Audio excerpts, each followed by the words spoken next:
Welcome, Chiefs Kingdom. Thanks for tuning in to this Red Kingdom Media production, bringing you raw, authentic Chiefs coverage. Make sure to like and subscribe to stay up to date on your team. Now sit back and enjoy the show.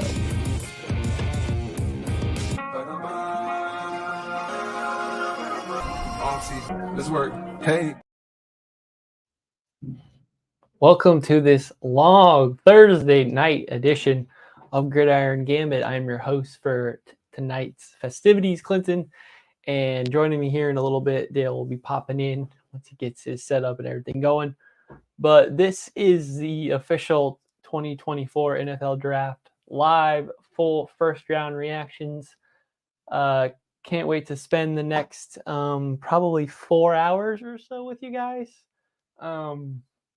Obviously, a lot of this early part of the draft is going to be a lot of lag and waiting around for things you probably already heard for the last several weeks online and through reports, through ESPN or whoever the case. But it's going to be a fun evening. We're going to hang out. We're going to talk football. We're going to talk each draft pick we see. Waiting around for the Chiefs pick, obviously. But we also have the trivia game set up that we're going to play probably in parts throughout tonight. So anybody joining us from one of the other platforms, I'm going to drop a link in the comments. And if you guys want to play the one that we have set up, you can play along. But otherwise, we'll have it on the screen. And you can play in the chat as well. But it's going to be a fun evening. Glad that you guys chose to spend some of it with us. And let's hope the Chiefs do something big. I don't think many of us want to be waiting around all night for the Chiefs to get all the way to 32 and then not see the value in the choice and trade back and then say, just kidding, we're not going to choose for the very first time until Friday night. For a lot of older people who've got somewhere to be tomorrow morning, that they don't want to do that. Personally, I don't want to be in 2017 situation where I'm not even around watching the draft, assuming my team ain't picking for a long time, several hours, and then traded in the top 10 and boom, Patrick Mahomes. Oh wow, there's a quarterback. I guess that's the storyline we're going with. But I can't wait to see how the draft turns out. We can all stop playing mock draft simulators. We can all stop being the best general manager because the value picks were there and A+ draft. And now you actually have to see how the players were graded by the true GMs of the NFL and figure out which players are getting over mocked or way underrated. So, yeah, ain't got much to say yet because we were waiting around because the first pick has yet to be talked about. I think we all kind of know what the first pick is. And, pretty annoying. They still choose to stall the entire length of time and wait till the last possible second to get on stage and announce the pick. I almost miss like the mid 2000s. Like, just sign your first round pick. If you're number one overall, you know who you're taking. You might as well sign a contract and get that over with. Let the real draft start at 2. But I know it's got to be all show, and now it's something that people are interested in versus just randomly getting your name called, saying, "Hey, we got drafted by this team. Show up on this day at this time and be ready for training camp. Here's your contract." A bunch of other stuff is well established when you go into the NFL. But what now? one of the hardest things is prospects just sitting around waiting for a name to be called.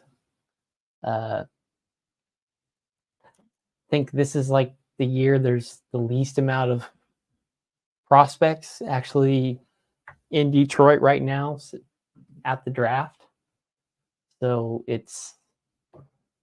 there's something to say about that if less prospects believe they're going to be selected in the first round and don't want to be sitting around all night, either late in the draft or get selected on Friday and your ego takes a hit because you didn't get picked in the first round.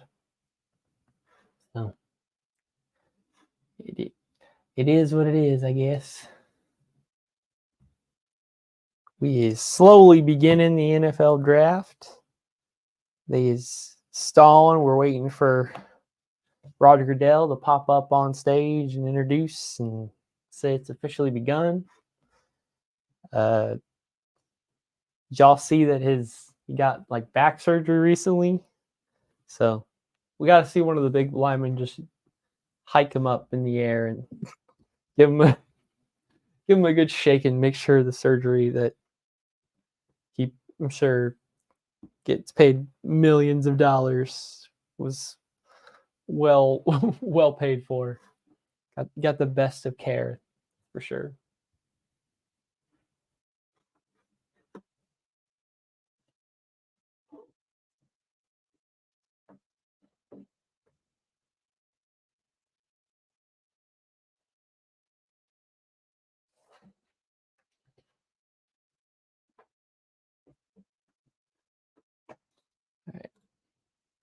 If you a live watcher right now, go ahead and pop in the chat or open up the link for the trivia game. Once we get several people in and get some more people, we'll get started in some way. So thank you for the 30 plus viewers we got right now. I'll take that all day. Nobody else is getting y'all's attention. Appreciate the views. Let us know what you're up to this draft night. How you celebrating, or see if you're going to be upset by your draft choices. If you ain't a Chiefs fan, let us know which team you repping and who you think your team's going with. If you are a Chiefs fan, hop in the chat and let us know who's getting picked by the Chiefs tonight and who they're going to get and where they're going to get them from. Ladies and gentlemen, I am finally not alone any longer. I am no longer stalling with myself. We got Dale. What's What's poppin'? Oh, Draft day. It's draft day. yes, it Defending is. champs. You know what it is. I'm not a rapper, so don't shred. What's up with everybody? Oh, What's poppin'? We just chilling out, man. Getting hyped up. 33? We Shout got out to our that? X people right now. Thanks for joining us. For real. Thanks for tapping in. We appreciate it. Eminem kicking off the draft. I gotta put it on my phone, man. Let me hurry up. I just got back home, everybody. You know what I'm saying? I'm an hour behind. I ain't got enough time to get ready. But you know, yeah, everybody who know the live daily deals that I be doing, and when it's time to drink, I know what time it is. We're gonna have a good time. I flashed. You can't do too much. Calvin Johnson making an appearance. Oh, okay. Barry Sanders. All right. That's what's up.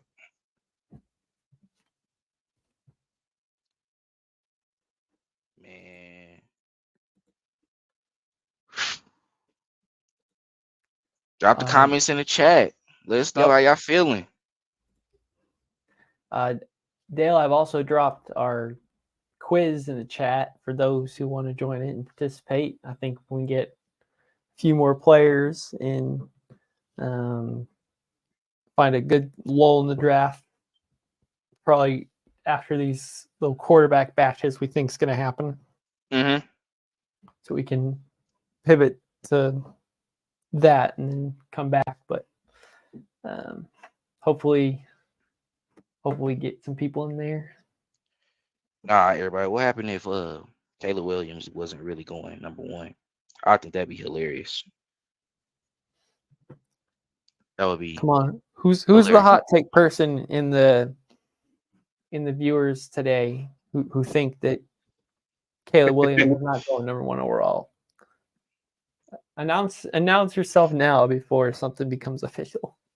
I'm gonna be honest. Like, I don't want to hear nothing about the fingernails and none of that. Cause y'all be giving bro a hard time.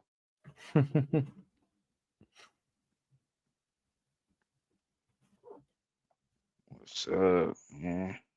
I am ready for this quiz though. It was some things on there. I'm gonna be honest. Y'all better know some of this. Y'all better know some of it. I think most of the diehards should know about everything off there. Honestly, They should.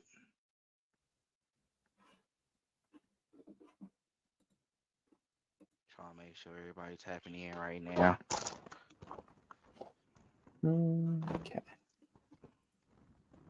For those watching on the X video, I know y'all can't get the URL from what I sent earlier, so give me a second. I'll see if I can get a direct message under the video for y'all to find. And if you end up leaving, check out our YouTube channel, and you can check out the video from there. Yeah, we on everywhere. We gonna be on for the whole first round. That's 3 hours. Oh my god. 4 should be 4. 11 o'clock. Yeah. Should be 4. Oh my god. I mean, I'm pretty sure the Super Bowl was like 4.5. So, it ain't even the longest thing we've recorded this year.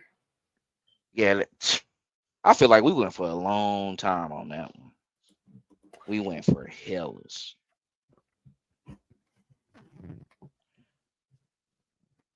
But shout out to everyone who's chilling with us right now. We gonna be here all night. So if you're watching the draft, so are we.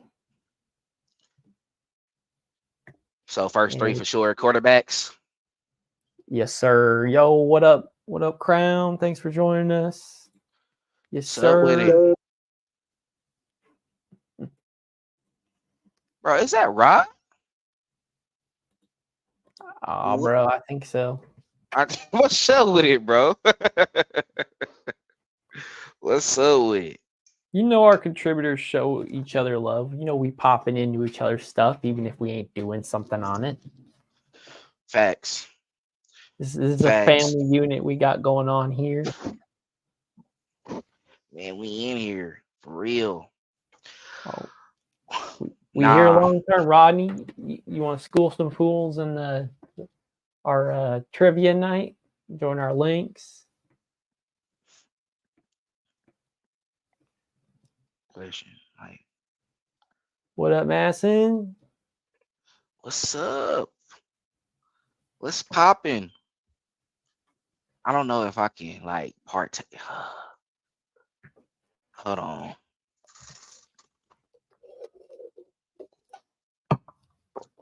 Gotta kick it off right. Gotta kick it off right, everybody. You gotta have the people in the confidence. 40. We got 40 in. We getting them from everywhere. Appreciate Tap the love. in. What's up? What's popping, man? I think we got to share. Man, we about to get this popping real quick. We might get up to 50, bro. Share our links a little bit more. We might get to 50. Now let me get my phone set up real quick, cause I'm gonna have to watch it on here. Oh. What y'all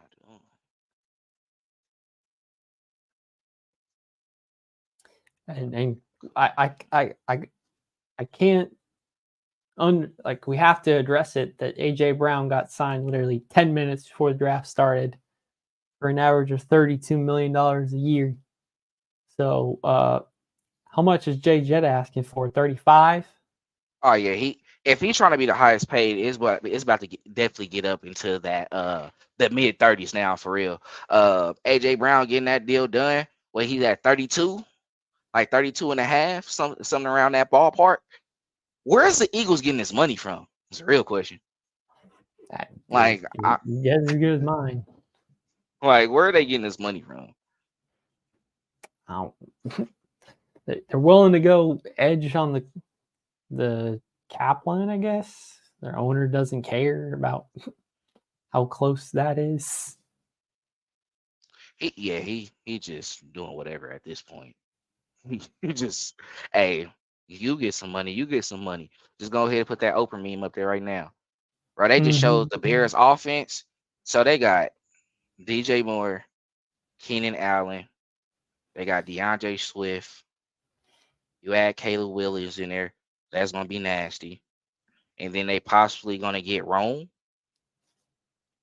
at pick 9. Bob, it was going around. There's a chance that number 9 is open for business. So we ain't getting up there. I'm not saying we will. I'm just saying the pick is Whoever for sale. think we getting up there, if we get up there, I'll give y'all $100. I'm putting it out there right now. Y'all got me too happy. Y'all coming in showing love in the chat. If we trade up to number 9, I'll give y'all $100.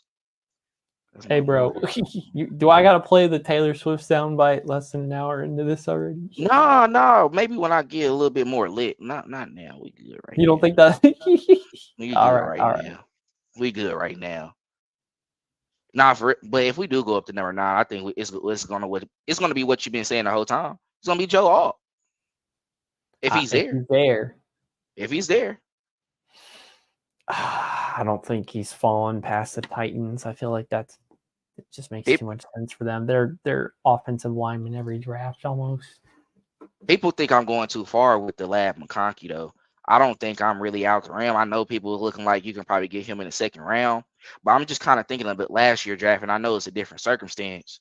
But Felix, he could have fell to the second round. Obviously, he got to us, so he would have been available in the second round. And they went ahead and said, you know what, forget it. We're gonna go ahead and take him, fill in depth in that position. I mean, I feel like whoever you get at pick 32 as a wide receiver, they're going to start. Like they're gonna, like, I wouldn't say like they're gonna be number 1 receiver or anything like that, because that's Rashee Rice and Hollywood Brown, but they're definitely gonna get snaps within the offense. I mean, I don't want to spoil anything based on our trivia questions, but like George is picked in that same spot, and I think he was expected to do a little more than Felix was. But I think if you look at last year's draft, I think they were really interested in a player at 30, and then he wasn't there anymore, and then Felix was still available for 32, and they didn't feel like trading back. If it was like 2016 or something, and you're willing to try to make moves and stuff, then, you know, maybe you'd get a trade down. But I think especially because the draft was in Kansas City last year, they felt almost compelled to take pick 32, because last time they did it was for Clyde, and it wasn't really, you know, the best of choices, and there was all the value after those choices. So it was like they went with what they thought was one of the best at another position, when hope for more depth somewhere else. And for the people that thought we was gonna pick at like 32 last year, I was on the, how can I say this? They pretty much, a lot of people think the reports were phony, saying like, oh, if you think Clark Hunt won't take the best deal, he won't take the best deal. Like, I mean, drafted Kansas City, we came off a Super Bowl. That's kind of a big moment. So it's like, I feel like it just made sense for the organization, especially with him being a hometown kid as well too. It's awesome. Yeah. First pick is in, already done. Caleb Williams, we already knew, for the Bears. Yes, sir. It was already pretty much confirmed by the way that he only had one meeting, and it was with the Bears. Yep. So, He didn't go meet with nobody else. That's a lot of confidence where it's like, I nope. know I'm going number one. And I think that's why people are speculating on what's going to happen with Jaden Daniels, because that's the one they don't know. And I think For a lot of sure. people are speculating Drake May at 3 now, because if it could be the Giants trying to trade up for that spot just to have him, and the Patriots like being like, no, we won't take a quarterback or try to come back up for McCarthy or something. Right. And Caleb, like the draft tonight. Come on, bro. Like, yes, the draft is tonight. Like, we're on here right now. Y'all got Caleb Williams, bro. The Bears. Y'all got him. I don't know about the ring though. Well, yeah, going back to what we're saying, like it's crazy. I do think I think Jaden Daniels number 2 though. He is going number 2 for sure. I think It looks so as like well. the Patriots are set on Drake May at number 3. They said they're keeping their pick, and it's like if they don't get Jaden Daniels, they get him. Pretty much, they're Hey, saying we get either of these guys. trust a pretty Ricky, then it's definitely actually going to be the Giants who trade with the Patriots for Drake May. So we got to see how accurate he is this time, because there's some people who swear by what he has to say. Let's see if it comes true. But I want to say this about Caleb Williams. He doesn't have a lot. I think his expectations, what he has to do as a Bears quarterback, is minimum. They haven't had someone who had 4,000 yards as a passer, or I don't think had 30 plus touchdowns as well too. That was a stat. Him doing those numbers in college and the elite level of play that he's playing at right now, and then he has weapons on that offense, he's already going to exceed those expectations. This was a team that I think went 7-10 last year as well too. 3 more wins, that gives them probably a spot in the playoffs in the NFC. So I don't think it's going out on a limb, but I'll go out on a limb and say they might be a playoff team next year. And I know that you said you called Mahomes getting a ring. Don't ever forget. That's cool. That's fine. All right. You never had faith in the team though, so it don't matter. Hey, if you're going to shoot your shot, go for it. I mean, if you're one of those people who in 2017 said Mahomes was giving me Super Bowls, and you sent that just blindly putting that out there, thank you so much for giving that positive vibes out there, and not being afraid to be wrong if the take didn't work in your favor. Right. Like, be bold enough to say it. So if you feel it, you believe it. Obviously, from a Chiefs perspective, we don't want y'all to win, but if you make it to Super Bowl again, we'll congratulate you. And I'm sure That's Ryan cool. Pohl loved the reunions. We'll give you an L just like Peyton Manning did. It don't matter. I was going for the Bears in that Super Bowl as well too. Devin Hester first kickoff cribbed it though. He did. And isn't he supposed to go in the Hall of Fame this year too? Say Or was what? he a finalist? Was he a finalist to go in the Hall of Fame this year too? Who? Devin Hester? I think he did. I think he actually is in the Hall of Fame right now. Okay. Or like Yep. is this next year's class. Because I think like Jared Allen and some other connected Chiefs didn't make the cut. Okay. You said you taking bets. What you betting on? Just tell me this is that bet, and we can do that bet. So let me know. Because if it's anything beer related, you got it. The old Peyton payout.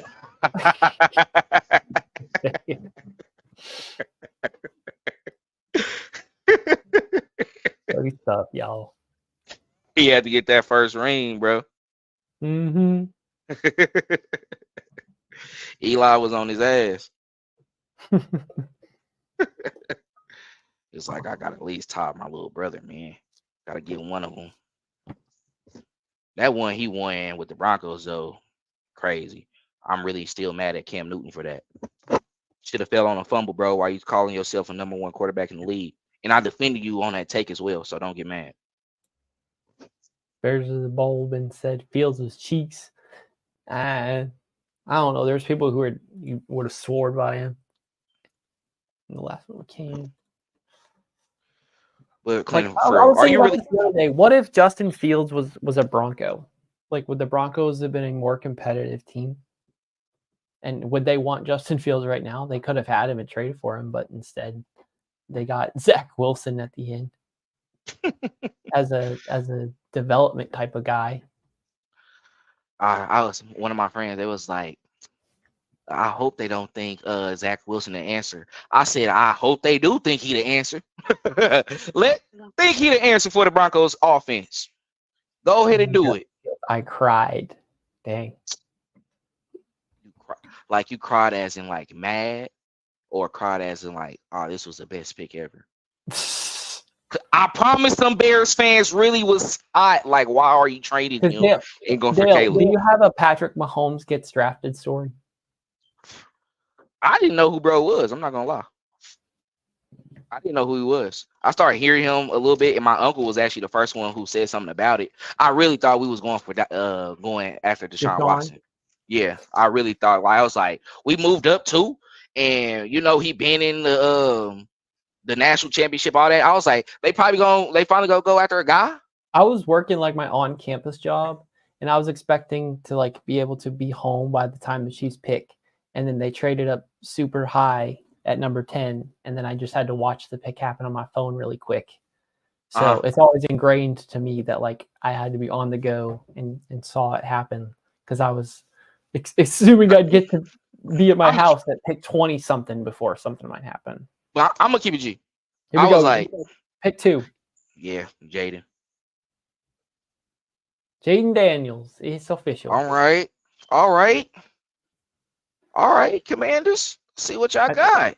I think that it was assumed to be Drake May 2 the whole time until Cliff Kingsbury got in the conversation and joined Washington. And when it was official that it wasn't Caleb, I think that was his second choice was Jaden Daniels, in the way that the offense is at LSU versus North Carolina. Now, did he win Heisman this year? Yep, he won Heisman in 2023. Yep. Okay. All right. So I seen his highlights and stuff, right? It seems like they show more of him being like a running quarterback. Is his arm solid? We don't even invoke the name of a certain other quarterback in 2012 to Washington. Oh, my guy too. Your Baylor Bear. That was my guy. I'm not gonna lie. He was livid. He still be funky with the organization. Like, I saw that conversation with him and Jay Gruden. Like, if that's somebody standing on business, right after, like, you'll think like he'll let that go, especially being on ESPN and all that. He's like, nah, bro, like, y'all really ruined my career. Social media changed a lot of stuff. Back in the day, we wouldn't even hear about most of this. He was like, yeah, bro, I'm not even going for none of that. You ruined my career. Coaches wanted me to play injured, all that. RG, and he took him to the playoffs the first year, wild card. I was like, okay.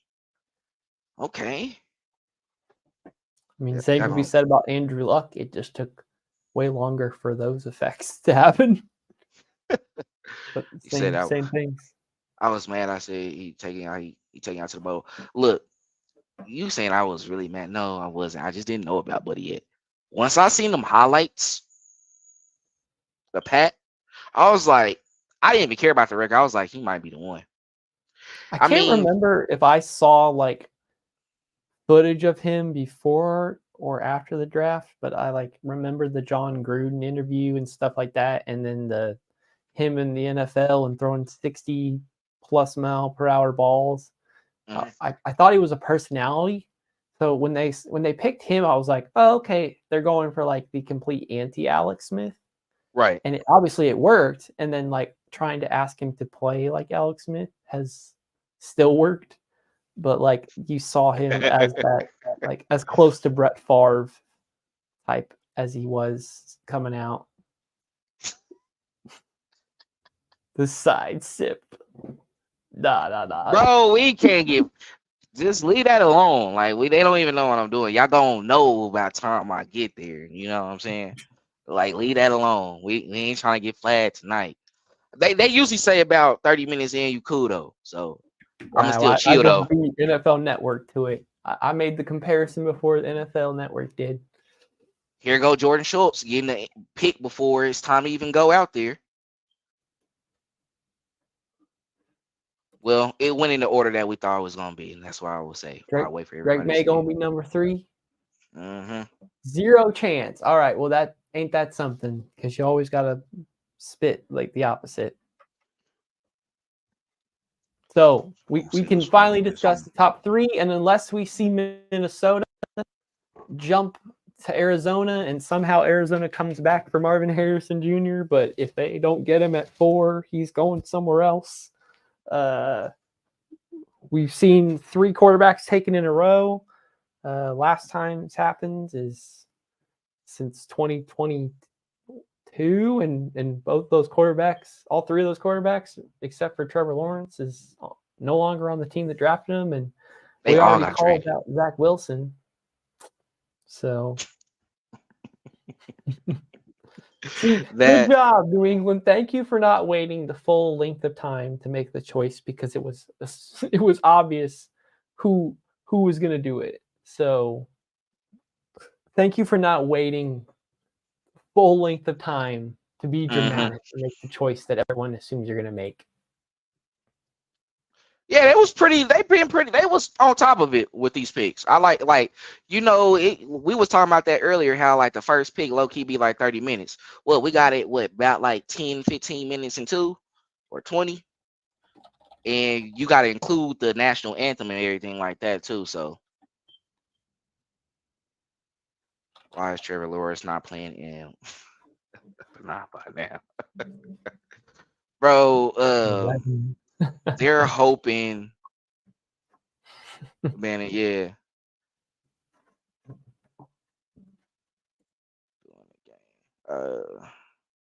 But Trevor and Lawrence. See, it's already started to hit me, y'all. I don't know, bro. Like, really, that first year he had, who was it with too? Was it with Urban Meyer? Or Urban Meyer, yeah.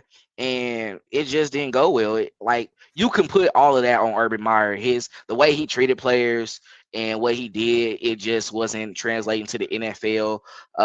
You can't talk to these grown men like you do with college players. Those guys are 18 coming in, learning about becoming a grown man, and learning how to be disciplined. You're not going to do it to guys who already been in the position already.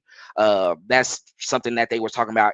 Eric Bieniemy, that was a problem, and he didn't even get a chance to be a head coach in the NFL yet. So we got to put it there. But Trevor Lawrence, he just had a lot of flashes, and then he went on the streaks as well too. Also, he had a playoff appearance, but in his second season. So I think right now that's why he's still getting a chance.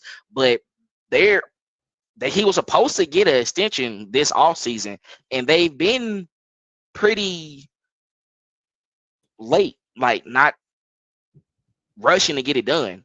So I mean, I believe they picked up his 5th-year option. So it's like they know they for sure can have him for 5 years, but I think it's more of like, hey, are you going to take this next hump and actually get us to the playoffs?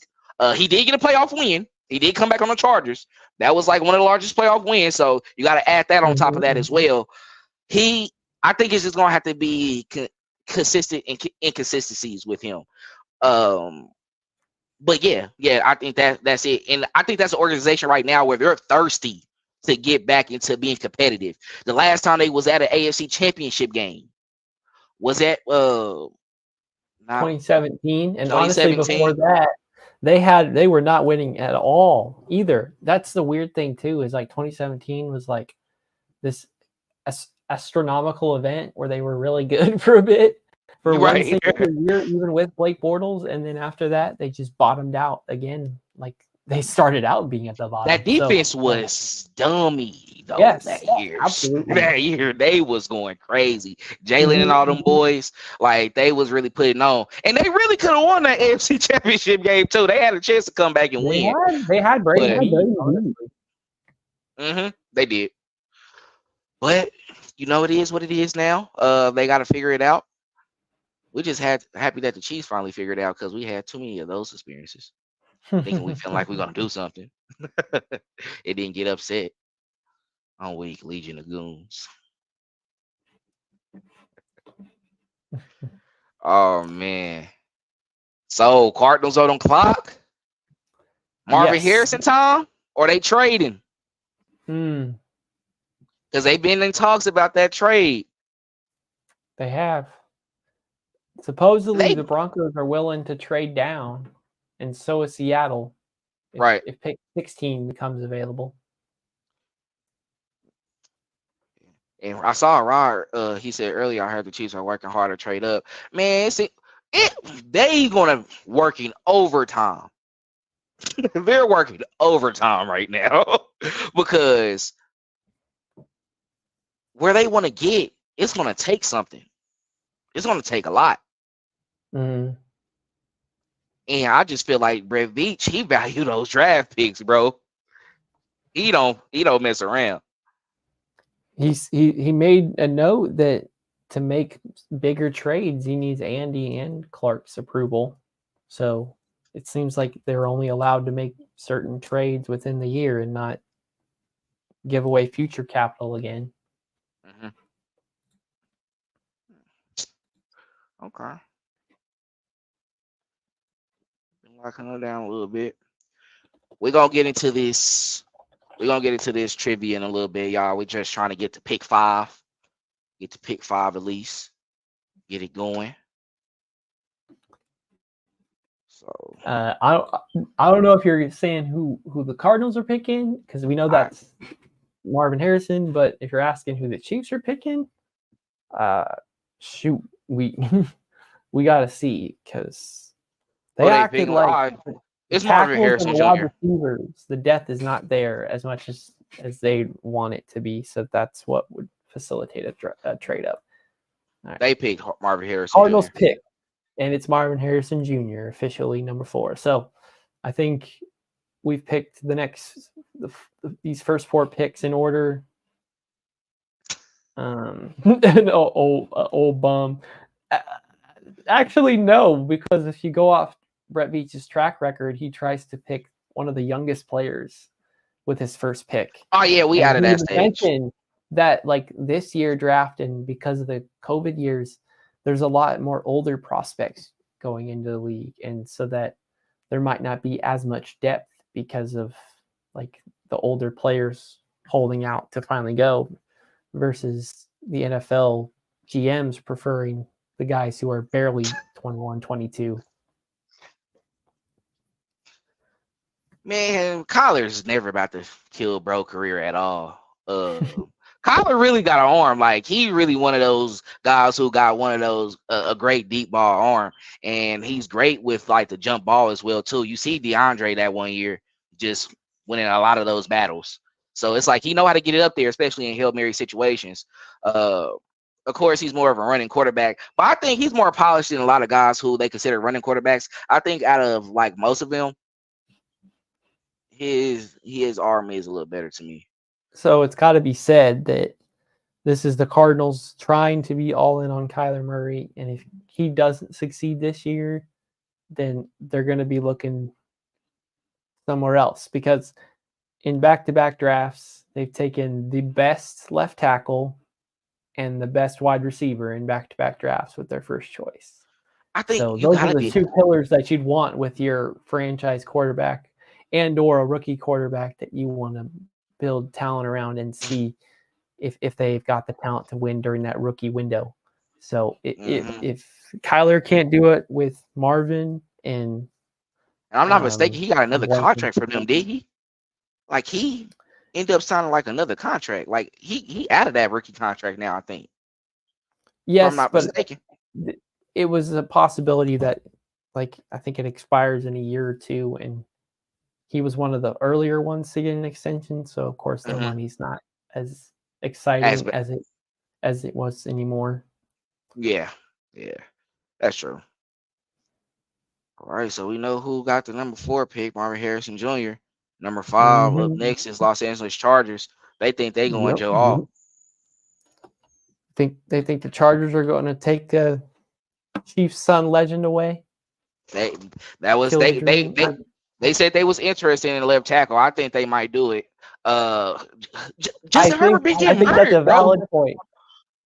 I think it's a valid point because of Jim Harbaugh, him caring more about the line than he does about like receivers and stuff.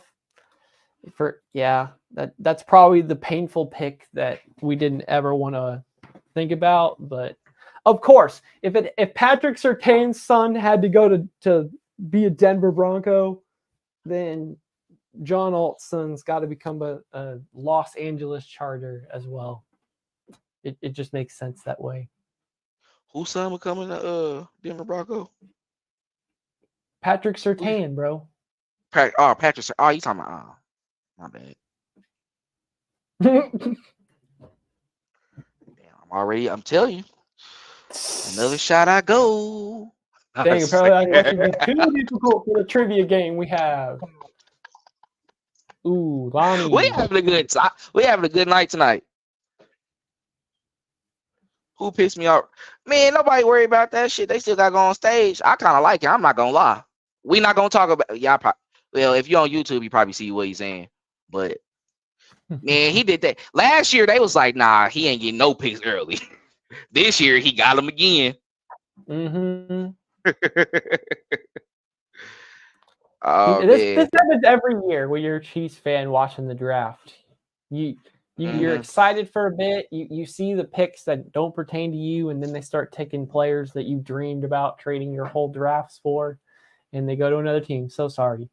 It's not Madden, unfortunately, and it's not the 1990s where you trade your entire draft. Madden probably would have let me pull something off goofy.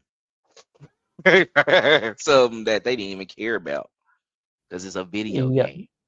Mm-hmm. Man, hey, we got 52 people in the chat. We got 52 people in the chat. Thank y'all for tapping in. For real. Make sure y'all. Yeah, make sure if you're not a subscriber or a follower right now, man, follow us on all our social media platforms and subscribe to that YouTube channel. Right now, we had like 111 subscribers. Help us get to 250. We got to get to 200 first, but the next milestone is 250. So tap in. Y'all coming in. Y'all teaming up with me and Clinton. I even got a little something out to celebrate with y'all. Like, show some love. Like, for real. Like, for real. We working hard, that's for sure. And can I hear my phone? I hear something, but not clear enough to know what it is. Okay, I was trying to low-key turn it up on my phone, but I turned it down a little bit. But shout out to everyone who's just finding us. I'm figuring out when I post stuff right away, it's like nobody's around to see it, and then we just poof it away for a few days, and all of a sudden, y'all swarm to it. Like, oh, here we go. Do you have any more coming up? And we're like, oh, we thought you didn't like what we gave you earlier. Yes, we're getting it together for you right now. Thank you. Yeah. Called our Substack. It's actually just called our Substack. We've got links that you can follow on the YouTube channel. Clinton, speak for yourself. Clinton, speak for follow my OnlyFans. $5.99 a month. Tap in, just show myself a little bit. Little share vids. No, I'm just playing. I'm not. Nah. Don't flag me for that. YouTube. I'm sorry. Damn, I gotta chill, bro. I gotta chill. Hey. Hey, don't worry about it, dude. We in for a long time and a good time. Hey, bro. Oh man, fresh off. It's a good time, bro. I'm glad y'all tapped in, man. Like, this is fun. Usually I be calling Lonnie and him, bro. Now I get to chill with y'all for real. And Lonnie on here. Lonnie, you need to get on right now. Why you in YouTube? You need to just hop on the phone. Trying to abandon the fans. Trivia game, bro. Bro, what you doing? Oh, let me go off camera for a little bit real quick. Oh no, I'm definitely not leaving.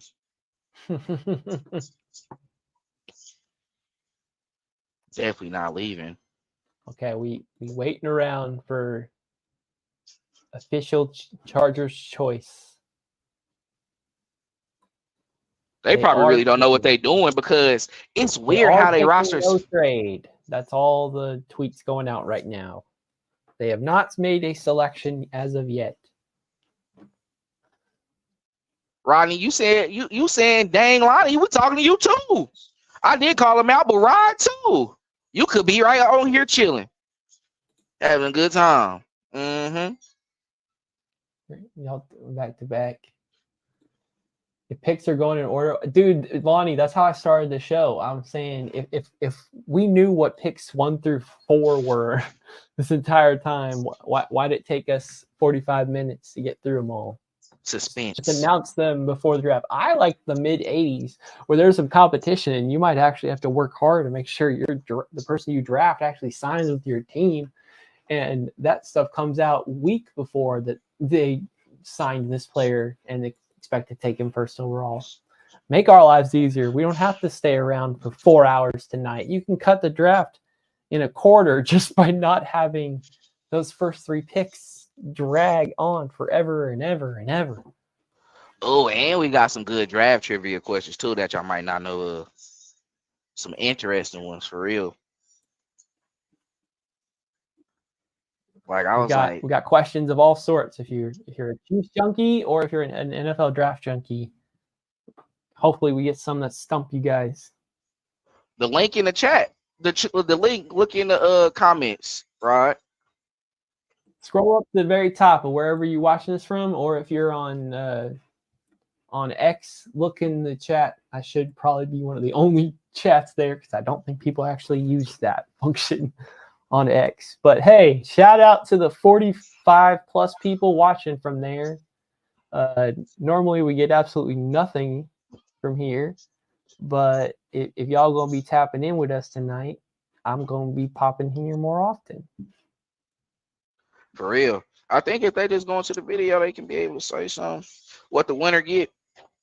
Bro, don't answer this. That's one of the questions in the quiz, bro. Oh no, I wasn't gonna answer that one. He said, "What the winner get?" Nothing. No, I'm just playing. Hey, you know what? I'm lying because I'm not about to say nothing while y'all got me not sober right now and get finessed. I'm gonna do. What happened? Chargers officially take Joe Alt out of Notre Dame. Told you. Well, we not traded up no more. Yep. That's over with. Well, not for that. Not up to that point. So now the rest of the wide receiver bunches go. Hey, Lonnie. Yeah. We're going to give something of Lonnie's away when we hit 500 subscribers. You have to give us your email address, though. we inadvertently sign you up to our Substack, so I know how to reach out to you if you were to win. And why y'all on here? Nah, I'm not gonna sell y'all like that. I'm not a salesperson. Nah, I am a salesperson. Man, go get the paid version of Substack because for real, we about to start doing some exclusive stuff on there.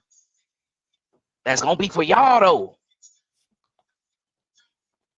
Y'all, Rodney like wants to join the live, bro. I'm gonna let him in. We're getting more of the crew together, dude.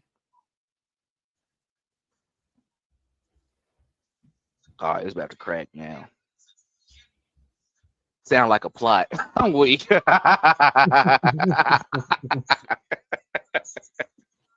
I ain't scheming like that, bro. I say it like that. That now make me seem like I'm just playing. Y'all got me. Stop making me say dumb stuff. Y'all got me teed right now. Dale, people don't have to make you say dumb stuff. You just let it slip, man. I gotta blame somebody, bro. I gotta blame somebody.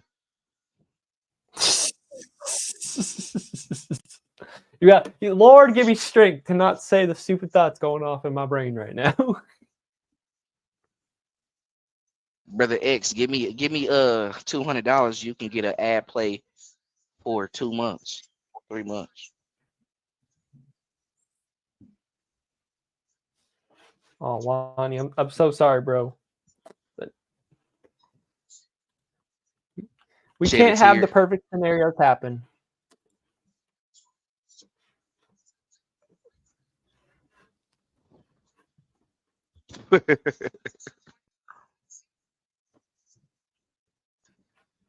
Gotta go by your YouTube name, bro.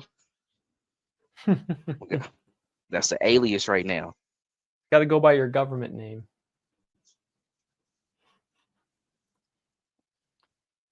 All right. They said, yeah, I'm gonna just tap in today. We got another contributor to the RKM.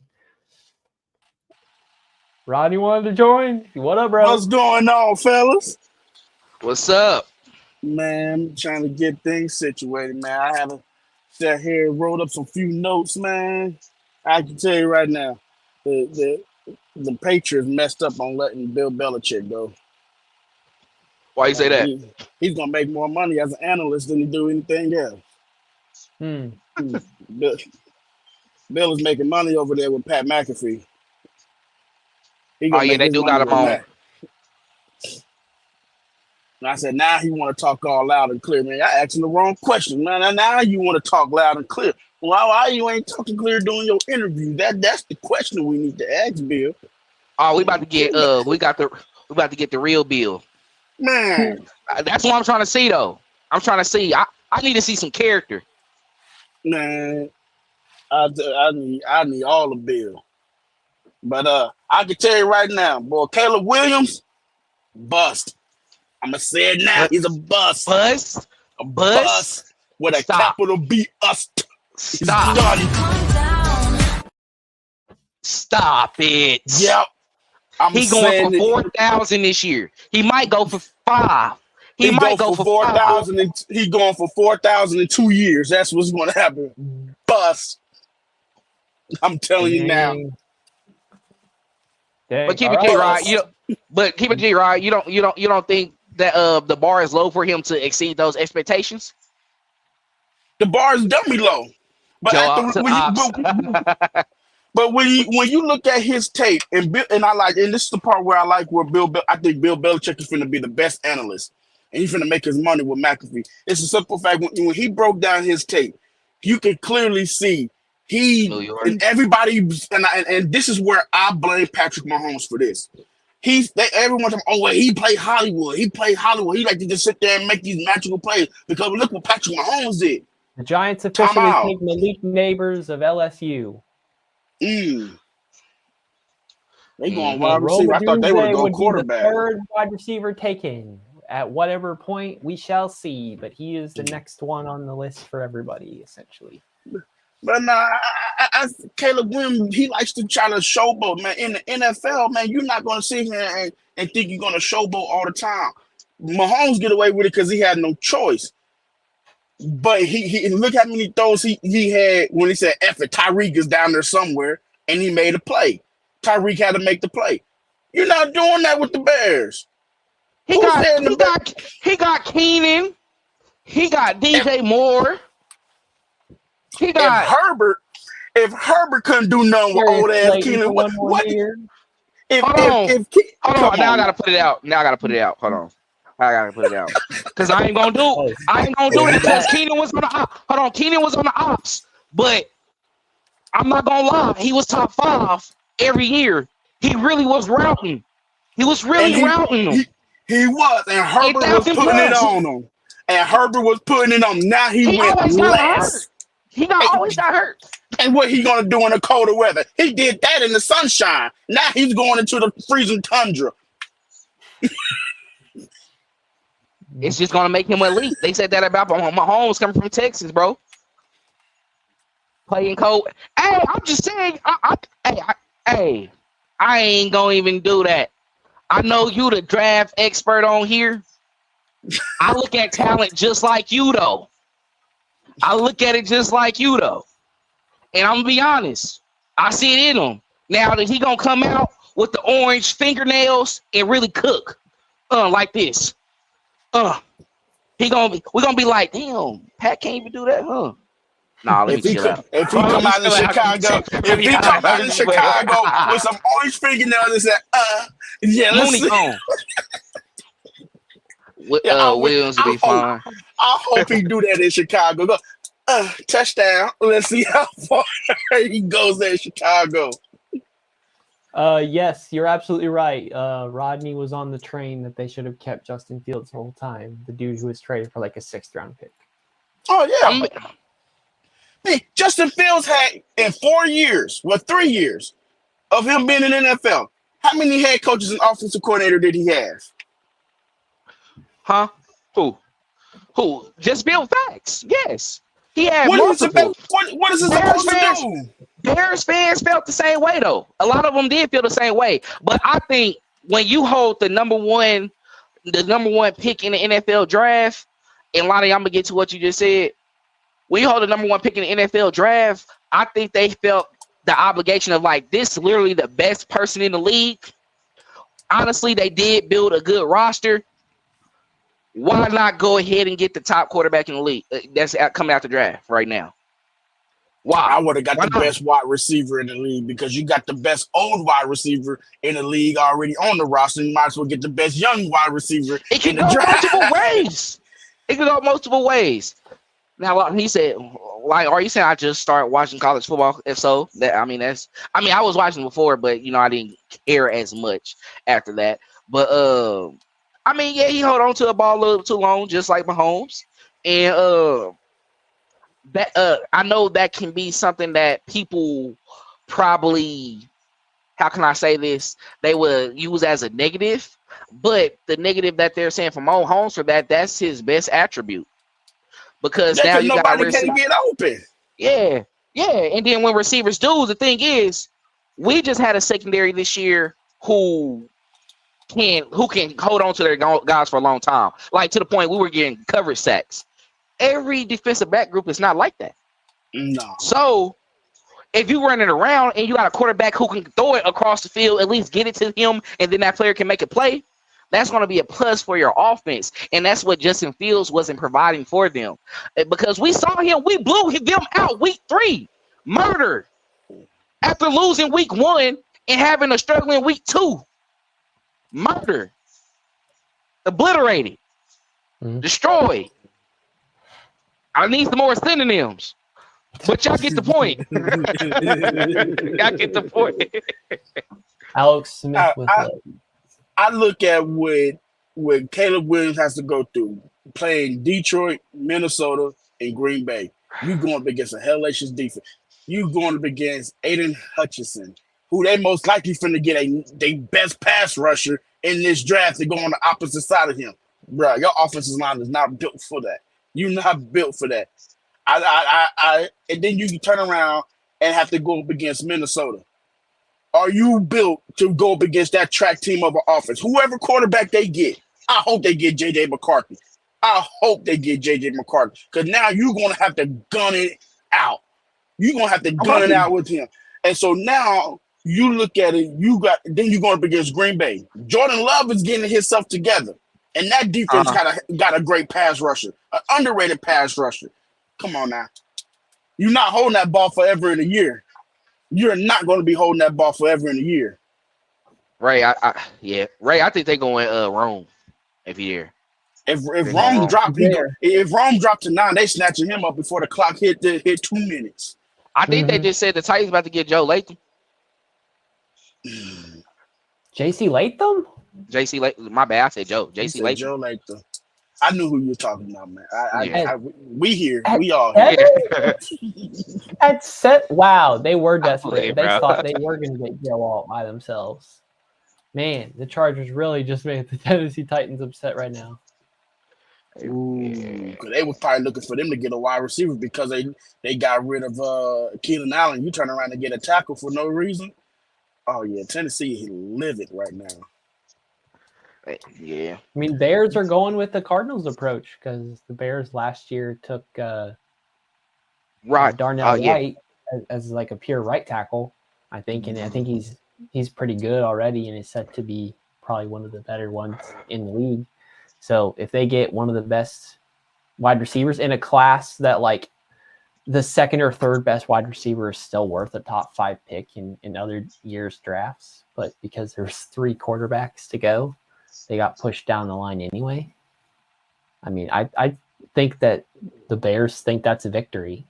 Getting like the reset at rookie quarterback paying money for the defensive players that they did, and drafting like those other pillar positions, Mhm. it made the most sense for them to reset, and they can at least get one of the best wide receivers in the class. It's, again, somebody who could be a top 5 pick in another year's draft if there wasn't a super wide receiver coming out that got taken at pick 4. Yo, you know what can really flip this draft upside down? And I'm gonna just die laughing. It's a heavy run of offensive players, and the Chiefs mess around and found a way to get Cooper DeJean from Iowa. White cornerback, baby. Wait, no, even do that. We're not doing that. Hold on. No, guys, Oh. I'm on the Kool-Aid train, baby. I'm like, after this whole time, the Chiefs are gonna get an ounce of Kool-Aid for the round 1 Let me choice. tell you something. I'm all for the wide receiver. They got something in them at slot where they just cold. Now, cornerback, he might have to be a safety on some Harrison Smith and them.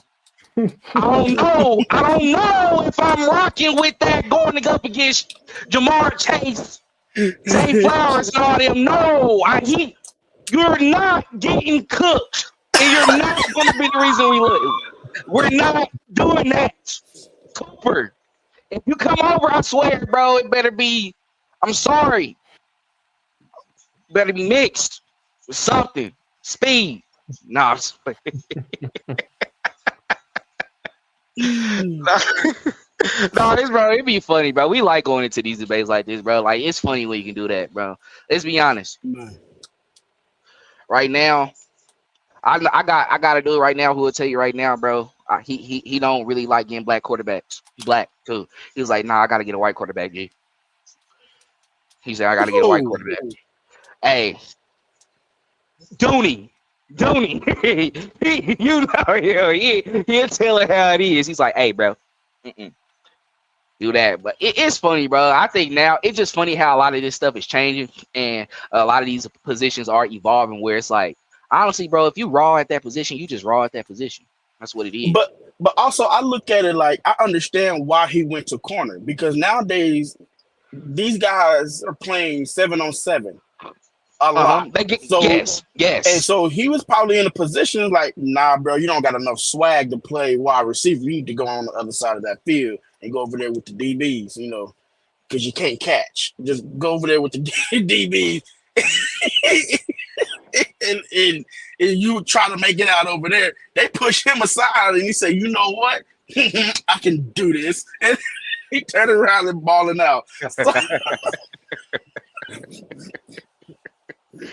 All right. So this next pick coming up is, I think this is interesting. What y'all think the Falcons doing? Falcons need a quarterback.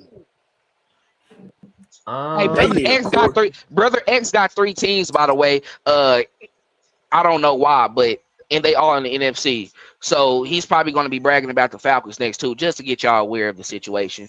So he's the Bears, Eagles. Well, I definitely didn't see J.C. Latham going all the way up at 7. So I did not see J.C. Latham going as high as number 7. So that's crazy to me. Oh, wow. I see who they just drafted. Is it Dallas Turner? Because that's who I thought. It's interesting. They just got Kirk. I'll just say that. They got J.J. McCarthy? No, they just took Michael Penix Jr.? No! Yes! What the hell? Let's go! Let's go! Let's go! He ain't falling to no second round. They better listen to Deion Sanders. Tell them. Deion said it. That is Come crazy. on. Now. That is absolute insanity. And before J.J. McCarthy, too. Before J.J. McCarthy, that is a good pick. Before now we talking. Nick, too. Why did you get Nick to like Denver was like a for sure thing. Nah. And that's crazy. At number 8? He's like 25 years old. And he sat there and got finna have 2 wide receivers drafted in the first round. Wait a minute, where's Roma Dunze? He's next now. He's next now. I think he's going next now.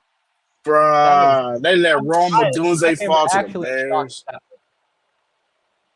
I'm actually shocked with that one. I thought Michael Penix could be the potential 32 that people are calling up for. Wait a minute. I need to look at something here. Wait a minute. Man, a lot of people thought they said he wasn't going back past 13. I'll say that. They said he was either going to the Raiders. They thought he would go to the Raiders. Raiders? McCarthy to the Vikings or Raiders? They 13. They're not going past the Raiders. Vikings are 11, right? I believe so. Yes, Vikings are number 11. All right. There's no way they're letting them go, so it's up for the Raiders to charge up and trade up to get it. I don't know if that's gonna happen.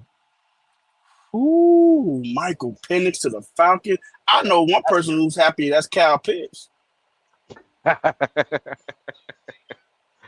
Oh man! So Kirk Cousins signed a 4-year, $180 million contract. You just got Michael Penix. Oh. Yep. Whoa.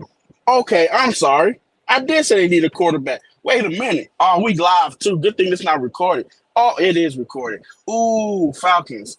Ooh, that's not looking good. Ooh, Falcons, that's not looking good. You just wasted a lot of money. So you really want him to sit behind what y'all some Patrick Mahomes behind Alex Smith?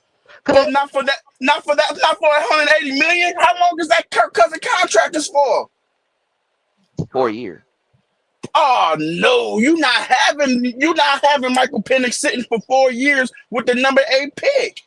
You're not. No. Oh, that's a bad pick. So what is it? Like, what is this guarantee? My thing is like, is this deal like really a 2-year, 3-year deal type of thing? Like, what's going on? Either way, you just paid this man $180 million. We are actually shocked by it. Like, that has not happened in years for analysts genuinely shocked with a selection. They are all completely stunned. Unless they banking on Kirk Cousins getting hurt. They said Raheem Morris, the head coach, they said he loved him. If the head coach loved him, if you love him, why are you paying Kirk Cousins? That's y'all being dumb giving up money. Right. That's your organization. I mean, I'm not tripping. I need to go ahead and stop my cam for a little bit. Click and go off for a little bit.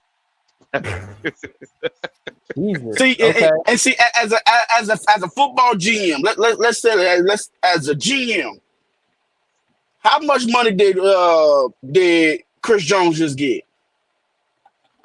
Nearly $115 million total because of and you could have gave that money you gave Kirk Cousins contract to Chris Jones and got Michael Penix. Falcons, that was dumb. That was dumb. I think they must have mispronounced who they wanted to get and might have said, I don't know, there's another Michael that was supposed to be somewhere. They were talking about the other player from the University of Washington they wanted, his teammate. Roma Dunze, yeah, that's who they was probably going after, yeah. They wrote down University of Washington and didn't write anything else down and was like, oh, you probably know who this is, right? Oh, yeah, I know. They gotta be. You're picking. Oh man, I got excited and I forgot about Kirk Cousins. I sat here and got excited on live. Oh man. Jordan Schultz, man, he dropping stuff a little bit too early. So Adam Schefter just tweeted the Falcons' last 4 draft choices: Kyle Pitts, Drake London, Bijan Robinson, and Michael Penix Jr. Tight end, wide receiver, running back, and quarterback. That was dumb. That was dumb. They really went all in on offense. Yes, they did. They have. And you turn around and gave Kirk Cousins money for what? Oh, the Falcons finna get trashed. Oh, they finna get thrashed out here. They finna get demolished. Hey, man, whoever on my YouTube TV, bro, get off. Oh man, they said they slow trying down to watch the connection, draft boys. with you. You can't let them watch the draft with you. Oh yeah. Y'all got me. Not today. See, man, look what Okay, happened. guys, See? number 9 pick is officially in the books, and guess it's the player It we is. just joked about them meaning to take instead. The number 9 overall pick, Chicago Bears select Rome Odunze, wide receiver from Washington. Yep. Well, I know where Cooper DeJean is going. They better Where he hope he going? fall to Detroit because he gonna need some help. Detroit secondary gonna need some help now. Paul, they gonna need some help. So is I bet you Kool-Aid McKenzie going to Green Bay. No, they going and I bet you somebody the Vikings going to need pass rush. You're going to need something to stop that offense now. You're going to need something to stop that offense now. No, you were just against Caleb. What they need to stop the offense now for? I didn't say. I'm against Caleb. I said stop the offense. He gonna be running the offense. Okay, put some fingernail paint remover on the field. I bet you that slows him down. Hold on, we got to trade. Sorry about that. We're going back. Who's traded? Minnesota traded up to number 10. Oh shit, they going JJ McCarthy. They going JJ. I put money on that. They going JJ. They going JJ. Cause right now they only got Sam Darnold as quarterback. Yep. I bet you Minnesota is laughing at Atlanta right now. Bet you they are laughing right now. They getting JJ. They getting JJ. Atlanta finna get thrashed, bro. Atlanta finna get thrashed. Why y'all ain't that like that? God, no, bro. Man, they people make stuff harder than it's supposed to be. Like, No, this is wild. I ain't gonna like, lie. bro, y'all got one job. Y'all had ever since the Super Bowl, not even ever since the playoff, because y'all wasn't in the playoff. Let's call it a day. So y'all had it since the last game of the season to try to make this pick. Y'all decided to say, "Oh, you know what? We're gonna sign Kirk Cousins and draft a quarterback." This is what y'all spent all this time to decide. Man. Hey, O-line, yeah, Ray, yeah, they O-line might be off. Yeah, you said just try to trade back. Bears offense kind of crazy. Mm-hmm. Yeah, weapons rises, Maney. They line poop though.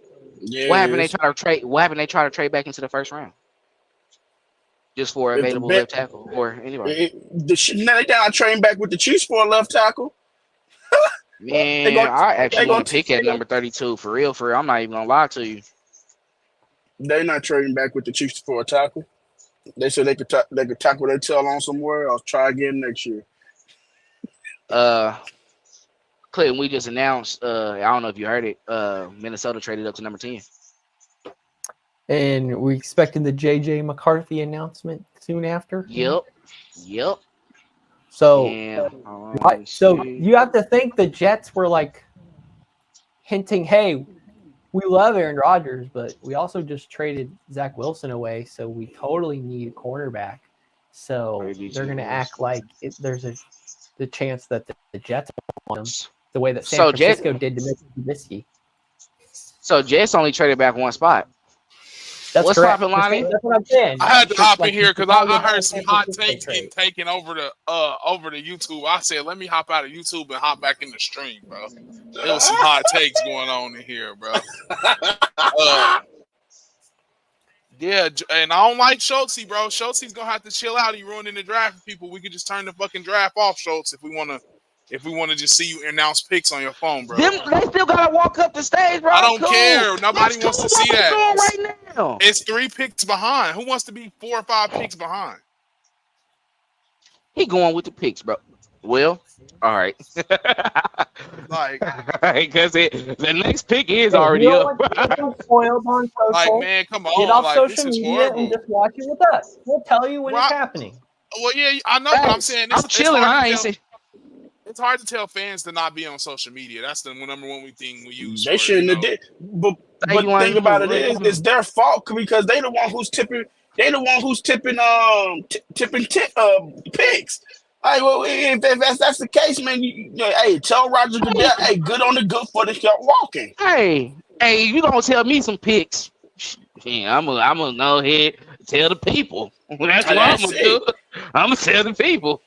Right. I mean, like that's Lonnie. He always on that. He want to get off the phone and everything. Once the play about to start, shut up. You got to see the play still. I don't care, bro. I like suspense. And you call it suspense, you call it whatever you want. Terms are in. I like it.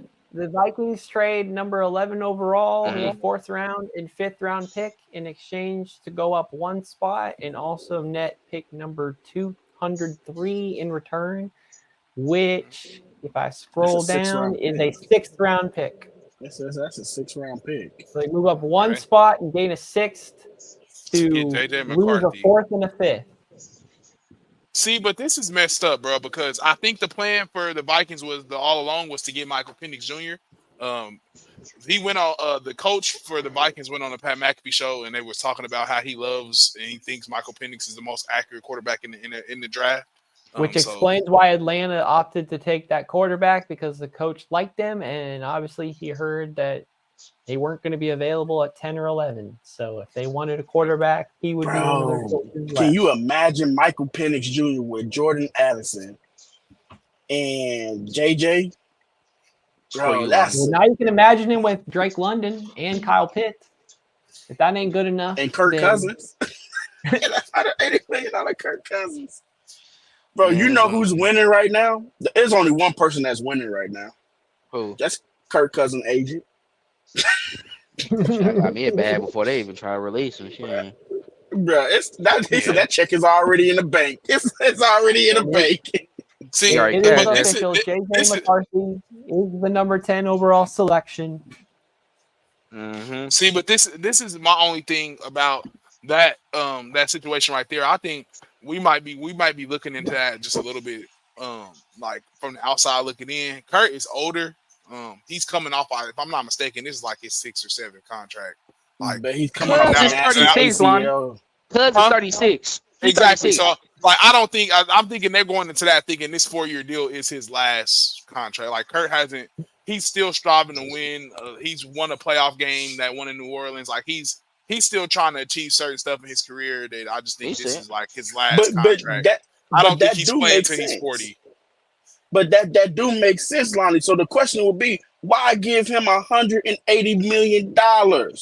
See, but the coach said that he loved him. That's the coach from the Rams, if I'm not mistaken. He used to coach with O'Connell, I guess, when he coached Kirk Cousins when he was with Washington. And I guess that's where that love came from, of like him really loving Kirk Cousins and thinking that he needed to be the guy to pay him. But I was just saying, I think that is the Mahomes effect. Like, I really think that is, you get a quarterback on a cheap deal.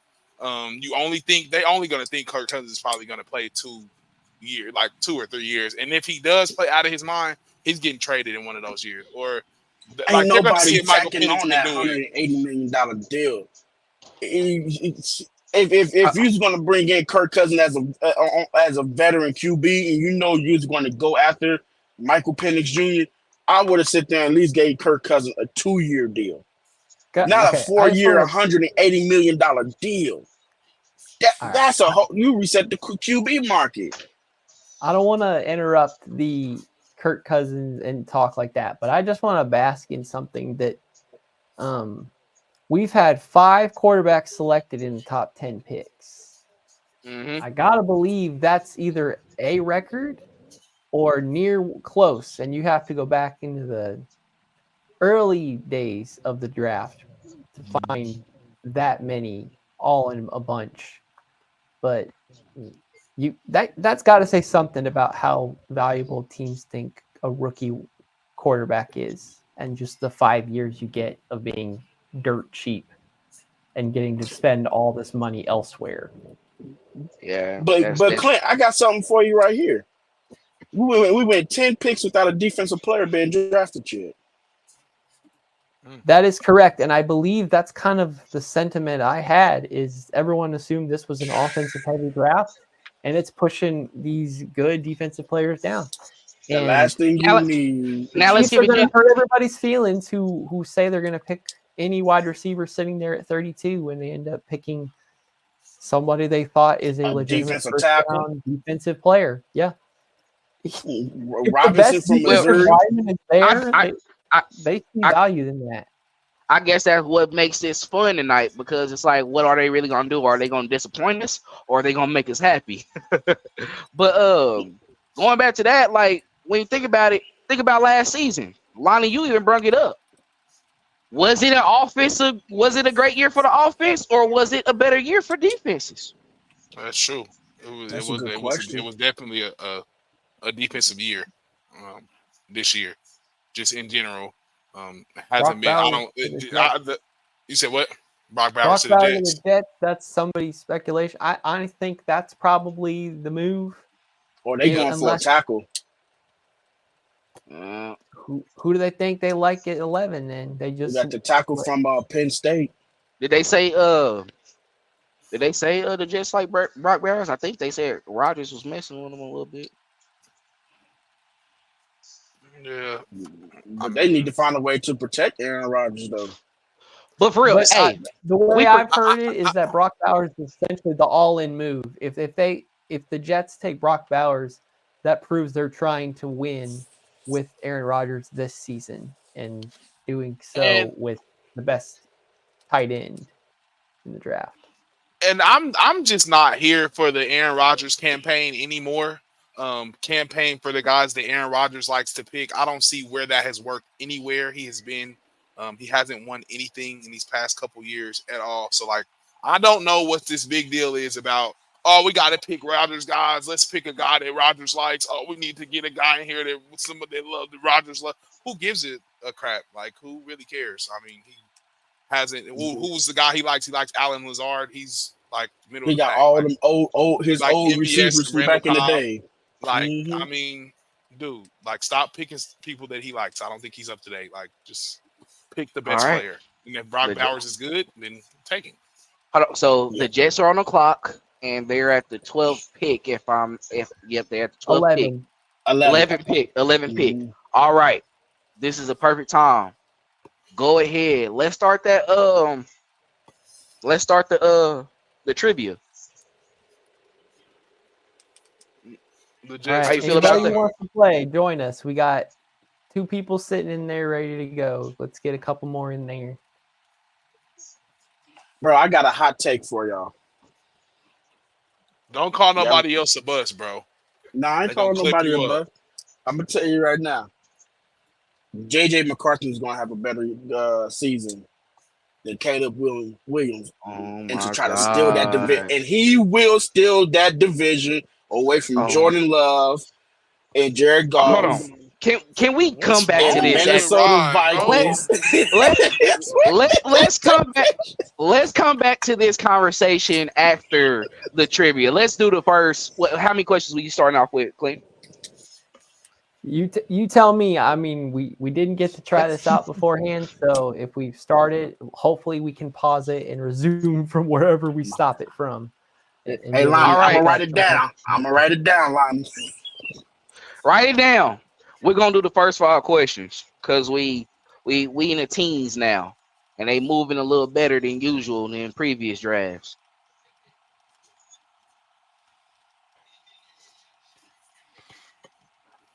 So All right, Clint I will gonna get once everything up. more put it in the chat. I will Let's go. also go to the social medias and I will tweet out this link. We are going to begin. If you'd like to participate in the live version of our trivia game we have prepared, please join the link in the chat or on social media so you can participate.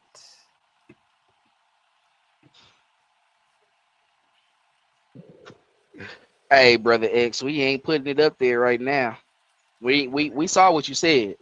We not doing that. We not doing that. You got people coming for We you. honestly goddamn. don't know why I see the miss, to be honest with you. But we don't know, but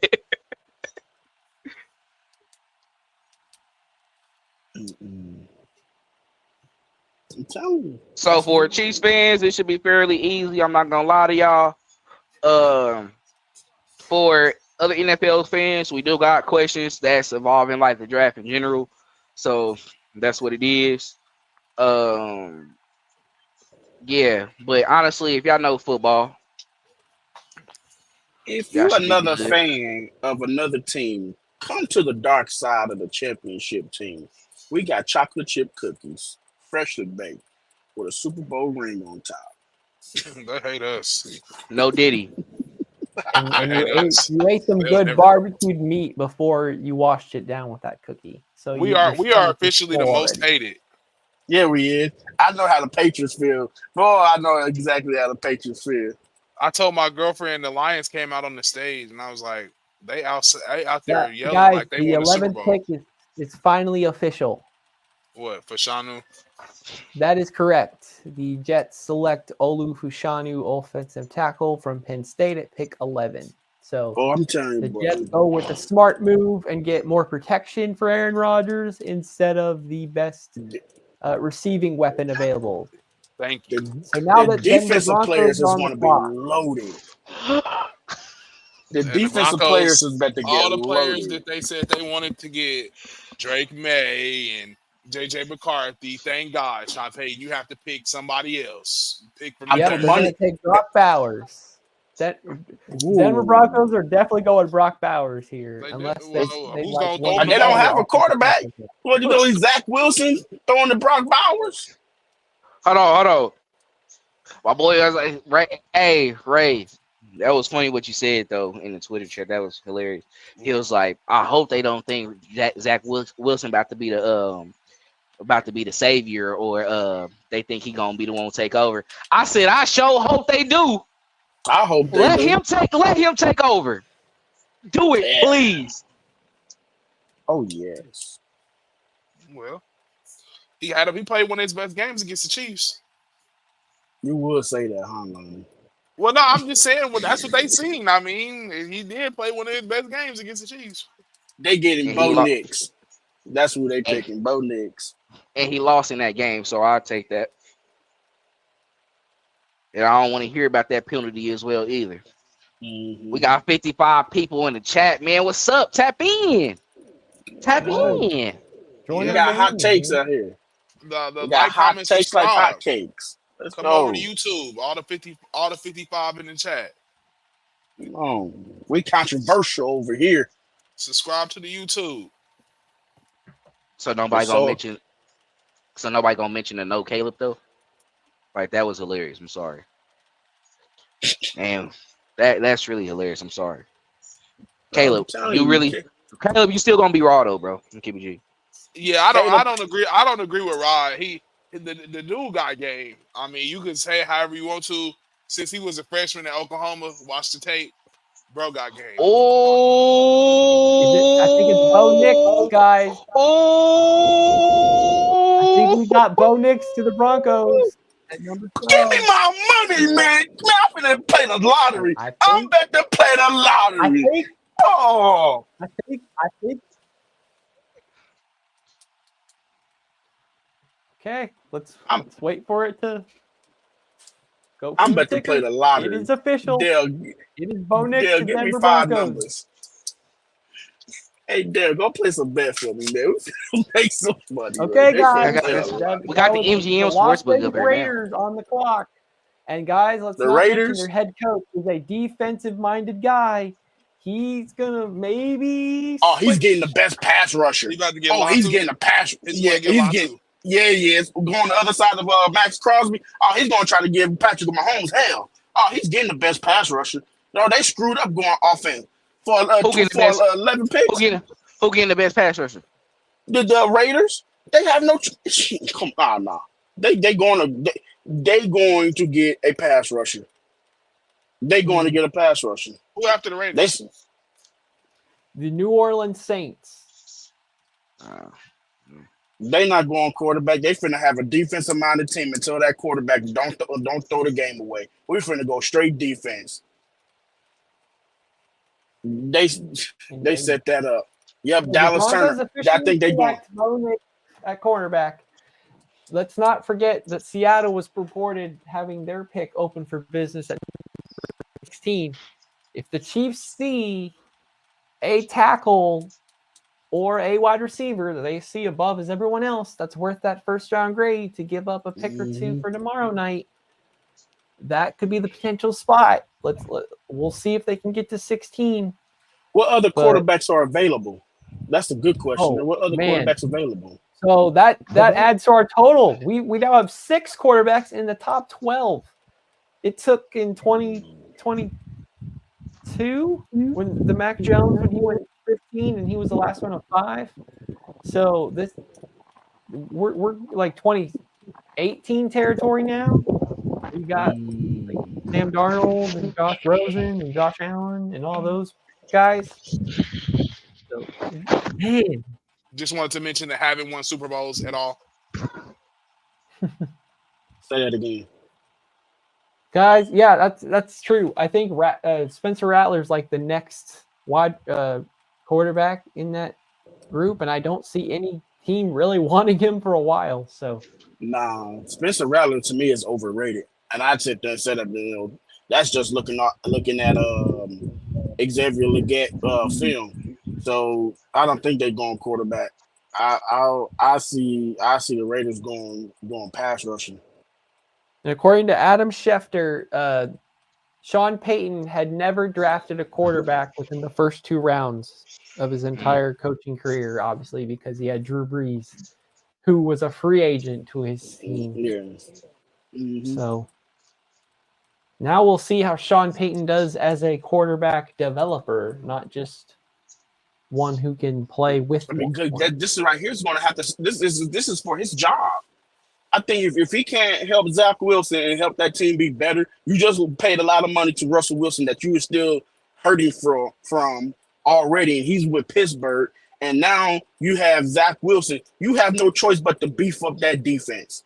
You have no choice. You have no choice, and this is your job on the line. They going for the best pass rusher in the draft right now. Either Dallas Turner or the kid from UCLA. They going for the best pass rusher. They said we have to. And I just think in general, I just wanted to say this. I think it's unfair for like a lot of quarterbacks to get drafted now because the guy that you are going to be compared to is 3 Super Bowls in. Like, so like being compared, and are you going to be compared to like guys like CJ Stroud that just like play absolutely outside of their body? Like, I just don't feel like it's going to be fair comparisons for anybody that comes in now. Like, because they're going to expect the world from you, bro. Like, it's not, you're not coming in with expectations just to win 5 games no more. It's like, get me to the playoffs and further.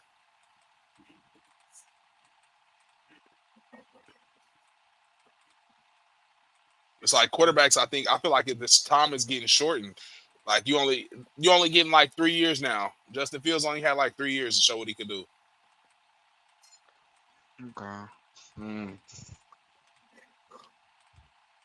And it can't be understated that what I just said about Sean Payton, he wanted Patrick Mahomes the year the Chiefs dropped one I'm spot glad he ahead didn't of do it.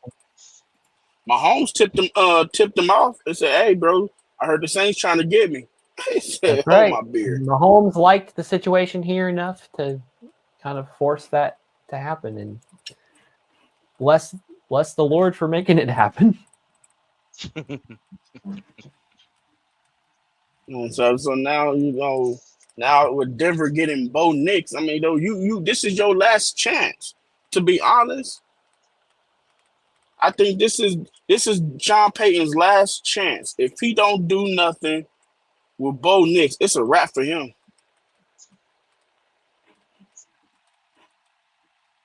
He's got like 4 years and a lot of money getting paid to him to Too much money. make it happen, and if he can't, he's All Sean Payton did was to help Andy Reid get more money than him. yeah. Now we just have to figure out what pass rusher the Raiders are going to get. We come on now. We know they're either getting a pass rusher or they're getting Cooper DeJean. Yeah, I was gonna say maybe the best cornerback on their board. Mm-hmm. They could see the value in that because they That saw would what be a happened funny on place for Christmas. him to go to. If they have good DBs who can ball hawk against Patrick Mahomes. Mm-hmm. And so since they got Max Crosby, like he can, and it won't even be a wrong pick. Even he goes for the pass rusher or the corner, it won't even be the wrong pick. It's either I'm gonna go out there and add more pressure to Patrick Mahomes, or I'm gonna add more pressure on the coverage. And if I was in his position, I'd say go get Cooper DeJean and bank on the Chiefs not getting a wide receiver who can get open. They said the Raiders just took Brock Bowers. Oh shit! The hell! Now There you're it trying to is. compete with him. You're trying to compete with. Yep. I Now, wouldn't have done now that. he's trying to be like Travis and our offense. I would have so. passed. Yo, Okay, you guys. have a So the biggest defensive, one of the only defensive head coaches left in the league, opts to go for a tight end in the first round. So what does that say about the defensive class? If it's going to be loaded in the second round, I can tell you that. And that if the Chiefs want a tackle or a pass catcher, they might actually need to trade up because those are getting higher valued right now. They really are. All offensive players are getting highly valued right now. The reaching you would is have going been on. Completely laughed out of any mock draft conversation if you said Michael Penix was going top 10, especially ahead of Roman Duze. They reach to the Falcons. That's what's killing me. Who's gonna be the next one to win a playoff game out of those 6 guys? Who's gonna win a playoff game? JJ, because he's winning that division. JJ. Stop. He's the only one that's Jaden Daniels, because the NFC East is 8-8 every year, and they always never have the same winner 2 years in a row. So the Cowboys, if he can knock off the Cowboys, they didn't do well. They got the Eagles. The Eagles are paying a lot of money. They got to see if Jalen Hurts can play well enough again after all this random injuries. No, that ain't looking good. I don't like what they got going on in Washington either. Well, at least he ain't with the Raiders, because that's who. So the New Orleans Saints are on the clock. Who would they get? They need a quarterback too, don't they?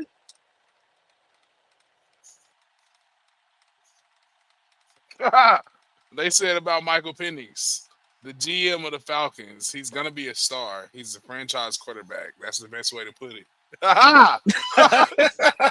Kirk Cousins, if they didn't tell you F you, they basically just said F you, bro. Who? Basically. Who? The Falcons. Atlanta. Like, you basically are a placeholder. And it's understood. $180 million placeholder. That's what you are. $180 million placeholder. I want the Falcons money, bro. I don't care what anybody say. Look, Kirk Cousins said, "Look, my ACL surgery has been paid for. I want that Falcons money. That's what I want." That was different. That's similar to the Chiefs trading up for Patrick Mahomes, but we just didn't pay Alex Smith. They did it smart. Hold on, y'all see who the Raiders trying to get? Who? The Raiders already got him. Brock Bowers. Oh yeah, the Raiders got Brock Bowers. Hold on. Yeah, you got to refresh that. Yeah. The Saints on the clock. Yeah. I think Roger Goodell just walking slow.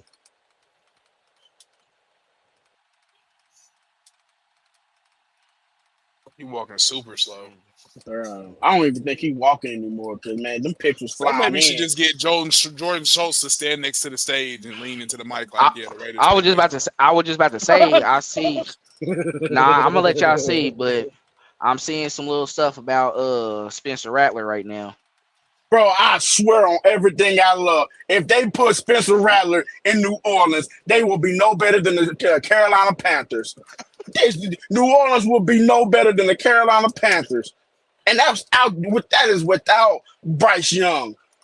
Yeah, Spencer Rattler is overrated, man. Well, overrated. We know that. We watched it. We watched him in college football this year. Well, I watched him. I ain't gonna say we know that. But thank you for enlightening the other people. The people ride. Yeah, Spencer Rattler is super duper overrated.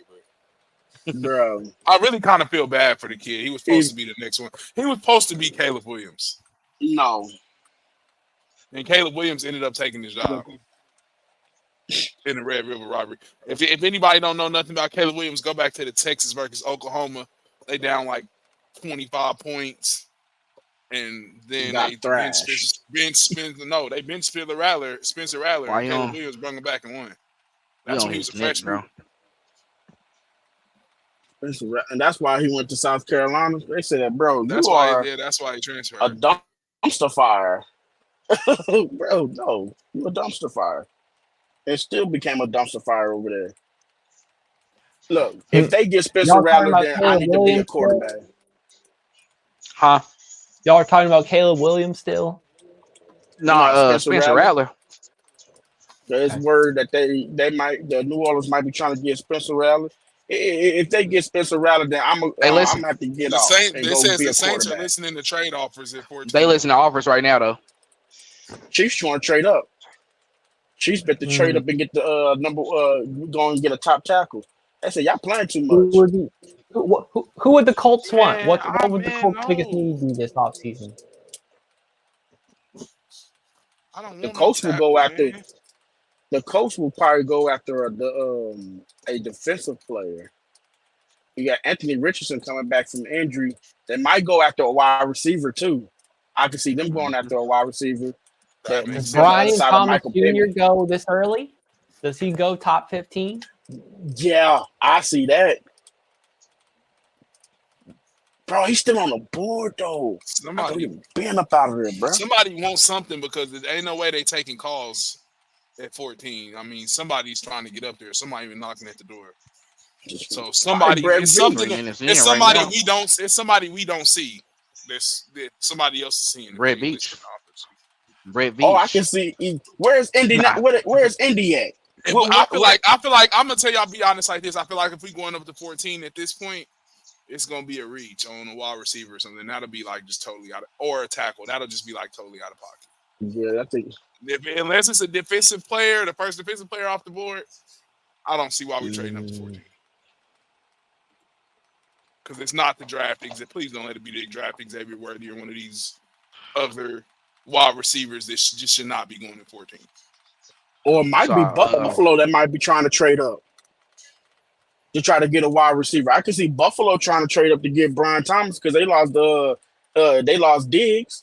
Buffalo might be trying to trade up. That's true. Because Indy is at 15, so they can stop stopping Indy from getting Brian Thomas Jr. Man, you know, it'd be funny if we traded up in front of the Buffalo again. Let's just keep on. Bro, they will. Bro. I think they will crash. I think Buffalo will crash. Oh, they flipping tables. No, they flipping tables. They would never do business in life with us. They didn't trade it. It might have been the Chiefs. They took a tackle. Yep. I see It might that. have been Kansas City. From Oregon State. Yep. That could have been very possible. Yeah, that's probably who they was trying to go up and get. And said, nah, Bucko, we got him. Did we start the trivia yet? Nah. We did not. You ready to go? Let's go, man. We halfway in now. All right. We was going at it. Well, y'all blame were the letting the hot takes Broncos. fly, and Blame the Broncos, Broncos, man. Abruptly stop you. So, if y'all are ready to go, let's get it. Explain. So it's in the chat space right now. We got a total of 32 questions. We at pick 14 or right about now, or pick 15 somewhere in there. So let's go ahead. We're gonna do the first 5 questions. Clinton, go ahead and present it for us. And if you're in there right now, the link is in the chat. If you want to go ahead and participate, go ahead, join in for fun, man. For real, it's gonna be cool. Like, we just testing out our knowledge about the draft, and it's gonna be some Chiefs related questions, of course, and then also some regular NFL related questions. Mhm. So we got a couple people in there right now. So hopefully when Clinton, I can they click join in at start, any I time? don't see the answers. Hopefully when I click start, it doesn't reveal the answers to everybody. Oh my God. All right, This is all funny. good. All good. Hey, Okay. everything Who was raw right now. drafted by the Chiefs in the first round in the 1989 NFL Draft? Ooh, Derek that's a good Thomas, one. John Alt, Neil Smith, or Dale Carter? I And think if it you was want probably it, John Alt. all right. So you It saying was John Derek Alt? Good Thomas. comments. Derek Okay. Thomas, 1989. Oh, it is 89. Damn it. All right. He was right there. See who got that right or wrong. Let's go on to the second question. If we go in too fast, I'll pause in between.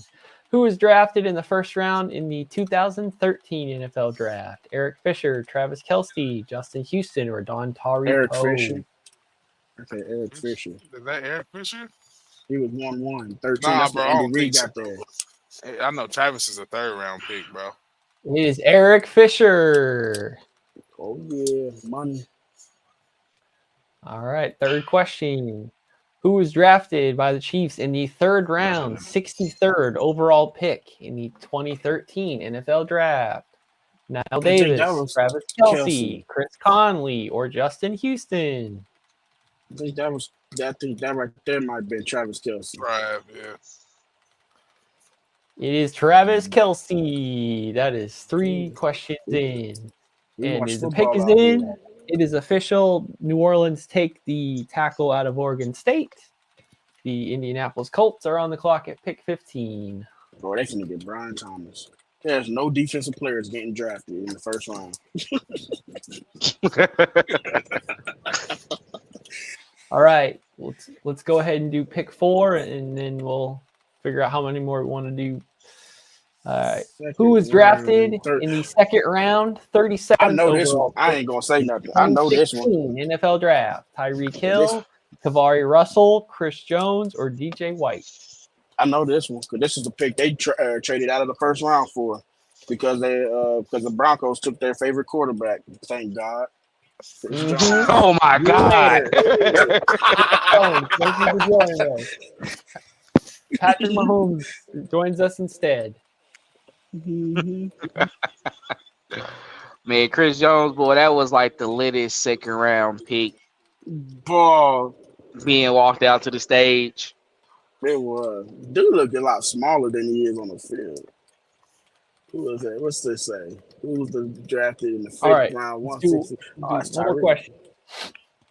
5th round, 165th overall pick. Yeah, I know this one because this one got me in trouble on the TV.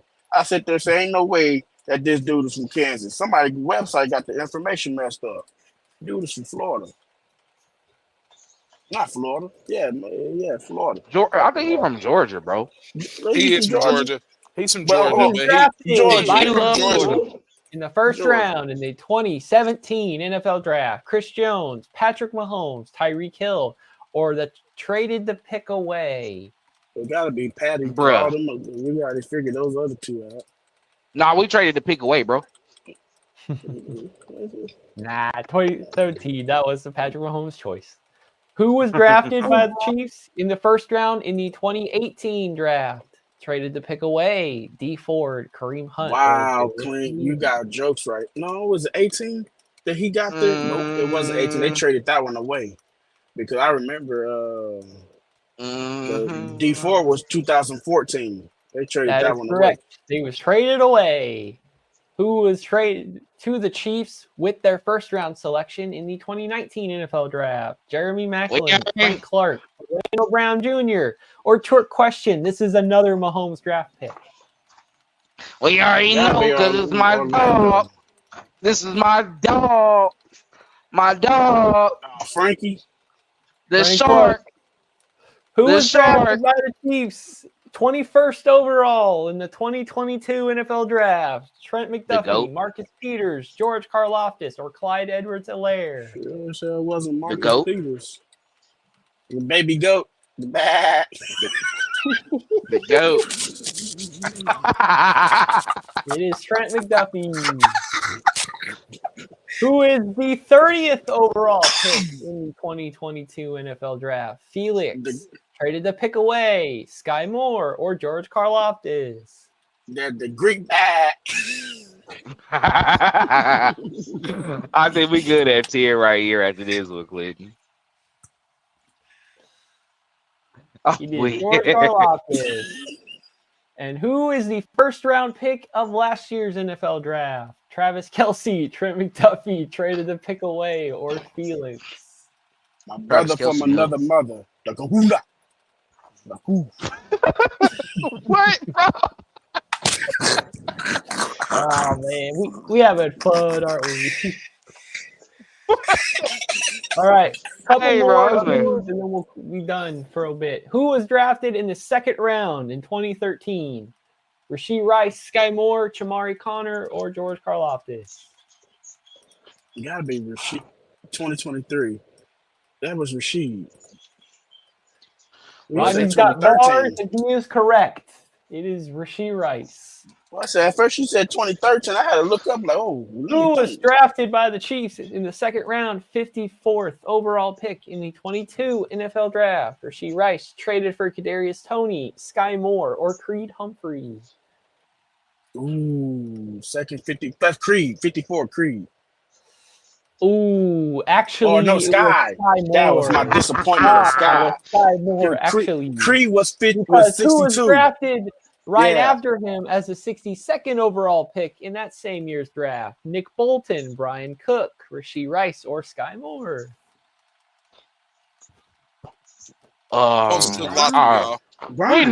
We know who that is. I remember. Brian. You said it was Brian? The correct answer. Yeah, that would be right. Yeah. Lastly, who was traded or drafted in the 7th round, 251st overall pick in the 22 NFL Draft? B.J. Thompson, Jalen Watson, Justin Ross, or Isaiah Pacheco? The next Barry Sanders. Hold on, bro. Correct. It is Isaiah Pacheco. Baby Marshawn. What year did Nick Bobo get drafted again? Was it 2021? 2022. 2022. There we go. We have reached the conclusion for now of the part 1 of the trivia. We will be coming back with some more Chiefs-related questions, but we officially have the pick for the Indianapolis Colts. So let's hop into that and see what's going on in the NFL. Grab some more. Who do we got? It's lot two. All right, we see the first defensive player come off the board at pick 15 to the Indianapolis Colts.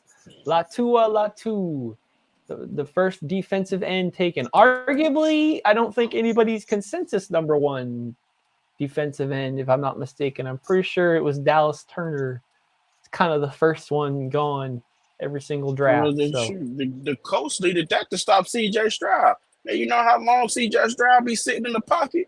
Man, come on, man. Hey, shout out to my boy C.J. Stroud, though, bro. Showing some love, bro. He was showing some love. He said Trav cooked him up. He said he cooked up Hamilton, bro. He made Marcus Parsons look stupid on his own podcast. Like, bro, really? Hey, really? No, that's a good talking point right there. Chat, let us know what's up. Who was y'all rocking with though? Stroud team on offense or Michael Parsons team on defense? I'm with CJ Stroud, bro. Michael Parsons was about to go on a heavy base defense with 2 Mike. If CJ Stroud didn't say nothing, bro, that defense was getting cooked. He was gonna get cooked. He was trying to send an all-out pressure. Really? He said, "You got 2 Mike linebackers. What you doing?" He said, "What you doing?" He's like, "Oh yeah, I'm gonna go down, so I'm gonna bring it in." I'm like, yeah. But hey, when I want to, that's something I want to see though more like with the like athletes that have like podcasts like that. I definitely love y'all like their opinion about certain stuff. They do give us like a deeper insight of some of the things. But that was something I wanted to see, like how Stroud just said that play. They wanted to question him about fucking play. That's his favorite fucking play. About his IQ and everything. He like, bro, like for him to call that out, I was like, that's a play. What y'all that's a play that he running.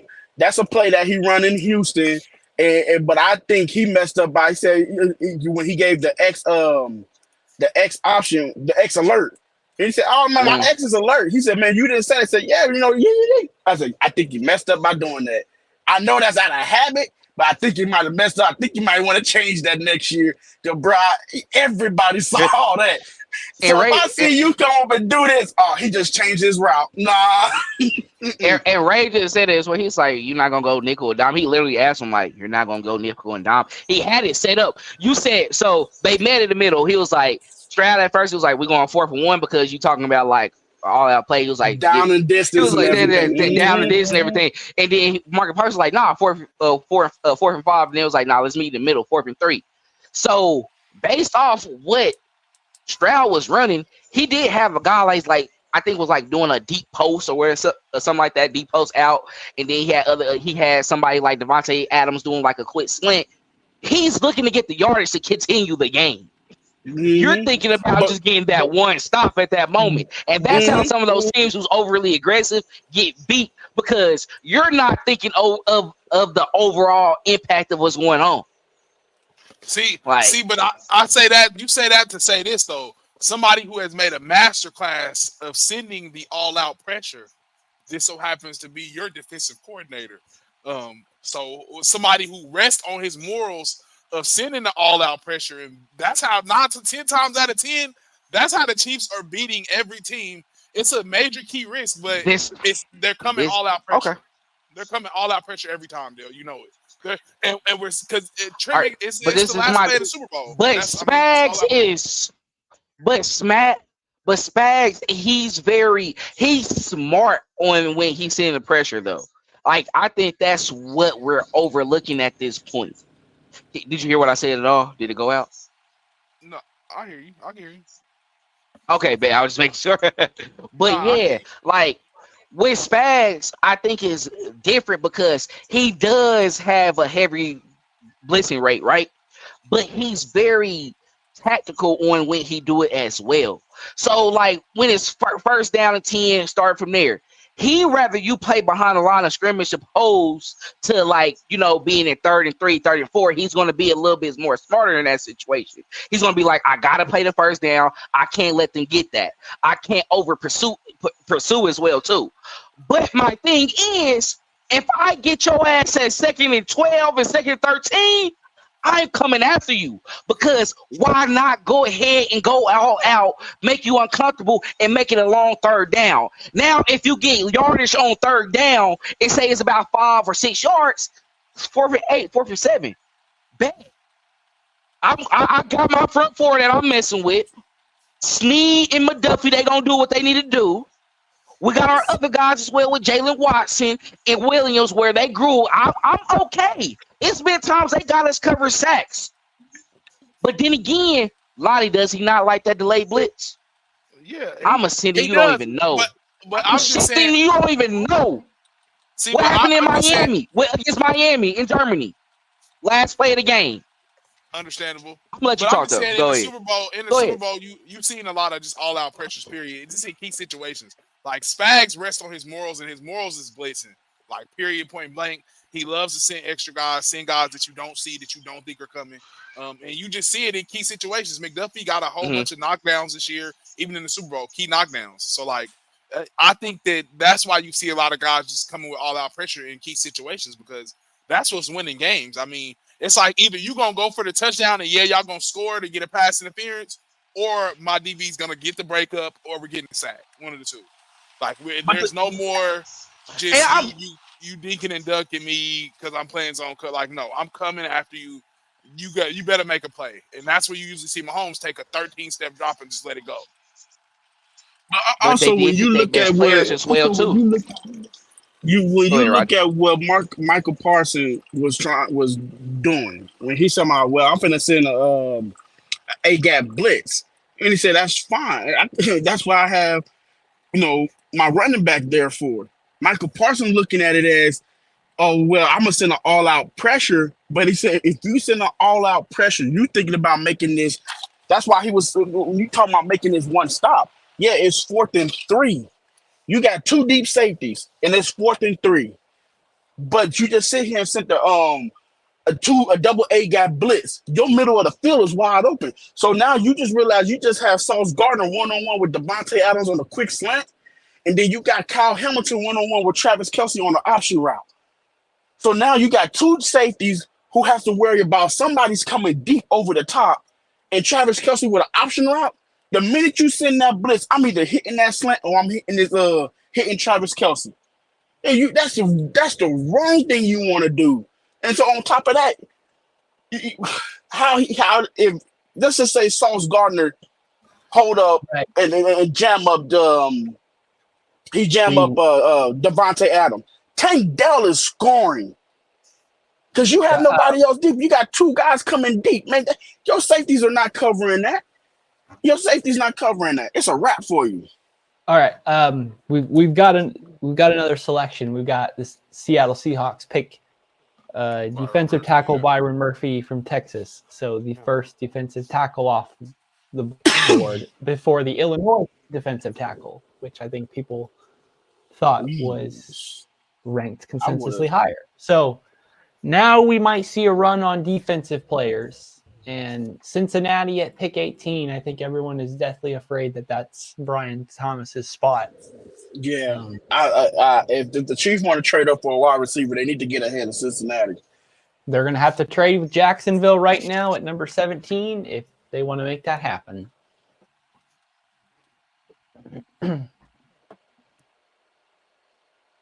Dallas Turner is falling. I know one thing. I don't think people want to see Dallas Turner next to Chris Jones. And then see him with Charles Omenihu once he's recovered from his injury. I mean, keep zigging when you're zagging.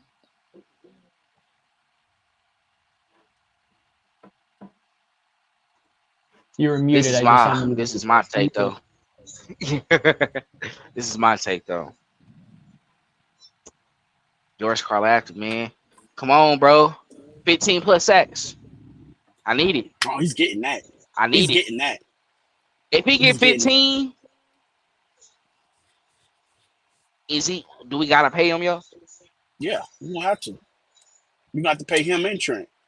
Because you're going to have to pay George. You're going to have to pay George because of his production, because he's getting better and better and better as the year goes. You're going to have to pay Trent because now he's going to get all-pro at the all-pro at the all-pro at the Guys, you're going to have to let pay me just say that George Karlaftis is only 23. He just turned 23 this month. So Jesus Christ, dude is young. 3 more years of him on the rookie deal with the 5th-year option, and he's only going to be 26. Yeah, give him 5 more years. He won't even be 30. He won't even be like matured physically yet. He won't even. He's younger than Chris Jones when he got his contract extension. It seems like why does it seem like George is the type of player that's going to get like better when he's like older, because he's like he's like more smart with his techniques and stuff and does something else. Because when I watch George, and especially ever since he's been training with Tamba Hali, people look at George as if he was more like Felix. He's starting that as well. There were pictures of him. And I think Felix is going to do this. He's going to have the same jump as George. Might not get the sacks. I'm a little question on the sacks, but he's going to have the same production as George, because the simple fact, people look at them and they just bull rush guys, just strength pass rushers and strength defensive ends. I don't think so. I think they're technicians. Now you working with the best technician in football. They are going to be unstoppable to hold up. Now, I can see what you're saying with that, and his is going to be a little bit more delayed than George Karlaftis, because George Karlaftis technically had to play a little bit earlier. But I can see the same thing what you're saying, where it's like, okay, all right, we got to trade. He played that first year. Yeah, they traded up. Vikings traded up. You got that. Yeah, they traded up with the Jaguars at 17. But him working with Tamba, you seen the growth in Karlaftis, right? He ended up being a double-digit sack person this year. With Felix, it can be to where, okay, you got Omenihu coming back a little bit. You got Mike Daniel back on a 3-year deal as well too. He's going to only go with the reps that he can get, right? What he can do. But if I can see like 4 to 5 sacks, I'm liking that because you're doing that based off of the production that you're giving from the team. So that'd be lovely. But I'm gonna let you go ahead and have to say those details. I know you want to put it out, Clinton, because some stuff just happened. Yeah, the Vikings have traded up with the Jacksonville Jaguars, waiting the officials on it, but it sounded like it was for a mid 5th round pick to trade up 6 spots, awaiting the official player chosen. My mind thinks possibly cornerback. Get the best cornerback in the draft and get a quarterback and a cornerback in the 1st round. That's kind of where mine's going, but it could be Dallas Turner. Quinyon Mitchell, I believe everyone's mocking as the first cornerback selected. I think everyone had them about 14, 15 range as that choice. So 17 makes sense where that range kind of is. So let's. I'm refreshing. When we get the news, I will share. It will be. In, I wouldn't be surprised if they got Brian Thomas Jr. I won't be surprised. I won't. All right, I believe that it is Dallas Turner. Yeah, I think didn't they lose Daniil Hunter? I think, buddy, he did. He went to Houston. Right. He went over there. They need to replace him. Yep, the Vikings get the 17th overall. The Jaguars get pick number 23, a 5th, a 3rd, and a 4th. So 3rd, 4th, and 5th to go up 6 spots. Yeah. So they got to think this is an important player for whatever they're going with. So they're gonna have a big day too, then.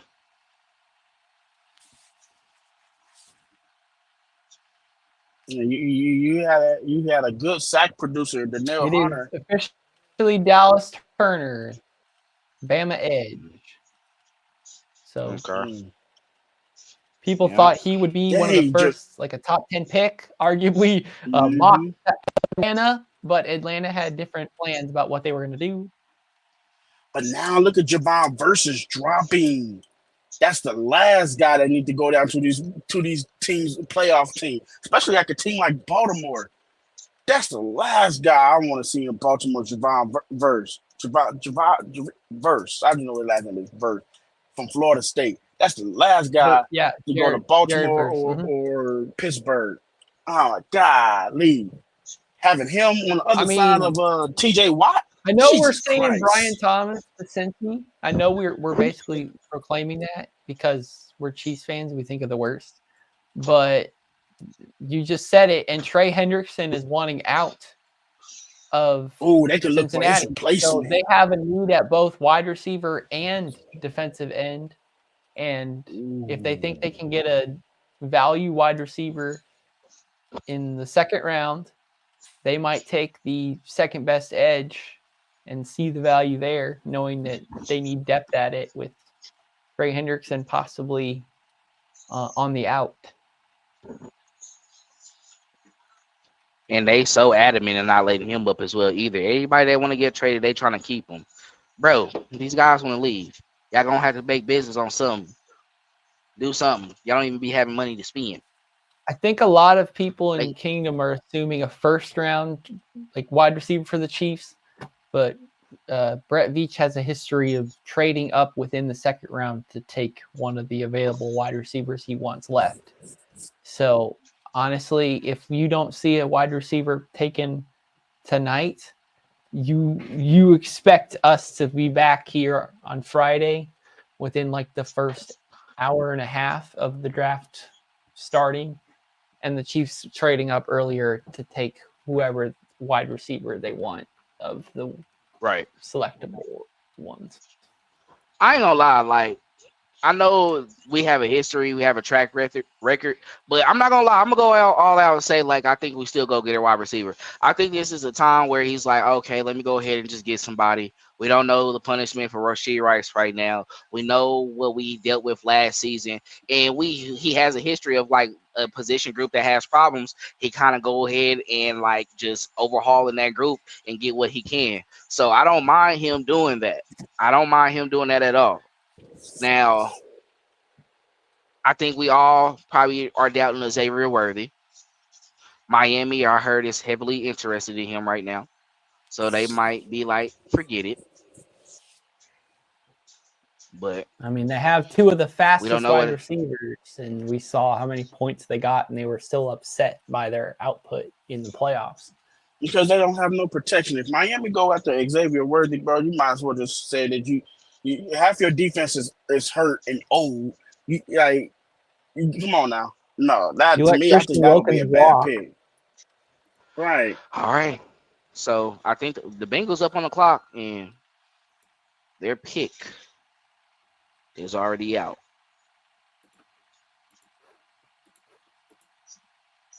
Is it Brian Thomas Jr.? Mims. From the Ooh, Bengals. now Oh, that right there From is Georgia. that's a Excuse me. smack to the Chiefs right there. That is a big smack to the Chiefs. Cause I know that's people on had he's him mocked at 19, so being picked But at 18 makes perfect sense. Ask the yeah, Bengal fans how Orlando Brown is doing. that's what I was about to say, bro. yeah. Orlando I, Brown might go to right tackle. They're tired of Joe Burrow going through these injuries, bro. They Yep. don't want to keep on having that with their franchise quarterback. Now, Orlando Brown, I know we talk stuff about him a lot, but we were able to win a Super Bowl with him. He can be. They got him on a 4-year deal. It's going to be his second year on this deal now. So I mean, they got to rock with him at least for the next couple of years. I think just let him go ahead out. But this guy right here, it looks like he a right tackle. If he's solid like that, I mean, at least you lock down both tackle positions. And they picked up Trent Brown as well too. Mm-hmm. They are tired of So Joe Burrow getting hurt, but that right they there, tired. yeah. They basically, I think they basically saying the vets they gonna give him a chance. But if y'all get hurt, get slot body, and he go out there and he play at a high level, y'all might be gone. Mm-hmm. I can And see I Orlando think Brown getting traded. I'm gonna be honest. I can see them saying like Trent Brown. They're gonna see what he's like in camp because he only have a 1-year deal, right? Mm-hmm. Just like we picked up Chris Long, or what was it? What Jake Long? Cal Long. No, Cal Chris Long. Long. It was Cal Chris Long. Long. Chris You Long. know, Cal Long. That's Chris right. Long. It, Kyle the it guard, was Cal. Cal. Yeah. former Chicago Bear. And some people thought eventually he would be like a starter. Mm-hmm. But And then he gets got hurt in hurt. training. I remember he talked about Got that on hurt. the podcast. He said he got hurt in training camp, and that's what pretty much threw all that away. Mm-hmm. Because he said he wasn't prepared for how Andy Reid run his training camp, and he thought he would be able to do it, and he messed around and got hurt. Yeah, right. They went Mills.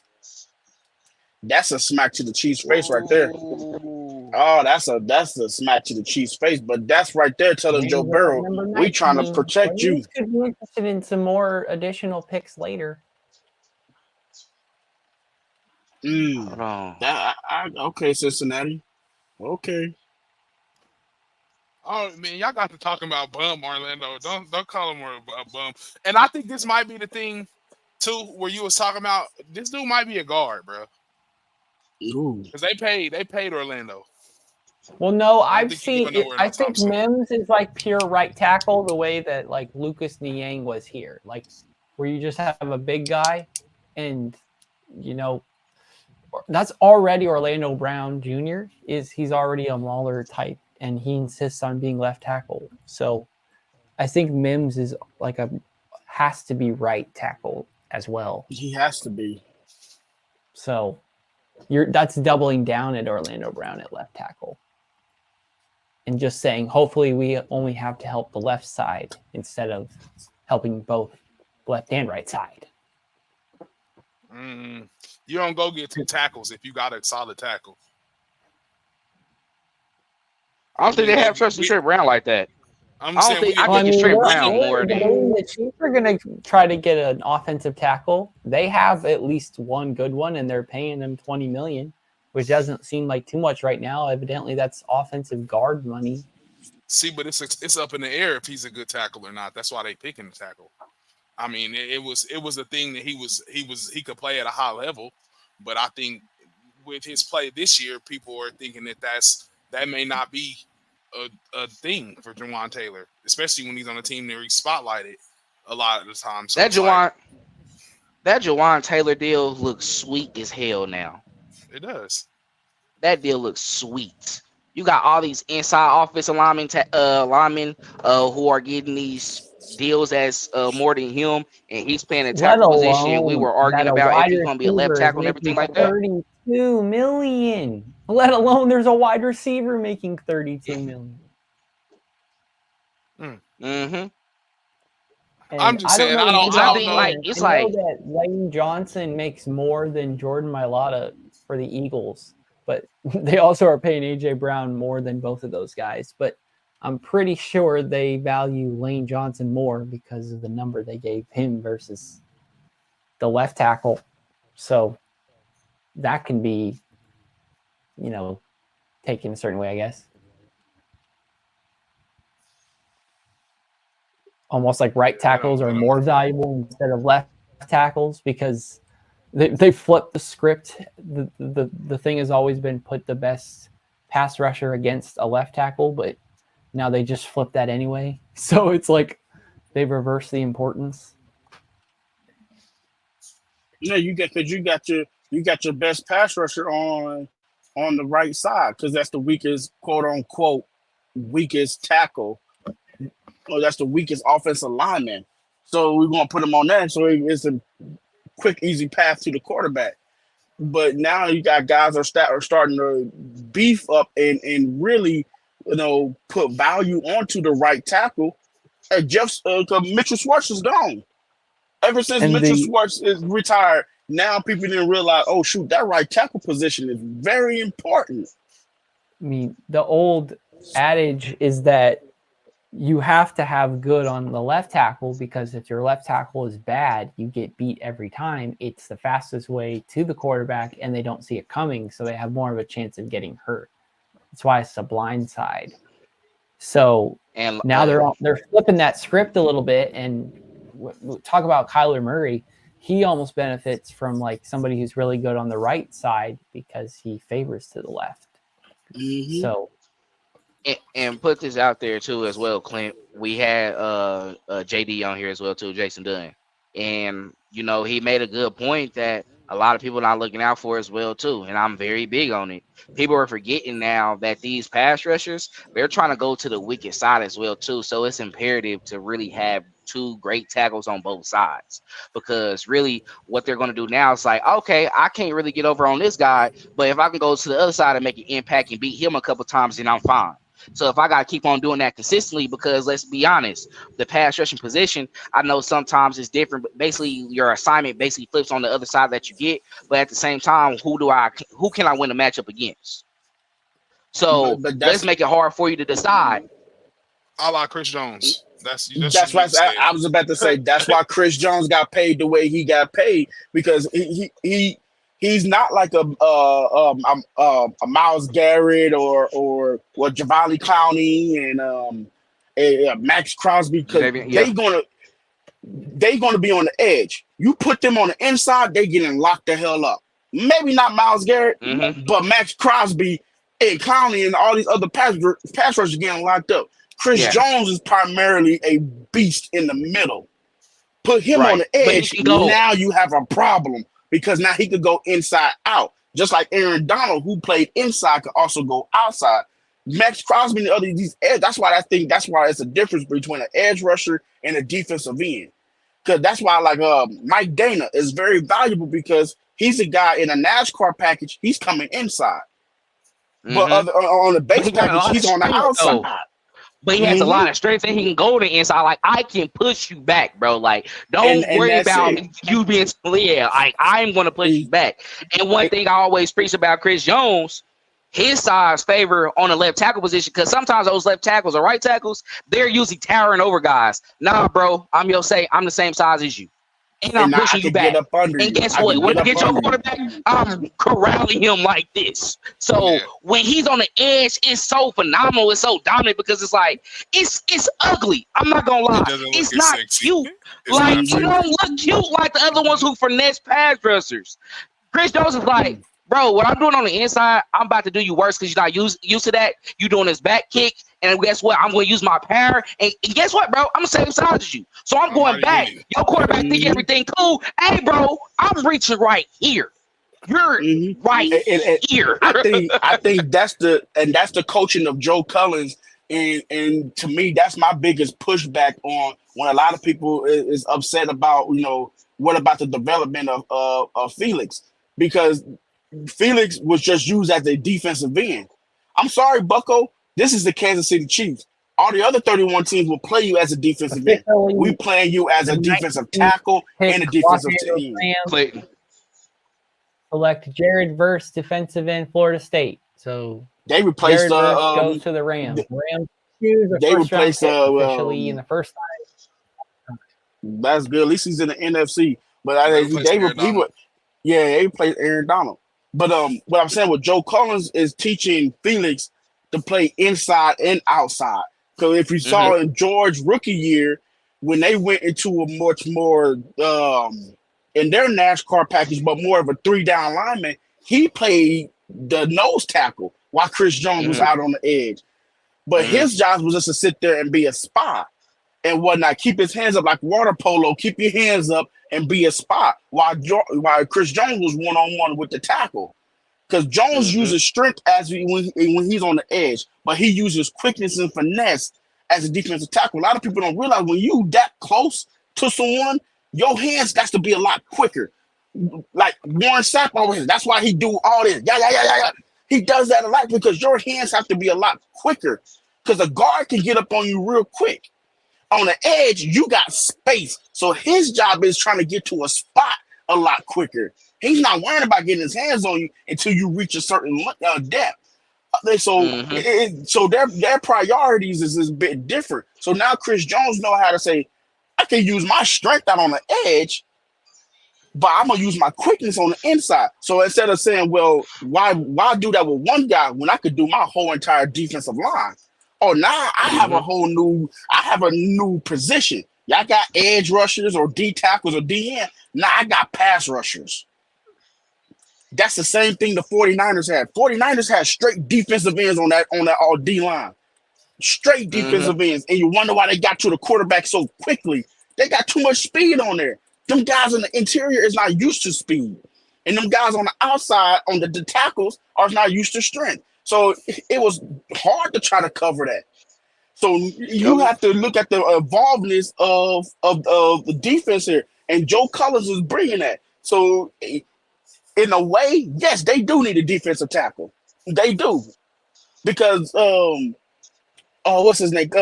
Not Colin Saunders. Damn it, what's his name? I got his face right in my. I'm looking right at his face. I can't think of his name. So if you're talking about Panel, you got Hearing, Naughty. Derek Naughty is a run blocker. It's a run stopper.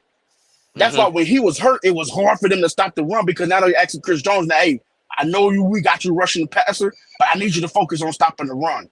That's when Derek Naughty was hurt. When he got healthy, okay, Chris, you focus on getting the quarterback. Naughty is focused on getting that running back coming up the middle. That's it. So in a way, Naughty is really important to stop the run. So they technically need another defensive tackle who's going to come in on passing down so Naughty can come and get a break. And so they will do the wear and tear on him. And now you have literally 4 pass rushers on that defensive line, let alone worrying about the corners blitzing you. That's nasty. But that's what happened when you become a passing league. And that's what I was gonna say. That's what I was just gonna say, just in general. I think that's what the Chiefs are shooting for when they drafted all them pass rushers in the first round. That's why I don't know if we go pass rusher in the first round this time, but I think that's definitely what they're looking for. And that's why they kind of set Felix and let him get acquainted. But Just definitely having Charles Omenihu, having Felix, Mhm. having seasoned guys like Mike Dana, having a guy like George Karlaftis, who was a first rounder. You can see them kind of going towards that 49er, no I would name, just no face yeah. type mode of pass rushers. But I just say this to double back to our point. That's why I feel like Dale's point, you got to be good on both sides of the ball now, because like you said, we are just a prime example of we will go down up and down the line, have our best pass rusher pick the weakest person on the offensive line, and he'll go to work from there and ruin your whole game plan. So like that's why I just feel like Dale's point is just even more relevant as to you need to have good players all over that offensive line. You really can't have any weak links because they're gonna find the weakest link on your offensive line. And that's why I'm And very that debatable.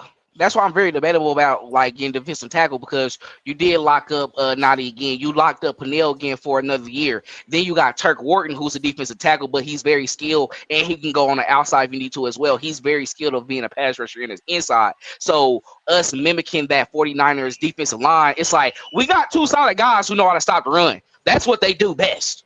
They can clog up that middle. Well, what I say all the time, if you're stalemating in the middle, that's a win for the defense because you didn't push them past the line of scrimmage. So if they're able to make contact at the line of scrimmage, you're slowing down that running back. And that's why they were effective, because we were very bad at that at first. We had guys who were getting pushed back, and then you had guys like Anthony Hitchens who had slow reaction. Now we got young guys who are reacting quicker. They know where it's at. They're not second guessing. Even the corners is not second guessing on anything they're doing. Once they see that ball out your hand, they're going. They don't care if you're trying to do a trick play. Once I see you throw it to him, I'm flying in, because you're not a quarterback, bro. You're not going to be used to pressure just coming to you. Like, we're going to go with it. And that's why we were able to be successful on the defense this year, because we're not thinking. We're not thinking slowly. It's like, hey, this is what I'm going to do. If I mess up, forget it. My bad. I won't do it again. It was very out of your head the next play. So that's why this defense was successful. But, Rod, I know you was about to say something. I'm about to say, I won't be surprised if the Chiefs get Demaris Robinson, the defensive end from Missouri, because now you finna add a one hellacious rotation. You talk about you giving Chris Jones a break. The last thing you need as an opponent for the Chiefs is having Chris Jones fresh in the fourth damn quarter. That's the last thing you need. That's the very much last thing you need. And you getting someone like Robinson, you basically telling Spags, I'm giving you a rotational pass rushing unit that you got guys coming in. Your coverage is just your coverage. You're going to have pressure. Now you're going to generate pressure without blitzing. That's the last thing you need. And like I said, when a game matters most in the fourth quarter, 5 minutes left, you don't want Chris Jones having energy. What's up, To interrupt real quick, this Pittsburgh Steelers select Troy Fontenot, offensive tackle, Washington. So there's another that tackle, Dale. Chiefs tackle. This is the tackle me and Dale talked about. I coveted Fatanu.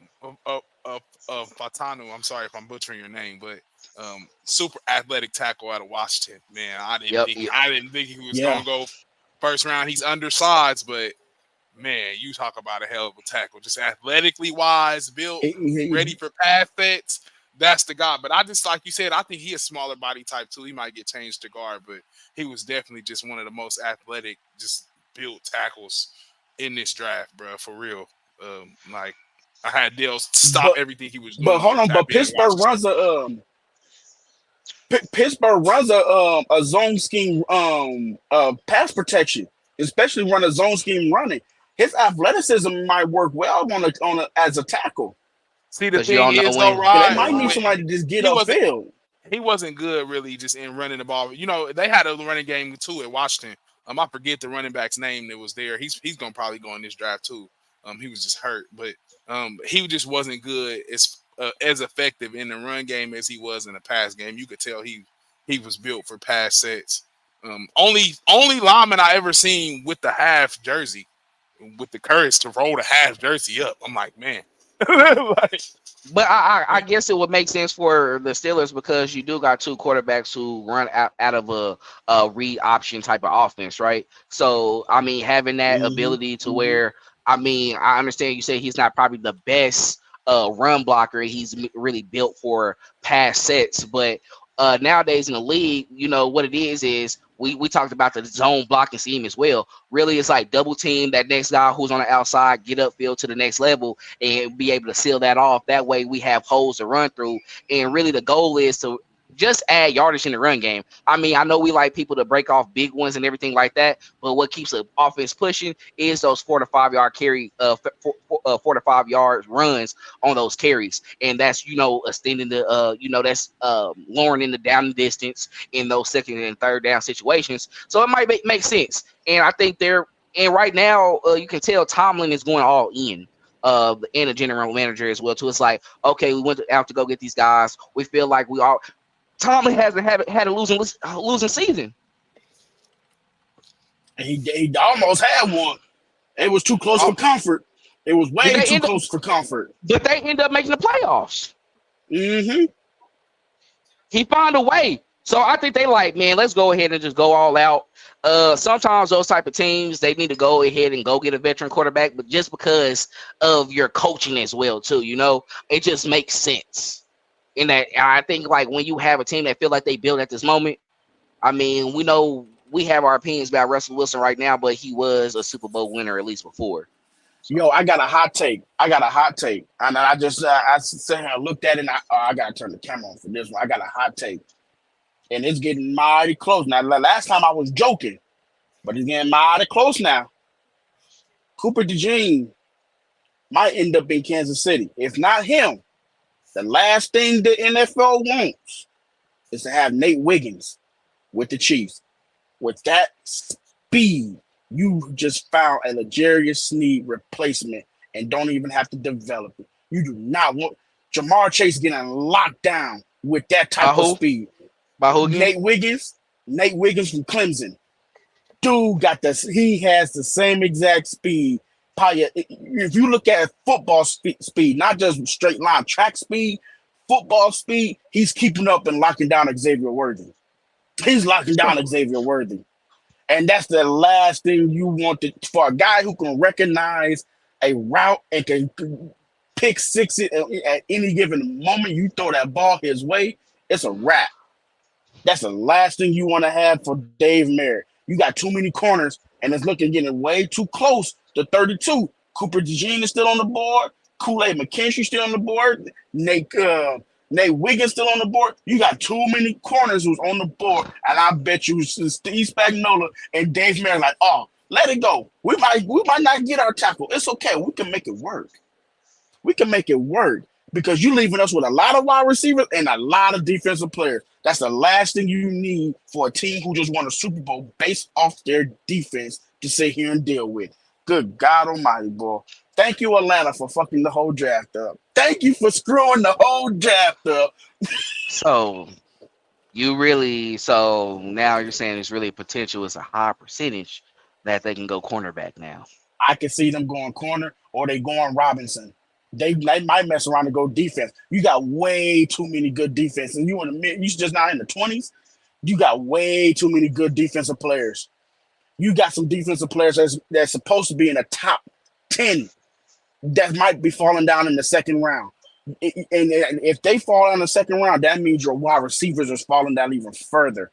To me, I think there's only one tackle left for the Chiefs to trade up for, and that's Kingsley from BYU. If he's gone, they're going straight defense, and I think they're going to get the most ruthless defensive players, and they're going to make people pay. You could give my tackles all you want. So you gave up on wide receiver? I don't think they're going to get wide receiver in the first round. If Kingsley get picked before the Chiefs, it's a wrap. They're going straight defense. They finna get the best defensive player, and they finna lock things down. Since they want to sit there and take away Patrick Mahomes' protection, they finna make that defense more hellacious to deal with. More hellacious. Newton is still on the board. Newton is still on the board. Dog, you do not want him next to Chris Jones, just like you don't want Robinson next. You don't want nobody in this defensive draft in the first round next to Chris Jones. That's the last thing you need. You got lucky with Charles Omeni, who you better hope he's not ready by week 1, but it's kind of looking like he might. I don't know. Wishful thinking, but it's kind of looking like it. But you do not want to give Joe freaking Collins another athletic defensive lineman who can play inside, outside, upside, downside, whatever side you want. You got to deal with Chris Jones. Now you have to sit here and say it's a possibility that Chris Jones is going to be one-on-one. That means George is one-on-one. That means Charles is one-on-one, or Felix one-on-one, or the unsung, unrated hero of Mike Dana who whooped Trent Williams' butt all throughout the Super Bowl one-on-one. You don't have enough guys on that offensive line to sit there and block unless you're doing a max protection with running backs and tight ends. And I mean, that's on the two guys going out in coverage. Good luck. Good luck. Well, the Dolphins on the clock right now. So keep playing with I Beach. think based on the pick, what they do, they're gonna reach for a wide receiver probably. they think they're reaching for Xavier Worthy. He wants that high powered offense, so he might reach. Of course. Xavier Worthy can't do nothing if Tua is getting pressured. No, they took a defensive end. I knew it. At Penn State. What? Yep. Cooper Robinson. The 21st pick, the Miami Dolphins select Robinson. Robinson. I'm sorry. Hold on. But they was hyping Xavier Worthy to them. So this is what I want to know. Who wants the wide receiver within these? Well, Buffalo and them. Buffalo. Yep. You know they're reaching. They're reaching. They're going to reach for Xavier because they need to play the digs. Worthy. And this is the crazy part, I think, the dilemma that we got in this draft. Are they prioritizing speed over a guy that is like a known factor to be one of the came from a great program? Dude, oh my God. No. Arizona Cardinals. They're going to double dip. They're going to get Xavier Worthy. They're going to get the best actual wide receiver in Marvin Harrison and take the actual fastest wide receiver. So you think he gets to the second round? No, I'm saying the Cardinals pick number 27, just ahead of the Buffalo Bills at pick 28. The Cardinals have the 27th overall pick from Houston. They was discussing trading number 4, where they talk to us and try to let us go to 27. That's what I'm saying. You think that's possible? This is a prime spot because you've got Philly, Jacksonville, who traded down from 17. Oh, hold on. If them wide receivers drop to 27. If they do it, because I think they feel like they cool with Marvin Harrison. Jacksonville need a wide receiver too. They just picked up. So they picked up Jacksonville. They picked up who, bro? No, they don't. They got Gabriel Davis. They don't need a wide receiver, and they don't need a pass rusher. That's why they traded. Did they get Curtis Samuel too? Yeah. Who did Curtis Samuel go to? Curtis Samuel went to the Bills. But they also got Christian Kirk in free agency the year before that. So Jacksonville is actually paying for free agency. Hold on. They might have grabbed Darnell Mooney. No, let me see. Darnell went to the Falcons. Jaguars receivers. A wide receiver is going to fall, whether it be Mitchell or whether it be Brian Thomas Jr., whether one of those wide receivers that was supposed to go up there is going to be down there at this point. They probably do. We at 21 or something now. It's no way that 4 wide receivers go, I think, between now and the Chiefs pick. I don't think that's. But Jacksonville dude probably need a wide receiver because they only got Gabe Davis, Zay Jones. Who else? Agnew, Christian Kirk. They probably need some guy that will be a difference maker. Making sure the Chiefs don't pick till 10 again. Good old Goodell. Philadelphia could be open for business. We know they're not going to take a wide receiver in the first round, considering they paid AJ Brown all that money. Oh no, they're not getting a wide receiver. Who? I see them, the Eagles. They just locked up AJ Brown too. A lot of money. I see the Eagles going either after interior offensive lineman or going for their secondary. They need secondary help. The best center, Jackson Powers Johnson out of Oregon. They're going to need somebody to replace Jason Kelsey. But then again, you is looking at your pass rushers got depleted too. So I can see them going after Newton. That's true. Fletcher Cox just retired this season. So they could be in Yep. the market for a defensive tackle. That's very true. Ah, man, Miami getting chopped, boy. Golly, that shook some stuff up there.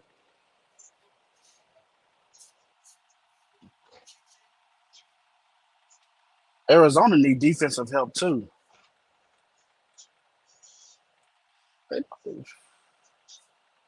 Dallas need owner help. That's what Dallas need.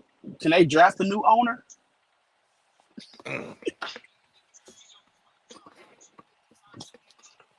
Let's see. That's what Dallas going to do need. something Dallas- weird, like take the first running back. They're going to take Jordan Brooks. Yeah, they is. Yes, they What's is. crazy is we praying that people don't reach. We praying that teams don't reach for the guy that we want. We're sitting down at 32, being hopeful Chiefs fans, like, oh, please just don't take the wide receivers that we wanted. Well, they're not letting anybody good go to the Chiefs, so they're going to figure out a way to ruin this night for us. So we can keep Actually, at this point, they ain't doing a good job of it. They sure enough ain't doing a good job. It's always so much hope on the board at 22. We just never get up that high. So it's always a lot of hope up there. Like I said, I think the only guy that the Chiefs going to trade up for is Kingsley, the tackle out of BYU. But other than that, man, you leaving too much great top-end defensive players on the board. You got guys that should have been gone. Cooper DeJean should have been gone. And on top of that, you got the cornerback from Mizzou. Man, you got way too many great DBs here, bro. That's the last thing you want is the Chiefs to start sitting here stacking more up on the defense that, man, you trying to slow down. You're not slowing that down, bro. It's a wrap. Get Kingsley if you want to. Get Kingsley. The NFL going to regret it. They're going to regret it. Eagles on the clock right now. Because the Chiefs can turn around and package a couple of picks from next year and try to trade up in the beginning of day 2 in the second round to get someone like Troy Franklin and say, forget it. I'm just going to keep building on this defense. You can't beat me if you can't score. You can't beat me if you can't score. So we're going to call it like it is. You can't beat me if you can't score. If you don't like it, call your mama. You can't beat me if you can't score.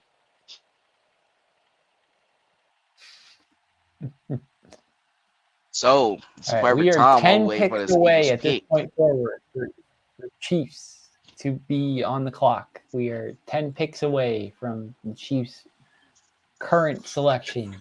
And it's corners that are sitting down at the bottom of the board. I think corner is the only position that has not been taken yet. I'm just saying, Do the period, Eagles in need a general, DB? that's just the last loaded position right now is corner. It's a lot of corners sitting down there at the bottom. I think Beach might have seen something that we didn't see, y'all. Man, the Eagles going to get a He tackle. said it was going to be a good corner class. Everyone was saying how good of a wide receiver class, and he zagged when everyone was zigging for the wide receivers. He said it was going to be good corners. He must have knew what pocket he was in and had to choose from. Yeah, tell him go watch previous shows. Clinton told y'all Brett Beach's whole premise, bro. Zigging and zagging, bro. Told you the whole thing. Yep. Ray, I think you might be That's correct. true. I did tell him to do this. I did tell him it was going to be exactly like this. I should have probably done a couple more things with my future telling, besides just talk to Brett Beach about drafting a corner. But I'm glad he's listening. Well, the Eagles, it looks like Yep, they got the corner. They went corner. Yep. But that's if you would have told me that the first corner was going to be taken off the board at 22, I would say, "Oh my God, that means the Chiefs are getting the corner." And the Chiefs, when they got Trent McDuffie, got the third best cornerback and had to get to pick 20. But the other two cornerbacks went pick 3 and 4. So there was that large gap, but it was still somebody they thought was the top 15 player. One of the best cornerback in this class has to be considered top 15, you'd think. I mean, it shows the first defensive player was Oh, I not forgot taken about another until guy. 15. So it just went to show how good of an offensive class this was. I forgot about it. I said here and forgot about another corner, and I didn't even think about him. I forgot about two corners. I'm sitting here talking about Cooper DeJean. What about Terrion Armin and Kerryon Mitchell? Kerryon Mitchell going to the Eagles. Your pick was officially Oh, he going Quentin to- Mitchell out of Toledo. Oh, okay. So So now you got Terrion Toledo Arnold. Jeez, man. You still got too many good corners. The first man, boy. I mean, I can see like it's looking like right now with a lot of these guys that's dropping and some of the positions that we can feel that would kind of be impactful. I mean, it might be something that's over a wide receiver just because it's like you went out and got Hollywood Brown. Now we don't know what the future is for Rashee Rice, but you're somewhat feel comfortable knowing like you have another guy on that offense that can, take the top over the defense and also can produce offensively as well too. So I can see them being like, hey, let's go ahead and cover this cornerback position because this would be another rookie. You got him match up with McDuffie. We just lost Snead. Now we back into the same situation we was last season. And we think that we're going to be more productive offensively this year as well too.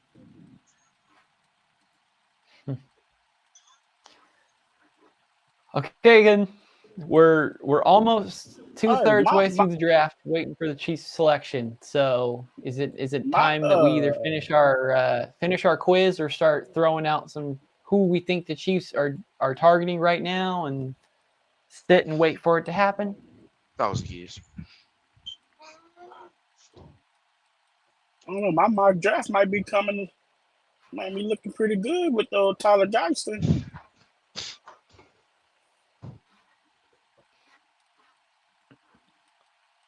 Let's see what the Jacksonville Jaguars do at 23. Now I'm seeing all over Twitter people talking about Chiefs beat writers talking about the Chiefs might look like they going defense in the first round, but we already said that.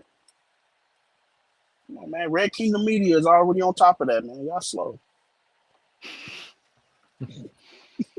Yeah, what everyone's always telling you have to do, we think you're probably not going to do that. Wow, that's so genius of you guys. Because we don't follow the gossip. We follow where the logic goes. So now that makes me think on Brett Veach's board when he mentioned that they got the top tackles and then it drops off. Where exactly is the drop off at? Because to me, I think the drop off is after Kingsley. Maybe Tyler Geiston and Kingsley the only two left. But when you look at this defensive class, man, you got way too many good defensive players in the bottom. At the bottom. Other than J.C. Latham, I think went higher than I expected him to go. You had 5 tackles go in the top 5, in the top 20. So I would have said maybe the Chiefs thought that half of those were first grades, but maybe they would have liked Fontenot as one guy that they liked, as someone they liked, and clearly they would have had to go up a little higher to get that second tier, I guess. But I think the names that we saw come off the board probably went off where we expected them to, or at least arranged in some order. But I think that those 5 guys were pretty much, or 6 guys actually, were kind of assumed to be in the top 20. I don't think Brett Veach was looking for you talking about the first defensive guy coming off the board very late in the draft. I think half these defensive players should have been off the board a long time ago, which gave us a chance for a top end tackle. Now it's like, no, that all flipped. So now it's like, okay, let's try to get to our plan B. Well, technically plan 2A was wide receiver, 1A was tackle, 2A is looking at wide receiver. Plan B is straight defense. Mm-hmm. And so now it's like I understand AD Mitchell and Xavier Worthy. I'm looking at Brian Thomas Jr. Either Brian Thomas Jr. Hasn't There's no came off either. yet. He hasn't came off yet, did he? No, he's still on the board, and that's what I'm staring down because you still got a lot of great defensive players. Like you got a still the number 2 corner, number 2 and 3 corner. He's not on the still board no left on the more. board. Wow. The Jags just took him. Ooh. Brian Thomas Jr. is now a Jacksonville Jaguar. They would do that. I mean, the guys that they kind of was putting towards us, I ain't gonna lie, that's what they were saying, all right? So I was like, we had to trade up for him to drop that low. You know he was trying to call. You know he was trying to make that happen, but Jacksonville said, that's the guy we want. You're going to have to trade us a little extra if you're going to get the spot. And Brett Veach wasn't willing to do it, so they just took him. The same thing probably happened last year with Antoine Harrison. That's probably who they wanted. Jacksonville's like, well, that's who we want. You got to pay us extra. Brett Veach said, no, thank you. And they said, all right, we'll just take the good player. Thank you very much and goodbye. That's why we want to cheer. See, and look, this is what I don't want to say it, but Green Bay, you got Dallas, Green Bay, and I think hopefully it ain't Buffalo after that because these wide receivers are probably about to go right Just here. about to be a wide receiver. Jerry Jones is on the phone right now with Xavier Worthy or Adrian Mitchell and telling them how much you love Texas. We were going to put that star on the side of your helmet. We were going to put it right on the side of your helmet. Yep, they getting one of them guys. One of those guys is about to get reached for right now. I say Xavier Worthy. I put one of Xavier Worthy. He's going to Dallas. Xavier Worthy going to Dallas and probably damn AD Mitchell probably going to damn Green Bay. You already know Jerry Jones is thirsty. He's on the phone right now. Hey, I just want to tell you, this is Jerry Jones from calling from the Dallas Cowboys, and just want to let you know that we're going to change that Texas, that orange Texas logo on the side of your helmet. We're going to just change that right on to the star. That's it. And I'm gonna throw it in here. You drive about 2 hours down the road down here in Dallas, and we're just changing your life forever. That's it. And on top of that, I can see Buffalo getting Lad McConkey. They gonna get Lad. They getting Lad McConkey because they need a wide receiver. They reaching. Everybody's reaching right here. It's a wrap. Hold on. Tony Khan being seen on TV with a freaking neck brace on. Hold on. What happened, Dale? The Chiefs just tweeted some in their scheming just a minute ago. What y'all scheming up, though?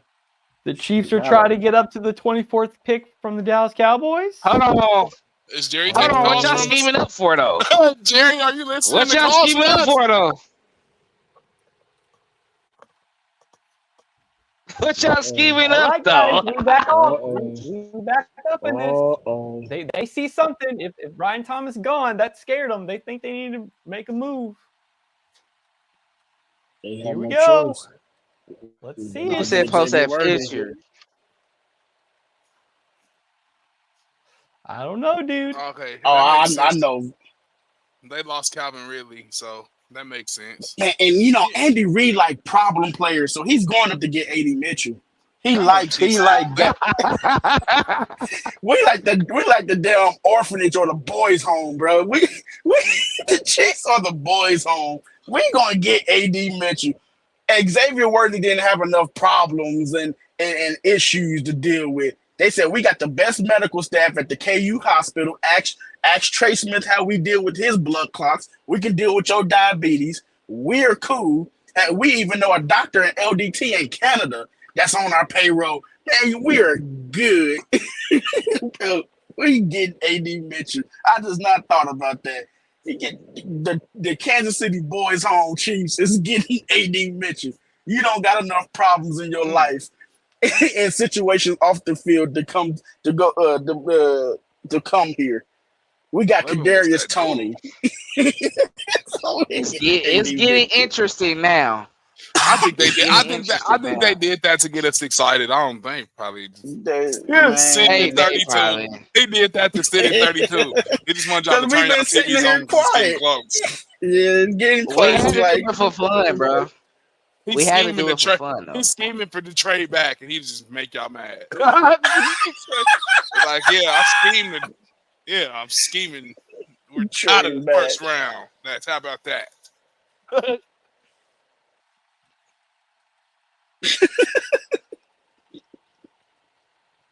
I'm telling y'all who this is right now. I don't even know why Jerry is taking so long to pick the phone up. Like, just do it. You were so Because they thirsty. play. And they Bro. lost Michael Gallup. I don't know. Did they got our Gallup is still there? They Gallup lost just Michael Gallup. I think he a free. I think he still might be a free agent. I don't know. Well, yeah, Because so like, Jared Judy wanted to get paid.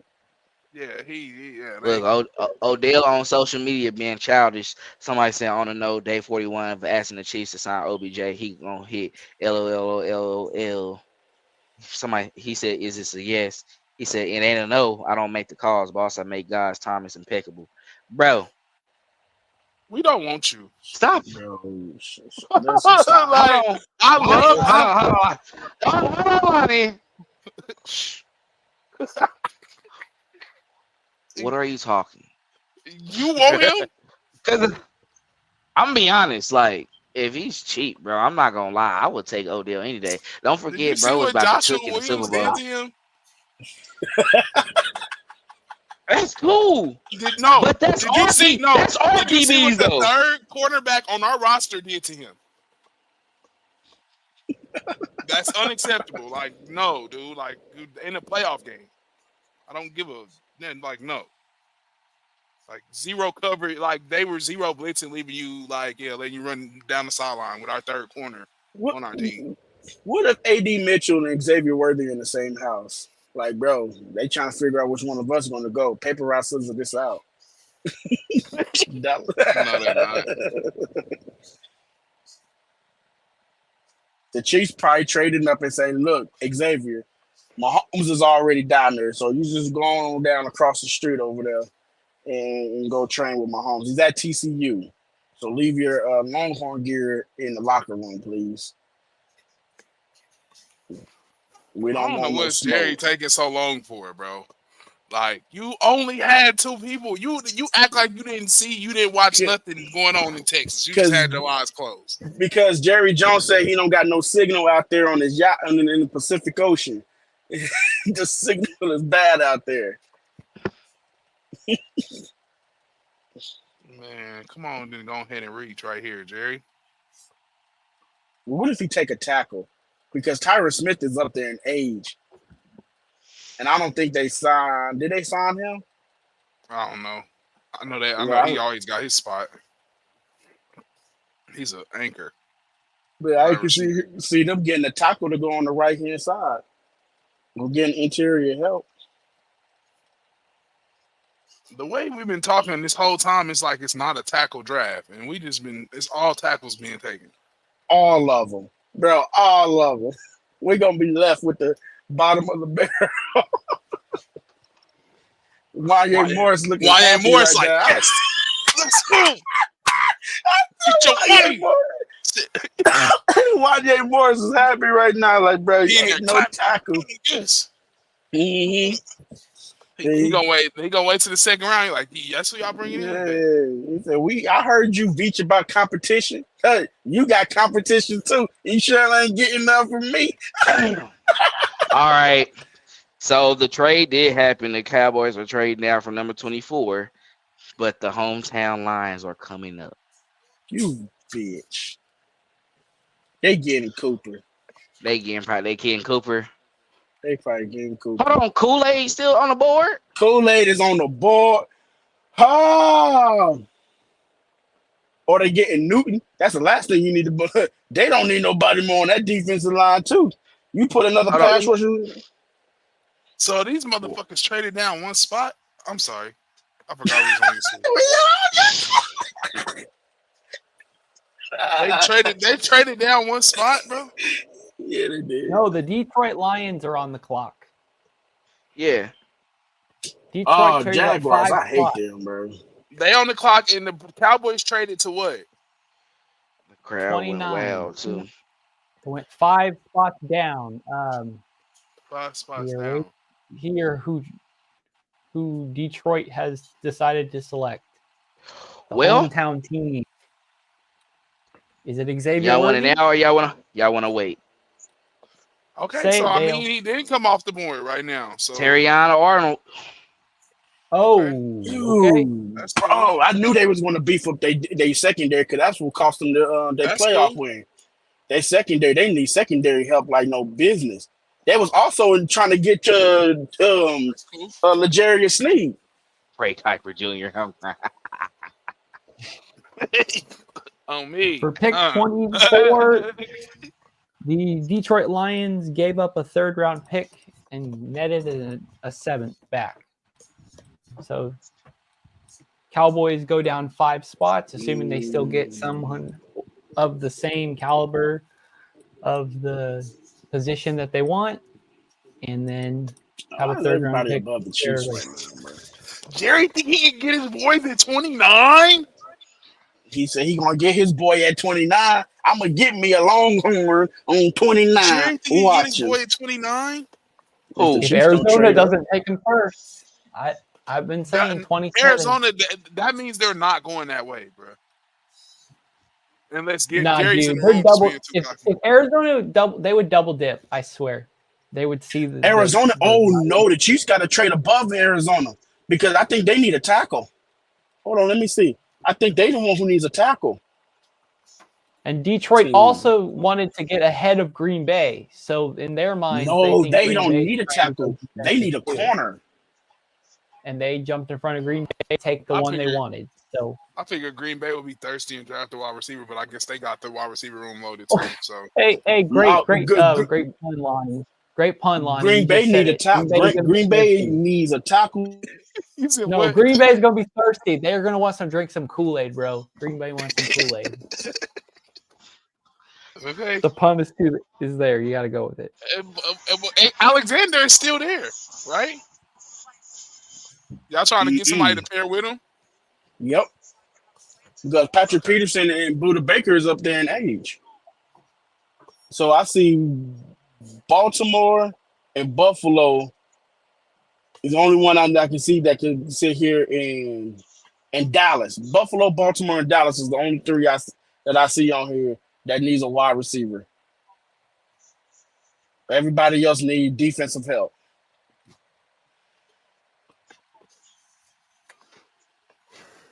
This shit better get nasty. Jerry Jones said, "I'ma still get my boy at 29." He said, "I'm getting my boy at 29." I'm just trying to see if we about to trade up. That's why I'm too invested right now, bro. We have to. It fell through. We have to. Because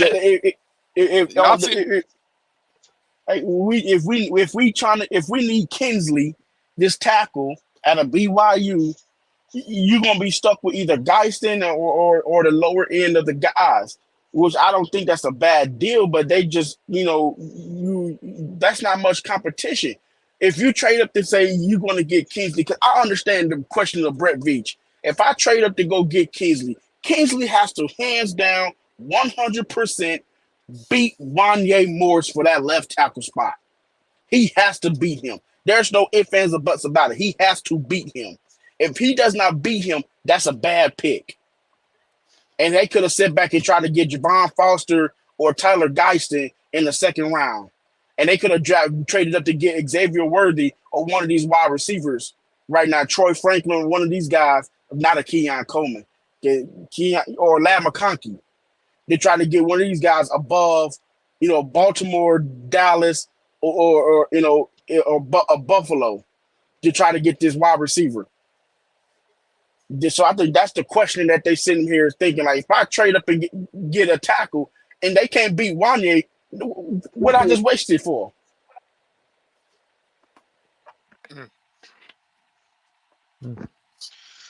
I don't think a tackle interesting. comes tonight. I think all the tackles been taken for tonight. I think I don't know how deep that position is, so I think it's gonna be something exciting.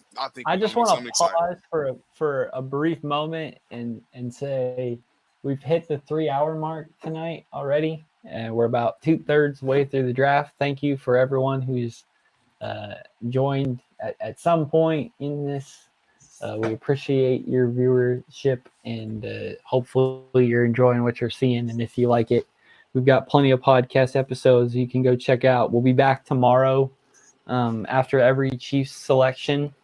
We'll be back here for random live sessions to discuss who the Chiefs Oh, take. wow. That's who they third round. picked. And Rod, you got if you got it, go ahead and say it. You Oh my goodness. they picked the second best corner. Well, no, Oh no, that's Detroit who got it. yeah, no, they took a tackle. The Packers took a tackle, y'all, Oh, from man. Arizona. Oh, Jordan Morgan. Jordan Yeah, Morgan. good, because he got short arms, but he got quick feet. Even though he's athletic, but I think he's and it's funny because I asked I was on 810 Sports Radio today, and I asked Rand Petra about Jordan Morgan, and he said the thing about it is the Chiefs value arm length. If you don't have at least 35-inch arms, they're not drafting. And Jordan Morgan had 31, 32-inch arms. So his arms was a little shorter than what they want. Even though he got quick feet, he's more on the athletic end, but he can get trouble being bull rushed by longer edge rushers. As long as it's not Kingsley, that's all I care about. As long as it's not Kingsley. Kingsley is the only one who has arm length over 35 inches. He's the only one who got long arms. That Patrick Paul is the other one that gets get lumped in and said is probably someone who could probably go here in the 30 range of players. Patrick Paul is the one who can compete. Between Patrick, but only thing with Patrick Paul is he's a little slower. He's a little slower, and he can get beat by a speed rusher because he could get caught lacking and end up getting caught holding and whatnot. That's the only knock on Patrick Paul because his length is good, but that is a double-edged sword on him. Speed rushers can get up under him and can draw holding penalties on him because he don't have that quick feet. And like Kingsley is more athletic and have a better low center of gravity and have a bigger punch. So they both have the arm length. To say really quick, according to records, it has Jordan Morgan listed as an offensive guard. So not even as an offensive tackle on the draft card. So he is the first interior offensive lineman taken, not necessarily the best offensive interior lineman grade draft wise. So no, I think if you list him as an offensive guard, then you was better off trying to get Cooper Beebe from K-State. Cooper Beebe is a dog on the inside. As a KU fan, I'm going with Dominic Pooney as my mid-round offensive guard preference, but I'd be fine with either one. I see Pooney too. Pooney is he's a great guard too. And then I'd be fine with Austin Booker on day 3.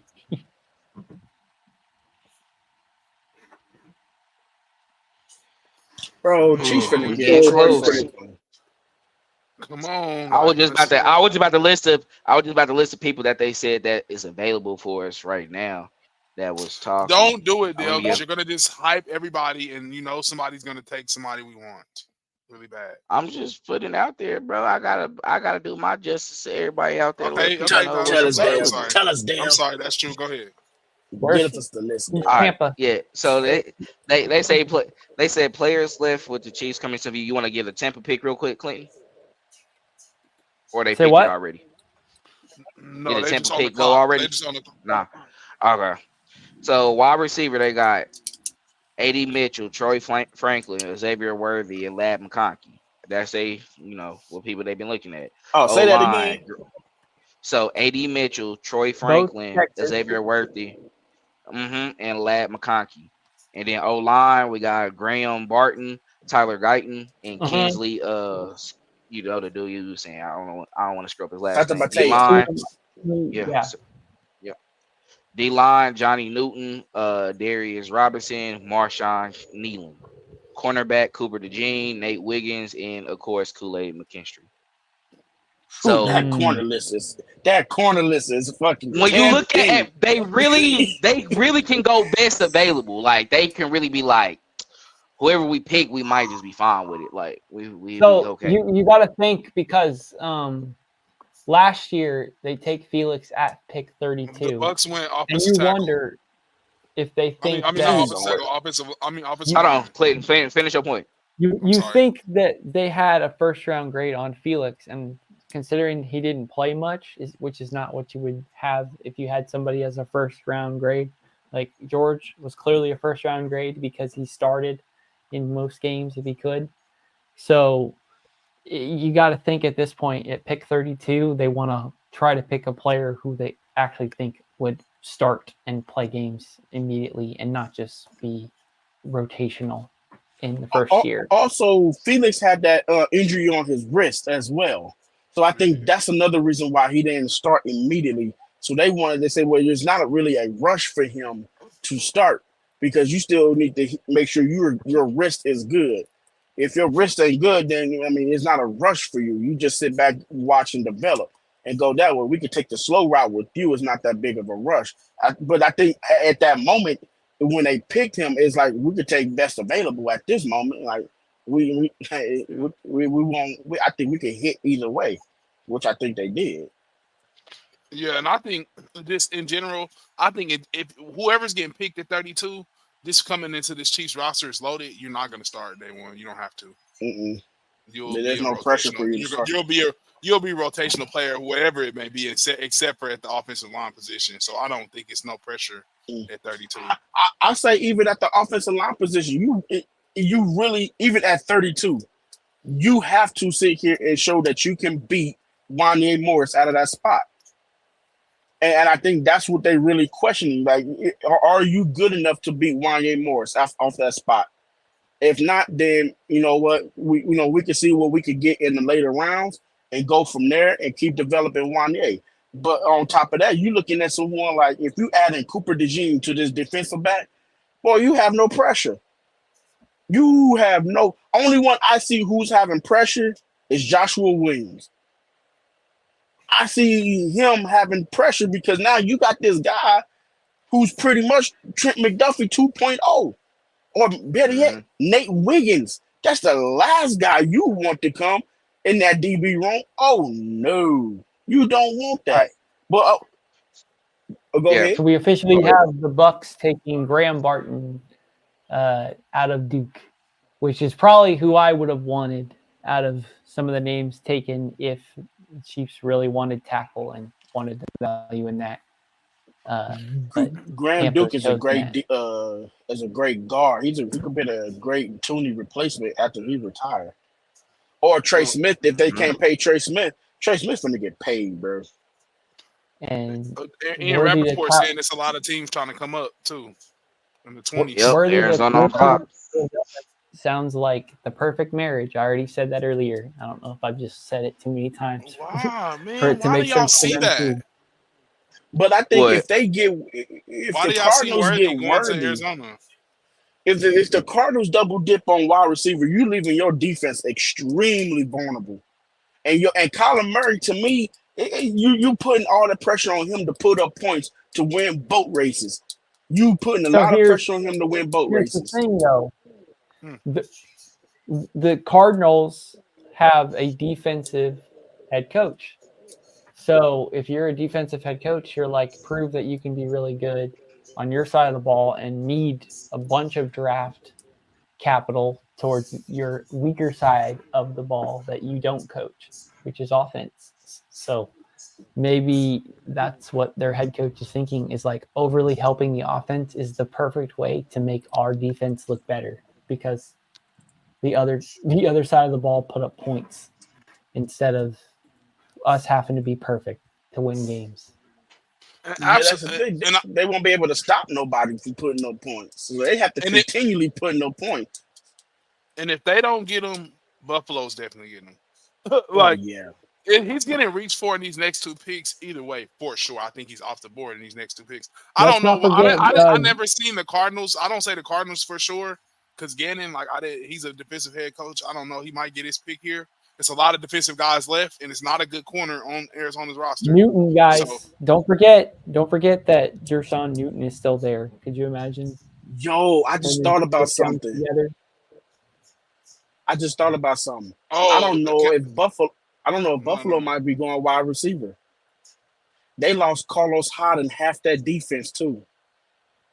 They might be going defense. They might be looking for secondary help too.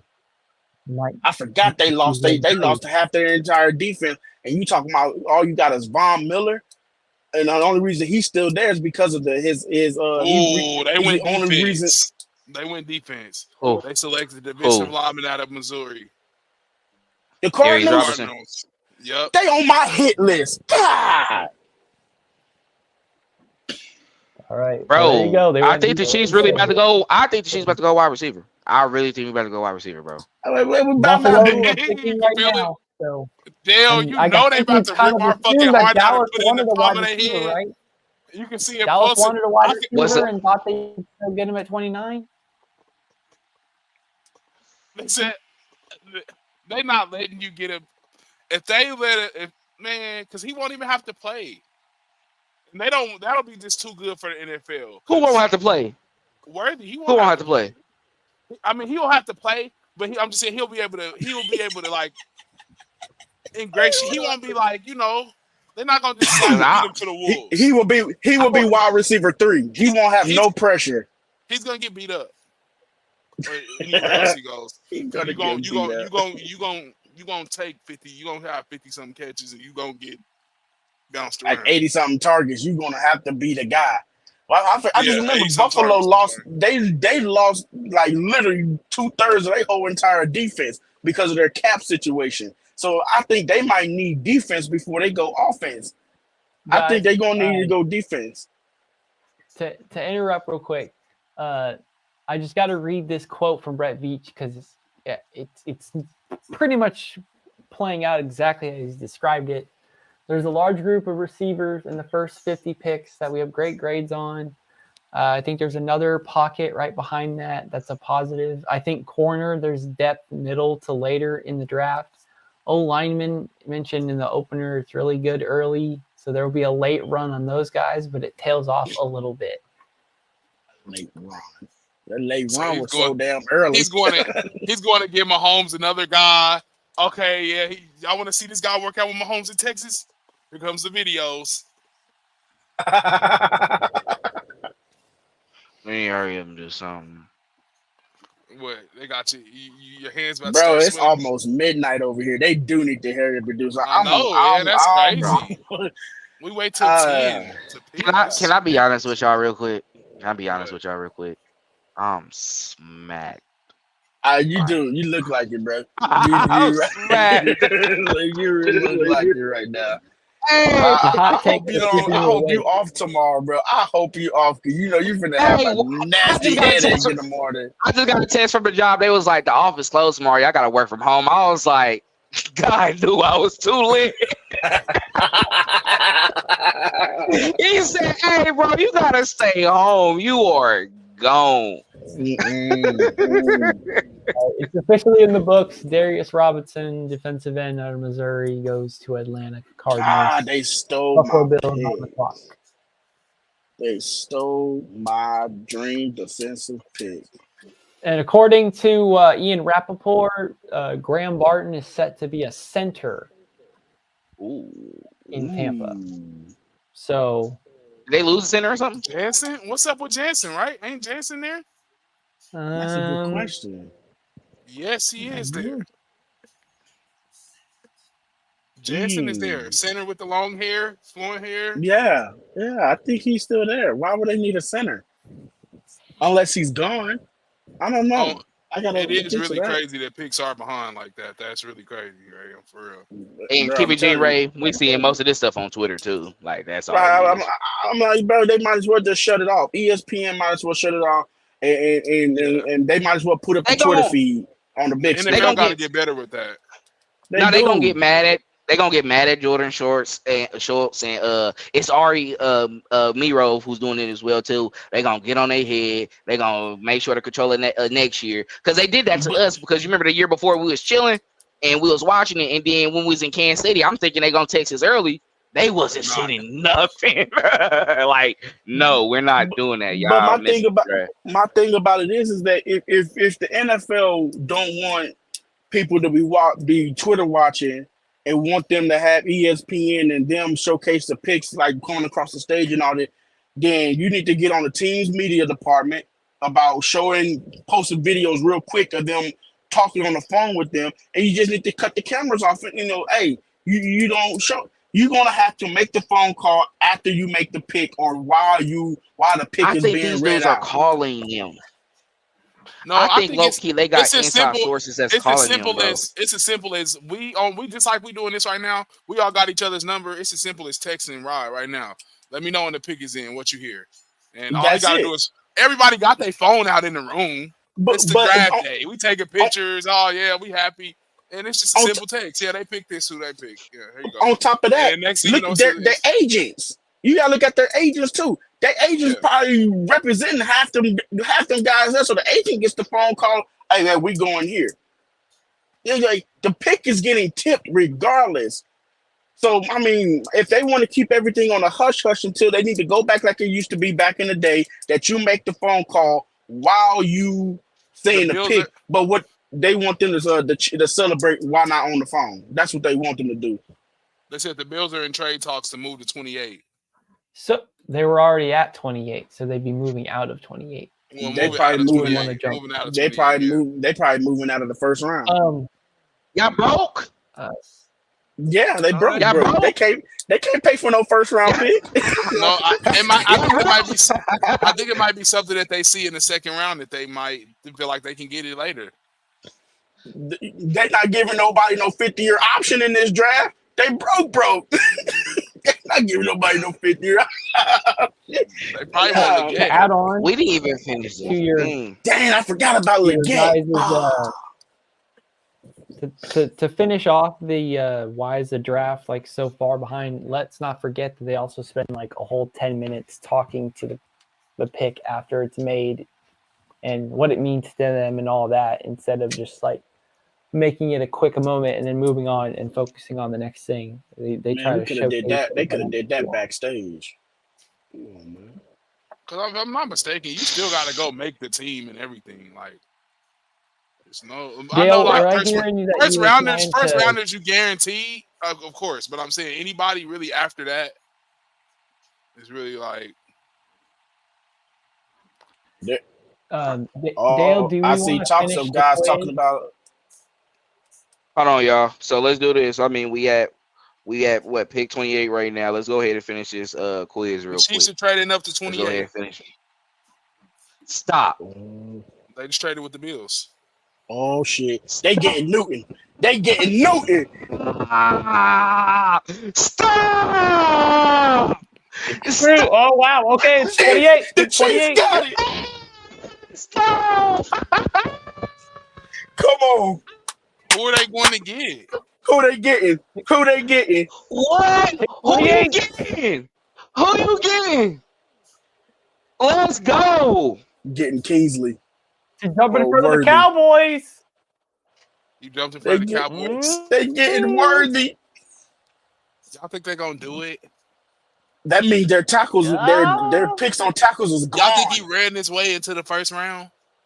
Ooh, his tackles was. I want to know who they was going after on tackle if it's gone. Cause they was going quick. This is gonna tear people apart. Oh man, I don't want to move off of here, so I'm gonna have to listen to Clint.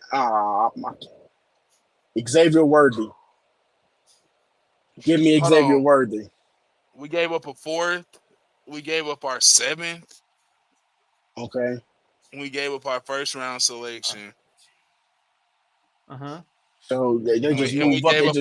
And we gave up our 3rd. And we gave up our 7th.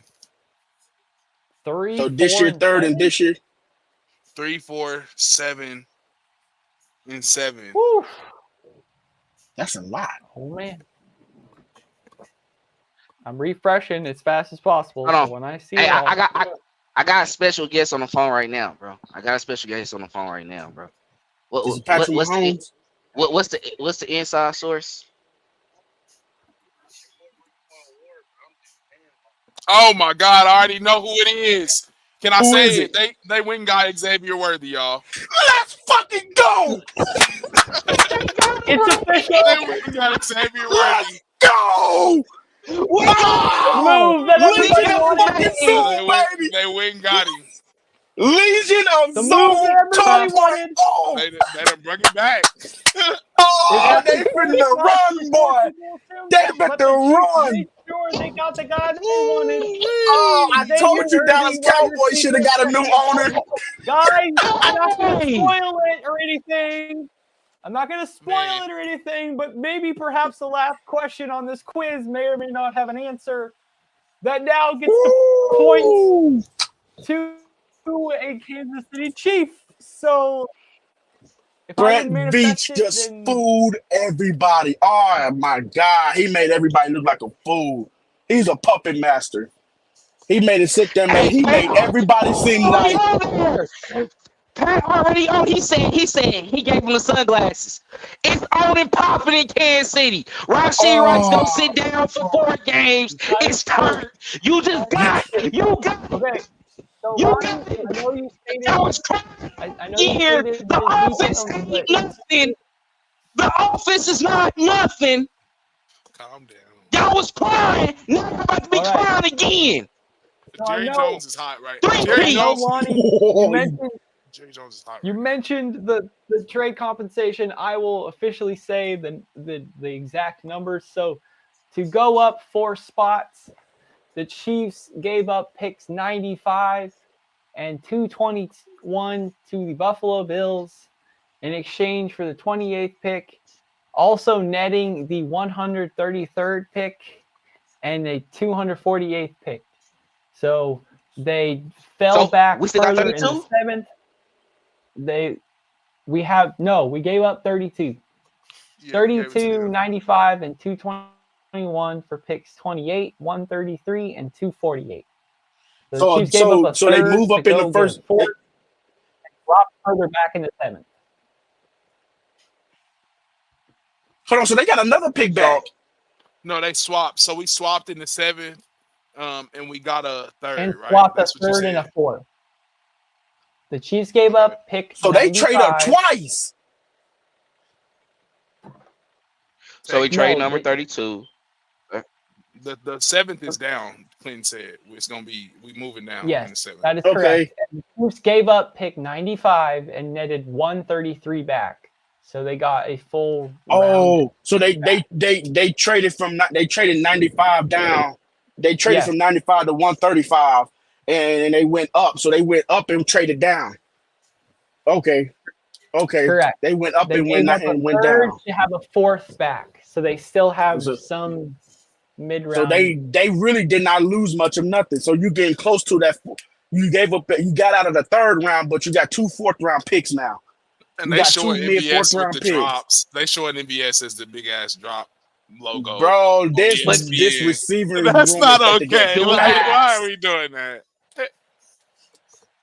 Yo, Hold on. hey, I said it. I said it Hold in on, my. hold on, hold I on, said hold it in the article. What? If they get an Xavier Worthy, What? the guys that you need to. I hope they go. I hope they go after Cowboys Luke hot. McCaffrey. Oh, Cowboys are more than hot. I hope they go after Luke McCaffrey in the later round on day 3 because guys like Kadarius Toney and Sky Moore is sweating right now. You are sweating in your boots. You just now got your number 2, number 3 wide receiver right now. It's a wrap right now. You sweating. Kadarius? It's gone. Sky? Y'all better Your get to days running is real hard. numbered, bro. You gotta run. You better run. on. You got the Y'all fastest guy. Oh, you better. Hold on. You gotta run. Y'all keep on trying to keep on getting rid of my guy Kadarius. Hold on. Hold on. Now I'm getting mad and I'm getting hyped for real. Cause don't let him go crazy. Don't let him see you can go. Don't let him show any potential of what we wanted. He had no Motherfuckers is choice. gonna be mad. He has no Going to choice. be mad. He has no choice You now. gotta step up. You You gotta step have no up. choice. You competing. Oh, 4-2-1. I want to hear the Chiefs fans' reaction. Isaiah, I want to hear the Chiefs fans. Isaiah, just reaction. go. Hey, Isaiah Pacheco. Just go ahead and give away number 10. And just know we can piss off Tyreek.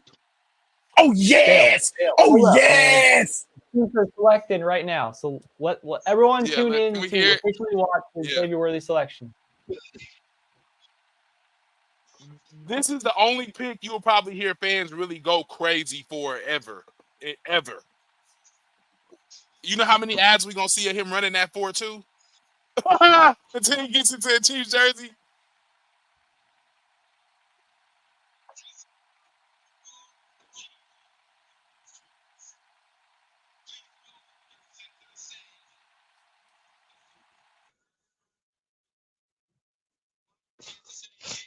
And the kid gets to make the announcement.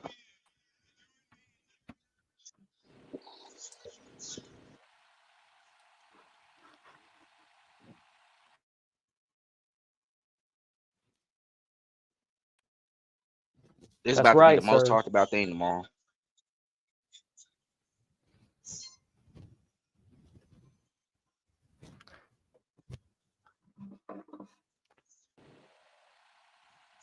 It is officially in the books. Pick 28 belongs to Kansas City Chiefs, and they use They're wide receiver pissed. Xavier Worthy. Oh, it's Yeah, a Race. No more McCole. Oh We yeah, could have McCole, went you full out. circle. Let me make one point. We could have went full circle and tried to allow the Joe Alt to his father 40-year connection loop with Patrick Mahomes, but instead we had to get essentially the better version of John Ross in this draft and get the fastest combine receiver to pair with Patrick Mahomes and have an actual wide receiver threat. So man, just keep giving Patrick Mahomes speed. He'll figure it out, right? Ooh. Hollywood Brown ran a sub 4.3, bro. Sub 4.3, sub 4.2, and you put him with a 4.21 guy.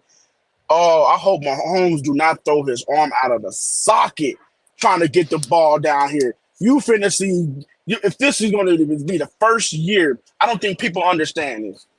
Travis Kelce is going to be literally sitting underneath, Go ahead. but the Chiefs are going to be the only team in the NFL that sit here and consistently will see a cover 4 zone. You're not getting nothing deep. Boy, you're going to have DBs literally 20 to 25, 30 yards back. Ain't nobody getting nothing deep. Oh, no. You're not going deep. We have the Dallas Cowboys I don't want to hear. selection. All right, Dallas sorry. Cowboys are pissed. At pick 29, Yes. Dallas Cowboys select Tyler Guyton, offensive tackle, Oklahoma. So I think we're still in the camp. AD Mitchell still on the board. Xavier That Worthy diabetes coming down on him. That diabetes hitting them coming down. Oh, but Jerry Jones is playing his ball. Jerry is livid right now. Jerry is livid. They thought they was going to talking about this.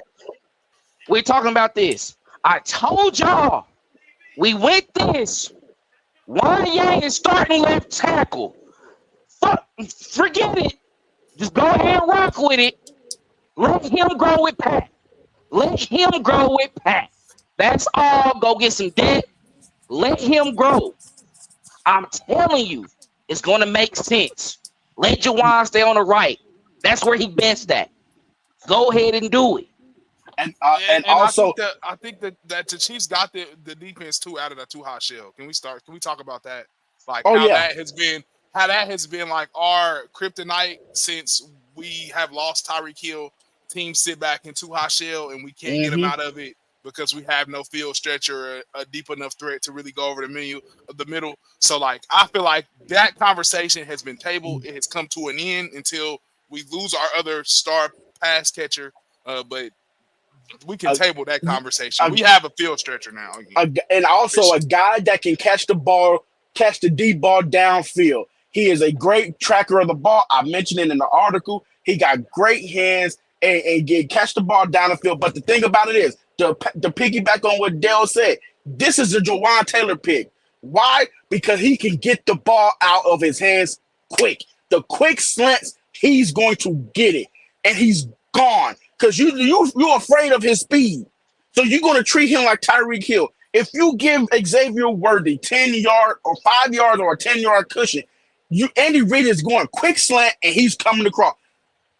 People better not be surprised if Andy Reid go back to his 2005, 2002 to 2005 West Coast offense that he had with Deshaun Jackson and Jeremy Maclin. Hollywood Brown and Xavier Worthy is finna eat. Mahomes finna have 2 wide receivers and a tight end with 1,000 yards. And what have I said about Brett Veach and young prospects? Xavier Worthy turns 21 on Saturday. Oh, shoot. It's a wrap. It's a wrap. He'll be 26 years old when he was for his second contract. 5 years to make him. He got a whole 10-year contract. Oh, boy. That's a future pick, too. You couldn't pass that up. Ooh. And not to hype up our previous podcast, but one of the segments was about Tyreek being a little upset that he's no longer on the Chiefs.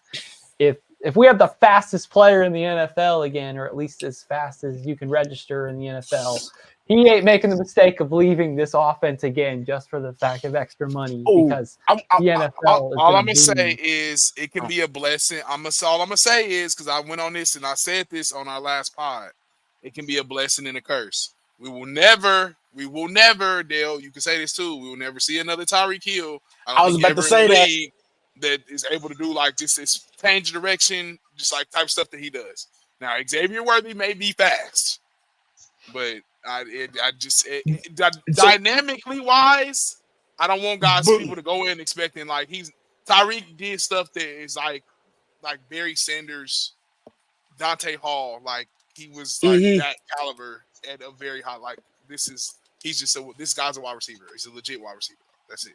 But I just saw on I'm writing this note right here. Because I know people hear speed. People hear speed and automatically think like they don't think about the quickness. And see, now I just saw oh shoot, I'm about to mess up the church's money here. I just saw a tweet that Jason Anderson, he's on A10 Sports Radio. He sat there and said, I know a lot of people think about track speed. He has track speed, but he has better football speed. And that's what I did notice when I watched his film. He can get in and out of breaks very, very quickly. And the things about with his route running is he is nasty. We got the 30th pick. Baltimore Ravens select Nate Wiggins, cornerback, Clemson. Nate Wiggins off the board. I knew it. They have no choice. They have no choice. You're going to see them in the playoff. You need somebody who's going to cover that. You have to counter what the Chiefs just did. You're worthy to fall to them as well. So go ahead. Cooper DeJean is still on the board. Cooper DeJean is still on the board. Cool. Can't have him in the first round. There's a precedent. That's shocking. Coop is out of the first round. Oh my God. Kool-Aid too. And Kool-Aid. And Newton. San Francisco and Buffalo are the last 2 picks of the draft. We are approaching the final laps of the Gridiron Gambit full live first round reactions, and as you could tell, we got very animated. Man, Xavier Worthy. The Chiefs did not do us a disservice and trade out of the 32nd pick overall. They went up just a little bit, enough that they felt that they could afford. And they took the guy that pretty much everyone was dreaming of going to the Chiefs, other than Brian Thomas Jr. And maybe that was in the play. Maybe Brett Veach will get some questions tonight from reporters. He's getting questioned. But I think everyone else would be completely satisfied if you said you left night one with Xavier Worthy. Mm-hmm. But that offensive tackle somewhere in the second round and try to find the guy you think can be a developmental guy or a potential Paul. Or exactly. Maybe it's not 32, but maybe at pick 50. Maybe somewhere in the Kingsley is still on the board too. And to me, I can see them being aggressive, getting Patrick Paul or Kingsley, and that tells me that's still a good pick, especially for Wanye. That tells me, hey, you a great talent, But I don't think you can beat Wanye Morris. So I'm not wasting you on the first round when I can go get a guy who's worth this 5th round option. I can get a guy that can change my offense quick. And I know how to use him because I can give him the same thing I did with Tyreek Hill. So I can use him. So I know what to do with it. But we're going to give Wanye Morris his competition. But now it's literally a coin flip if you can beat him out of that spot or not. And to put that out there as well, too, Rob, before we even get into the quiz and finish this up, Xavier Worthy is the last wide receiver that we picked in the first round since Jonathan Baldwin in 2021. And then before that was Dwayne Bowe, the best wide receiver in Chiefs history in 2007. Dale, stop. Shut up. You always gotta put that in there. When you in a conversation with Dwayne Bowe, you must be doing something right. Why y'all getting mad about that? Y'all quiet? Y'all quiet? Well, I'm sitting here. I'm sitting here thinking the creativity that Andy Reid is about to do with Xavier Worthy is finna be unfair. It is about to be unfair to the max. Because you're not covering Hollywood Brown one-on-one. You can kill that. You killing that. Hollywood probably smiling ear to ear right now. This is the only thing that scares me, y'all, about this pick because he's smaller body. His man coverage he's gonna struggle with that. And this I want to see the battle between him and Trent McDuffie going into yes. camp. That is gonna won be good. in training camp. Oh yes. But that's only gonna make him better though. That's only gonna make him better. That's gonna make him better because who Trent McDuffie big bro? Yeah, but Snead would have really made him better because he's little, so Snead would have really put Snead is more aggressive though. Trent McDuffie is aggressive, but he's more of a technician. He good with the jam and go. Snead would sit there and jam and hold you, and that he's gonna fight for them 5 yards. You fighting to get those 5 yards. Trent McDuffie's gonna jam and backpedal up out of there, unless Trent McDuffie turn around and say, "Nah, big brother Snead is gone. I'm finna take over this role. I'm finna jam you up, and I'm locking you down here." Training camp is about to get lit. Training camp is going to be lit. That's all I got. But Steve Spagnuolo, that's a shot. Like, no, your defense had your fun. Your defense won your championship, just like your New York Giants won your championship. You don't understand who's the head coach here. We're getting back to what we used to. Oh no. No. Rod sound like the rest of Chiefs Kingdom and Clint halfway through the season this year. He sound like everybody else that was in the team. Y'all hated the fact that we was winning games on defense. You didn't like it. You wanted your field stretcher back. You needed to be scoring 60 going away. Well, you got it. Here you go. You go. There you go. You got it. He answered your prayers. That's exactly what we miss. That's exactly what we miss, Lonnie. That's exactly what we miss. But this is what the league is for. We're entertainment. We need to go back. I'm gonna be honest. Everybody else didn't like it like me. I love the defense though. Last year, I don't care what anybody said. I love the defense. It was great. Cleveland used to be like, bro, here the offense go again. This is me, Mr. Optimistic. But that defense though, can they really hold up? Hold up one game. Can they do it again? You're doing another game. Shit. Are they gonna even do it in the playoffs? Do it all playoffs. Like, hey, we had our fun. Now we don't have to worry about. Is officially talking about the pick right now. Calls Xavier Worthy a heck of a football player that can play receiver and special teams. He'll do both to start things off with the Chiefs. Ran a 4.21 40-yard dash at the combine, and I just spoiled the last. I'm watching the video of Worthy getting selected. He already got the hat in his hand and everything. He was probably happy as hell. He probably thought he was going early. They thought people was gonna be thirsty. He probably grateful. Kay Adams asked him who he mows his game after. Guess who he said he mowed his game after? Deshaun Jackson. It's a wrap, bro. This dude finna run. So he did say Deshaun. He did say Deshaun. And you're talking about a guy who's with Xavier Worthy, a good route runner. He's not a big kid, at least weight-wise, but I think you'll see the toughness he's got, which jumped out on film. Tremendous worker. Said it about Zay. Andy gonna What find Zay out do he's this year? tough. Cause hey, Xavier, I'm telling you right now, you gonna get You a bubble finna get screen. tested, bro. You gonna, You get a gotta bubble get screen, tested. Hold and on. you gonna Let have me to get back stick on your camera real nose in quick. the fan. You gonna have to stick Let your me get nose back. in the fan. Hey, Xavier Worthy, he probably not even gonna come up for the day. You know, they do the picks when they come up with the say it's like, hey, your ticket is booked to Texas first. You going up there. All right, You going up to Texas, Texas. if I'm not mistaken. You going to Texas first. Rodney. San Francisco 49ers select Cooper DeJean, defensive That back, motherfucker Iowa. lasted. He lasted. He got it within the first. They have to, man. The 49ers is in the same boat as Baltimore. I'm seeing Ricky Parasol for the Uh-oh. 49ers. Uh-oh. Oh, the Bills are trading back again. Bills don't got no money. They gotta accumulate I do draft see Ricky picks. Pearsall too. I see Pearsall Wow. went to the Niners. Oh, So, Hey, so what's AJ Brown a day 2 trade? Wide receiver Florida. Yep. Cooper DeJean still there. Bro, that is Who traded to 32? Ooh. Hey, I'm not gonna lie. The chat was saying, Rage was saying the second round is gonna be going up. Second round about to be that second round is gonna be insane. We might second round is gonna be insane out the it's a wrap.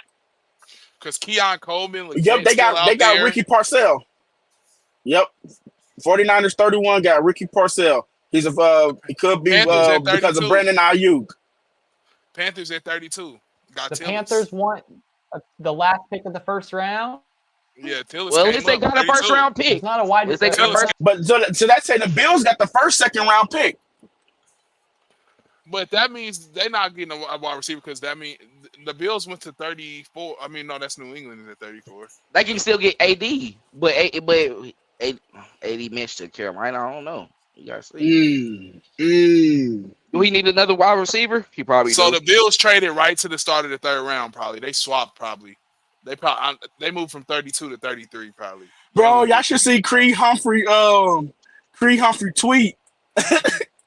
Yep. Trying to keep up with the wide receiver screens. Fat guy running. Creed got jokes. I feel him, bro. Like, bro, nah, coach, you tripping, cuz. You tripping. But y'all don't get who this about to help out more. We might. We gonna see 30 years of Trav. That's what you about to say. No, Rashee might really get 1,300 though. He might really get 13. He might really get 13.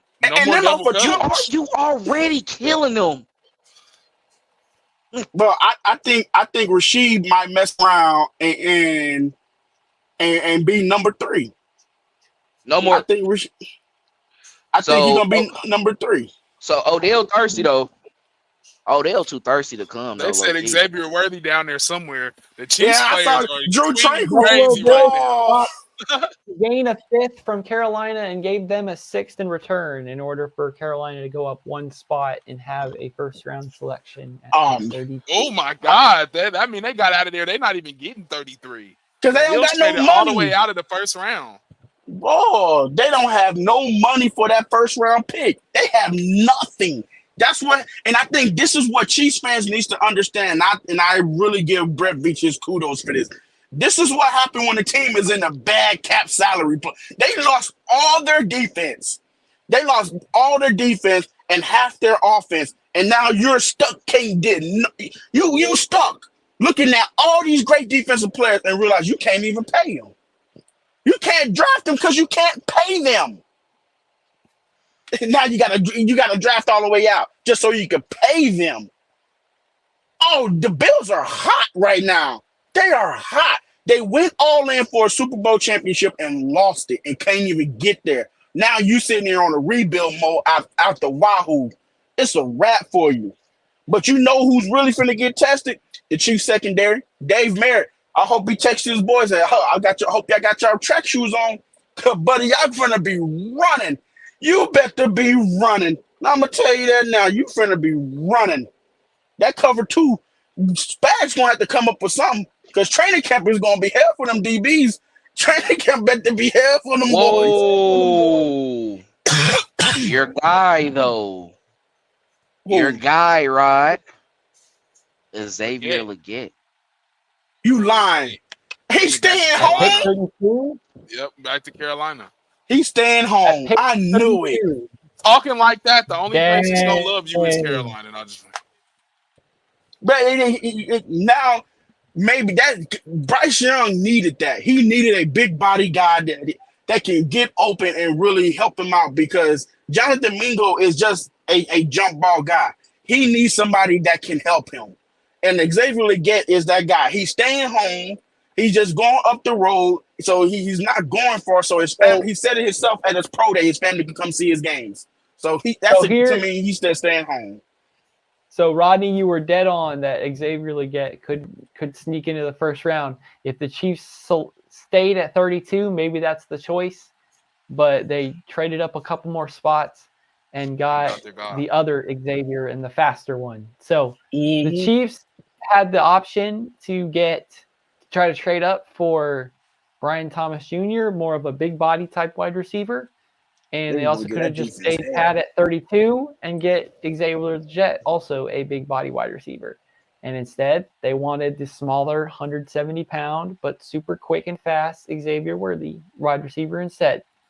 So even though we've seen some things work, the Andy Reid offense never changes. They still prefer what they prefer. Man, I got 3 points here. I know one thing. If anybody think they're going to turn around and try to punk Xavier Worthy, they better turn around and look out for number 65. Trey Smith I can see him getting penalized. That offensive line is looking like they finna fight. You are not going to jump on this little guy and think you're not going to throw some hands with this big offensive line, especially on a screen. Oh, no. You better watch your back if you push this little guy. My second point is Steve Spagnuolo said, touche. We won your Super Bowl last year. Now we got to pay for it because we've been a run.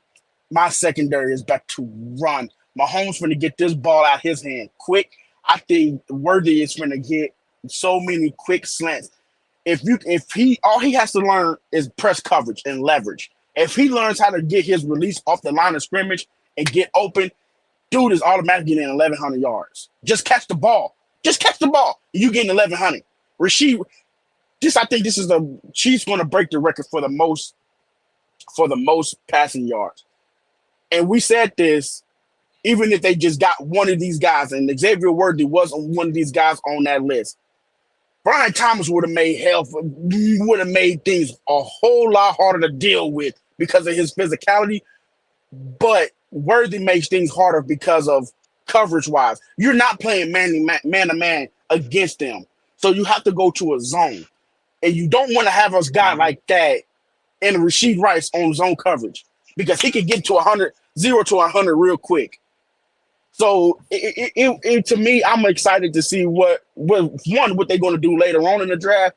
But so far, I know Andy Reid he pulling out the Deshaun Watson and not Deshaun Watson, Deshaun Jackson and Tyreek Hill playbook. He got to knock the dust off of that. And I just want Worthy to look at that playbook, get his head in the game and study. Because the only way you get in on this field, if you know this playbook, and it's not just one position, you better talk to Rashid Rice. You need to learn everything. Because the more that you know, the more years you're putting on Travis Kelce. And that's the more years the league do not want to see in Travis Kelce. He's finna sneakily get 1,000 yards without even trying. Trying. Woo! It's a lot. So before we go in and break down the pick a little bit more before we hop off of here, we're going to go ahead and finish off the quiz. We did prepare the quiz for everybody to enjoy. We got the first half of it done. And now with the draft concluding, and we know everyone that was picked in round 1, we're going to go ahead and finish it off. So, Clinton, let's go ahead and share it. And for everybody that's in the chat, If you don't have the link already, it's fine. Go ahead and put your answers in the chat space as well too. All Same right. as you. So the Chiefs Team Rookie of the Year award is named for which player? Dan Saliamua, Neil Smith, Mackley Hill, or Priest Holmes? I think it's Neil Smith. Was it Right? Mackley Dan? Hill. Was it? I think Mackley Hill, I think.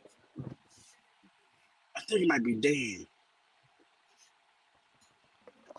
3, 2, 1. The answer is Mackley Hill. Yeah, it might be Mac. Okay. What is the origin of the moniker Chiefs for the NFL Kansas City football team? Native American history, Lamar Hunt, Chief Petty Officer, other professional teams, also royal names, or mayor nickname? Nah, Native American history. Mayor. No, I think it was the mayor nickname. That Mayor is nickname. correct. Yeah. He was the chief. Which longtime kicker was a graduate of Montana State? He originally enrolled on a skiing scholarship. Nick Lowry. Nick Lowry, Lynn Elliott, or P. Stoyanovich? Nick Going with Lynn Elliott. Oh, damn, I forgot about old Lenny. Sorry. And we both was wrong. Oh. Old school. That was quick. Which running back gave his life saving lives of 3 children who drowned near his home in Monroe, Louisiana, June 23rd, 1983? RP Joe Delaney. Joe Delaney. Was it RIP. JoJo? He coming up Yep, in a Joe. couple. Rest in peace, old Joe. Patrick Mahomes was instrumental in bringing which fast food restaurant to Kansas City? Freddy's, Raising Cane's, Whataburger, or Chick-fil-A? Whataburger. Where he from? Y'all know what it is, man. Man, now you got another Whataburger. Texas. Now you got another Texas guy that's gonna get water. God, I just thought about You know, he that. probably happy. Probably happy. Whataburger. In which round was Tom Brady drafted? Bonus if you know the exact pick number. First, second, Was it? fifth, or It's a sixth? 6th round. Was it? It was 6th round, I know that for sure. 6th round, was it 132? It was pick 199. I was thinking that. I know it's before 200. Mr. Relevant. Who was the last Mr. not Irrelevant figure who draft. made an impact on the team that drafted them? Brock Purdy, Ryan Suckup, Chad Kelly, or Jim Finn? Ooh, that's a good question. But that'd be We hate him. And we don't like him. He sucked. I just want to mention him. Sorry, Niner. You hate Brock Purdy for no reason. Purdy. Brock Purdy is incorrect. Which of these players was selected first overall in the NFL draft and opting to play baseball instead? Lawrence Elkins, Bo Jackson, Ricky Bell, or Deion Sanders? Bo. Was it Bo? He said, he said I ain't going to Tampa. Oh, that's right. He was. Yeah, that is correct. That's right. Future Oakland Raider. Why did the NFL move the 88 draft to Sunday through Monday instead? Maximize ratings, save money on the ballroom reservation, experimenting different days, or the owners' meeting ran long? I ain't gonna lie, I know this one, so I ain't gonna say nothing. I think the owners' meeting ran long. Nope, they saved money. They're like, we'll get it cheaper on the weekend. Childish. What year was the first NFL draft ever held? And bonus if you know the name of the first actual selection.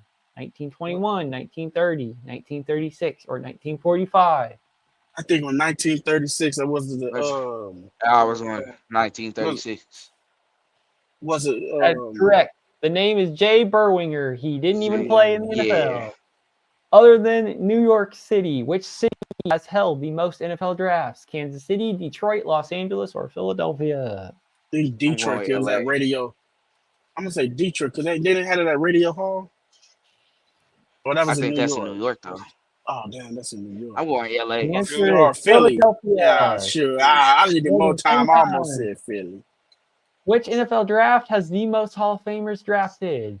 1964, 57, 89, or 2003? 89. 64. I say 89. With Derek Thomas and them boys. The correct answer is 1964 with Roger Staubach. Starback. Oh, I forgot about him. This is a trick question. Which NFL team has held the most first overall pick most recently? The Colts, the Ooh. Browns, the Bears, the Rams. So which one of these teams Browns. has had the most first overall selections and most recently? I I'm say going the with the Bears. Browns. It's either the Browns or the Colts to me. It is the Rams. Did the Colts Browns and have the a Rams first are round pick tied. this year? What? How many Wow. first overall picks from the 21st century have been non-quarterbacks? 7. Ooh, 6. Was it 6? The correct answer is 7, only because God. Trayvon Walker was most recently drafted in the next couple years. That's the only reason. It was 6 with Myles Garrett as the most recent one. In which Dang. draft was the last running back selected first overall? Bonus if you know the running back. 94, 92, 95, or 2002? 2002. Was it Gurley? Gurley wasn't in no damn First over, 2002. he wasn't first over. Was not 99. No, 95. 95. Yeah. First 95, overall. Tajana Carter to the Yeah. Cincinnati Bengals. In which draft was the last wide receiver selected Gurley, first overall? don't say it like that. Gurley was that nice. Bonus for the first selection. It was the last wide receiver. And he went to the Rams. He went to the Rams, so they was definitely. Was it 2001? When was Keyshawn Johnson drafted? 2001. Keyshawn Johnson was drafted in 1996. He was the last overall pick. Shoot. And last but not least, who has the fastest recorded 40-yard dash time in combine history? And also The newest Kansas City Chiefs wide receiver. Who the next first overall selection for the Kansas City Chiefs is? The next one who's will wear number 1, Xavier Worthy. 3, 2, 1. It is wide receiver Xavier Worthy. Thank you all for joining, and hope you enjoyed that. Hey, boy, everybody else couldn't put in on nothing, boy. We just ransacked it. Get on our level. Hold on. Before we go, like, Lonnie, bro. No, I'm going to get on your head. Like, you said Todd Gurley in 2002, though. Like, no. Like, yes, I'm on your neck. I never said he was poop. 02, though? He's so dookie and out of the league at this point. I don't even remember when he was drafted. That's how much I really don't remember. Bro got paid, went to a Super Bowl, and they didn't even score in the game. So, like, I don't even know who he is. I really feel like 2015-ish, 2016 when he got out type. Yeah, because he's just now 30. Like I said, he got to be after I graduated high school, so that's after 2010. Yeah, it was a minute, but nah, yeah, that was funny. Yeah, but we are officially at the 4-hour mark for our live stream. So I've seen that X has been popping the entire night, and the number on there has been growing. So whoever what's good, everybody? Popping in, we're almost at 100 viewers just all together. We've gone all the way up to 80 at once, so I almost don't want the party to end. But we've pretty much gone through almost everything. We'll definitely talk a little bit more about Xavier Worthy, but we're gonna come back here tomorrow night, and after each selection for night 2 the Chiefs make, we're gonna come back in little mini live sessions and try to see what's up. If there's seems like there might be a trade up, we'll try to hop in a little early and play it by ear. But we gave you guys all Thursday night, so we're going to go on for just a little bit longer and talk about the selection a little bit more and what we expect to see. Make sure we've gone over everything there is to cover about the selection from the team's perspective, and then let you guys go, because some people get to work from home, like Dale said, and other people maybe got to get to work and get up early as well. So finish the night off wild. No, I'm just playing. Let me chill out. What they be like, gotta come in tomorrow. I got a hot take. Well, I mean, like, what was we about to do? We was about to just give our just real quick take on Xavier. I mean, just to pick it, or did you want to give a synopsis of it first, Clint? How do you want to do it? So, yeah. I'm just going to say go over the Xavier Worthy selection and talk about how you think the Chiefs have set themselves up going into Friday night and what we think they could possibly be looking at doing and what we'd be potentially talking about tomorrow. You said what would be potentially what? Go What ahead. was the last part? I, What was the Go last down. part, Clint? Go down. Go ahead. Go ahead, Bill. yes, yeah. So for the Xavier Worthy pick, I'm definitely satisfied. Uh, a lot of us thought he probably could have been gone earlier, and it's surprising to me that he kind of fell that low. And I'm glad that Brett Veach was very aggressive and been like, this is somebody that I wanted. And with this pick, I think he might have shut up some people for good now. His later round picks, of course, hit. He had some hit or misses with the first round picks, but of course, in 2022 with George Karlaftis and Trent McDuffie, that was some great selections. But offensively on that side, just being able to get a guy like Xavier Worthy, I'm looking at the highlights right now, and they playing it everywhere. And damn, he's fast. And not even that, it's just his get off on the line of scrimmage as well too. Like they barely can touch him. So if that's able to translate over to the NFL, teams are going to have some nightmares facing a chance to beat them when their offense was not as productive. The year before when we had Juju Smith-Schuster, even after losing Tyreek, we still able to make it work, but it wasn't as great as what we've seen before.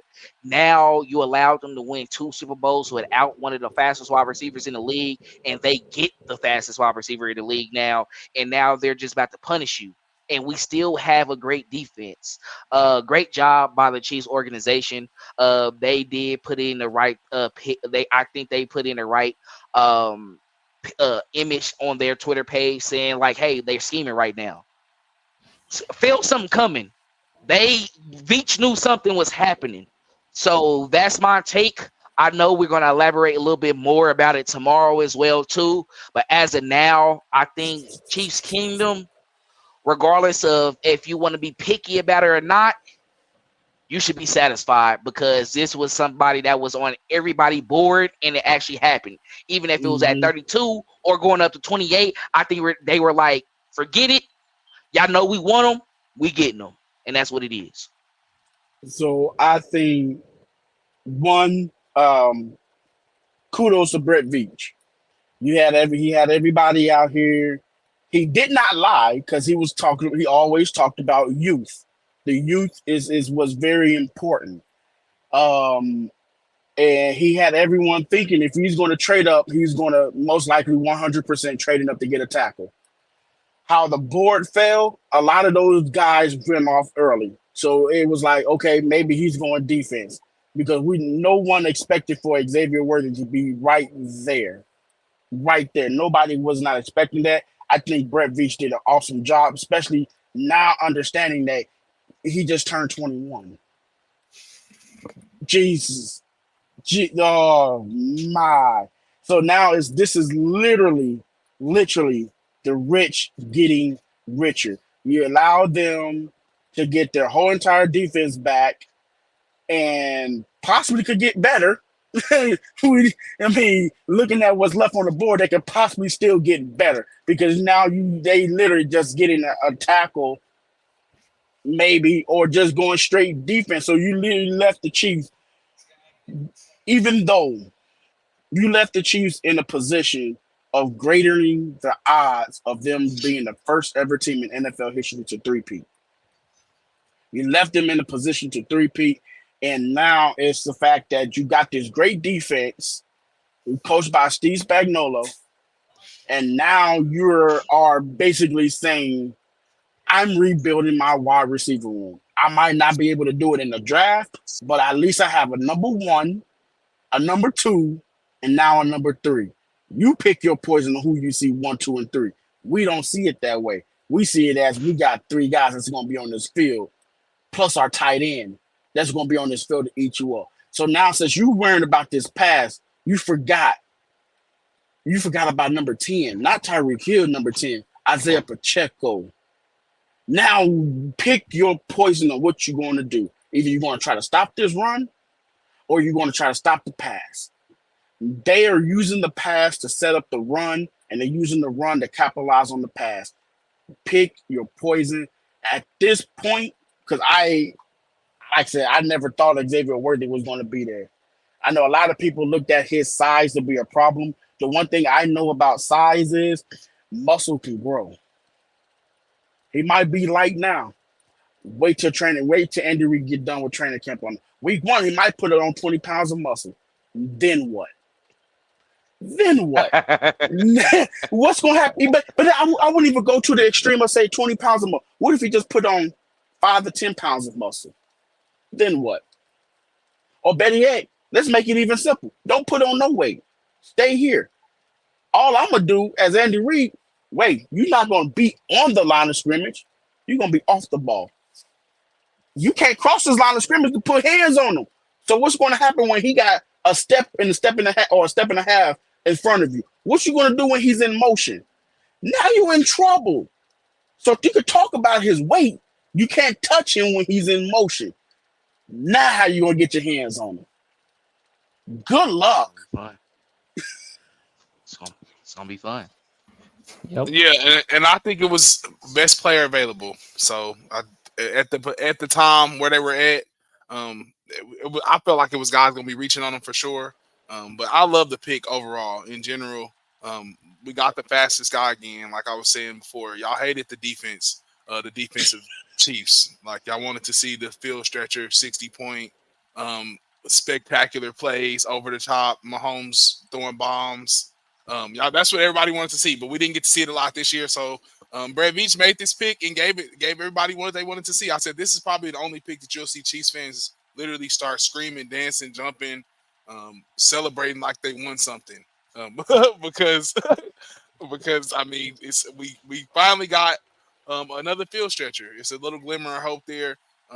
Like I said, he's a smaller body. He's gonna go into this training camp with some veteran DBs.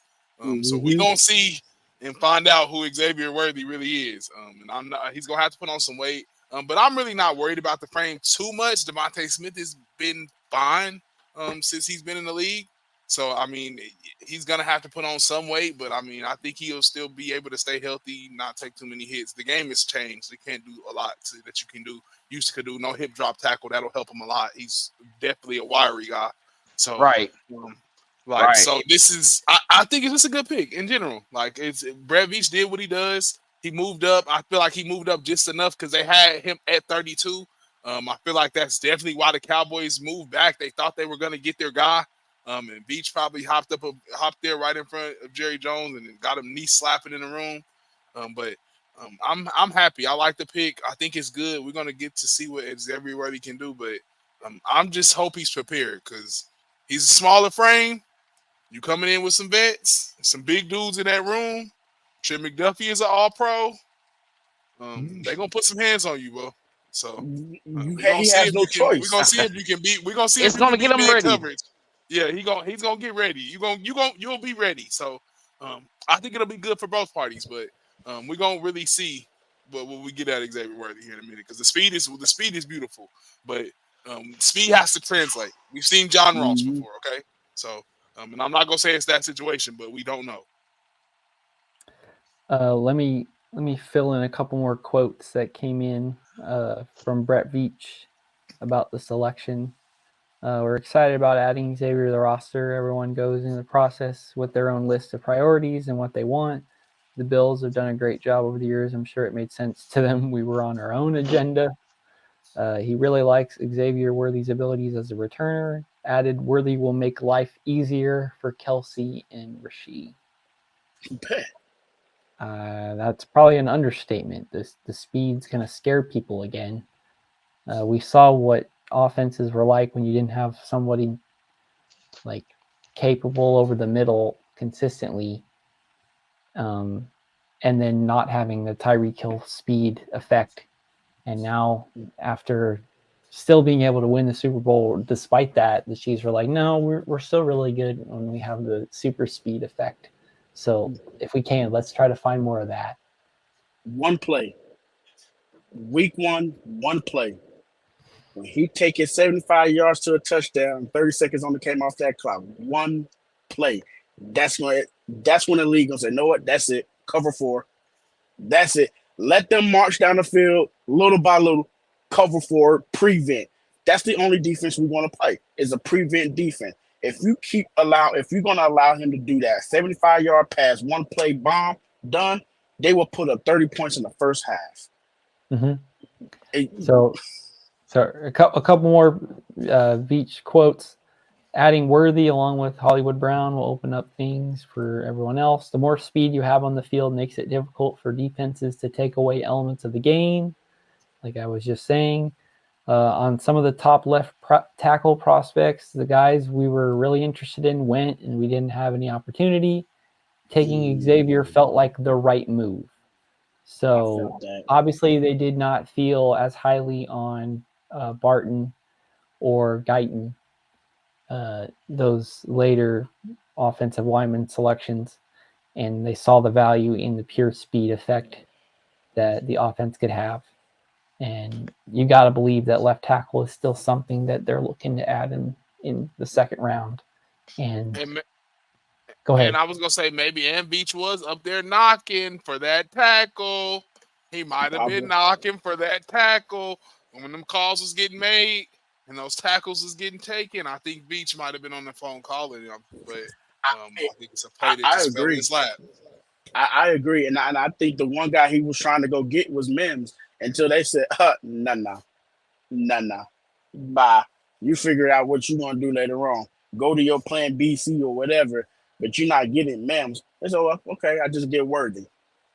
I just go get Worthy. But yeah, you may be also my plan B or C, but one thing that they talked about as well too, to be honest, Donovan Smith didn't have like a horrible season. He had the injury. They kept on flirting with this possibility of like, hey, we go get this guy. You saw what we was able to do with Donovan Smith last season. He wasn't bad, honestly. And now with them being back together as well, too, if they was to do it again, it's more chemistry. It's still the same five as well. And Patrick Mahomes know him. And, of course, in that second year, you should be a lot better. They might be like, we got our wide receiver. We can go back and get a vet. We want Y.A. Morris to step up as well, too. We got a lot of options. So if we need to fill other areas, we can go do that as well. And they might want to go defensive tackle just to see if they can add some value in that position right next to Chris Jones as well. Because right with getting Worthy, you put your offense back on the map. That's all they wanted to do. They wanted to be able to be creative again. They wanted to be able to have some fun. They wanted to be able to light up Arrowhead Stadium. I got a hot message. I'm seeing right here, fresh off the press. Someone just tweeted a text from an AFC GM on the Chiefs getting Xavier Worthy. F me. Flipping tables. Yep. Teams are hot right now. The AFC is hot right now. The thing we said that would not happen, or some of y'all thought it was going to happen because, you can't let Xavier Worthy go to the Chiefs. And then people like me were like, if the value's not there, well, blah, blah, blah. We'll see what they actually do. The Chiefs said, yeah, the value's there. Xavier Worthy was the most valuable player available. I mean, they could have had some of the other cornerbacks. Some of the defensive linemen was going off the board. So, and then some of the mid or the interior offensive lineman is still there, but obviously they don't think the value is as big as the tackle or the wide receiver spot. So the fact that both of them get called out tonight means that we should probably be expecting a trade up in the second round, because Brett Veach ended up doing trade up for his wide receiver in the first round when I said that every other year he's chosen to do it in the second. So he proved me wrong, and I'm totally fine with it because he picked somebody who could completely just break this offense again by giving it an element that they had already, lost it for a bit, and said, this offense is unstoppable when we have that element of just uncomparable speed. So we need that, and we're willing to pay a little more if nobody else sees the value in that pure speed that we do. So I just saw a couple of tweets, and Ryan Clark sit there and said, y'all try so hard but yet failed. Down there is a track team.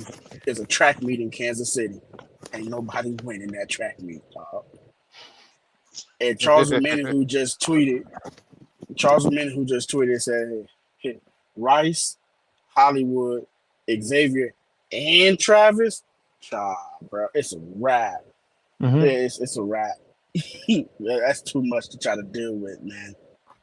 That's too And then much bruising to try to Pacheco deal to with. run up the middle when teams are playing super backwards, and it's like, okay, fine, we'll take our If 10 Sky yards. Moore and KT want to get something in, this is the perfect time. You finna go up against the number 3 or 4 corner, most likely number 4 corner on the defense.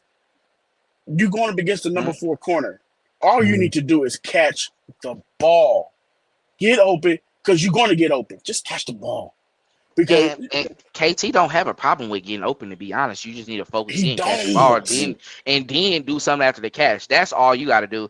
That's why Brett Beach keep on saying he has the potential of a number 1 pick, because we keep on seeing that highlight of what he did at the Senior Bowl when they was doing those reps. It's like the ability is there. So you added all these weapons, and that's why I keep on telling people, like, stop worried about getting a big wide receiver in Kansas City. They don't care. They're going to get who they want to get. They want fast people. They want you to get open. I'm going to get you the ball. You go to work. And that's what it is. Yo, Simple as that. those 5-yard drags, that 5-yard drag that Rashee Rice was running his rookie year.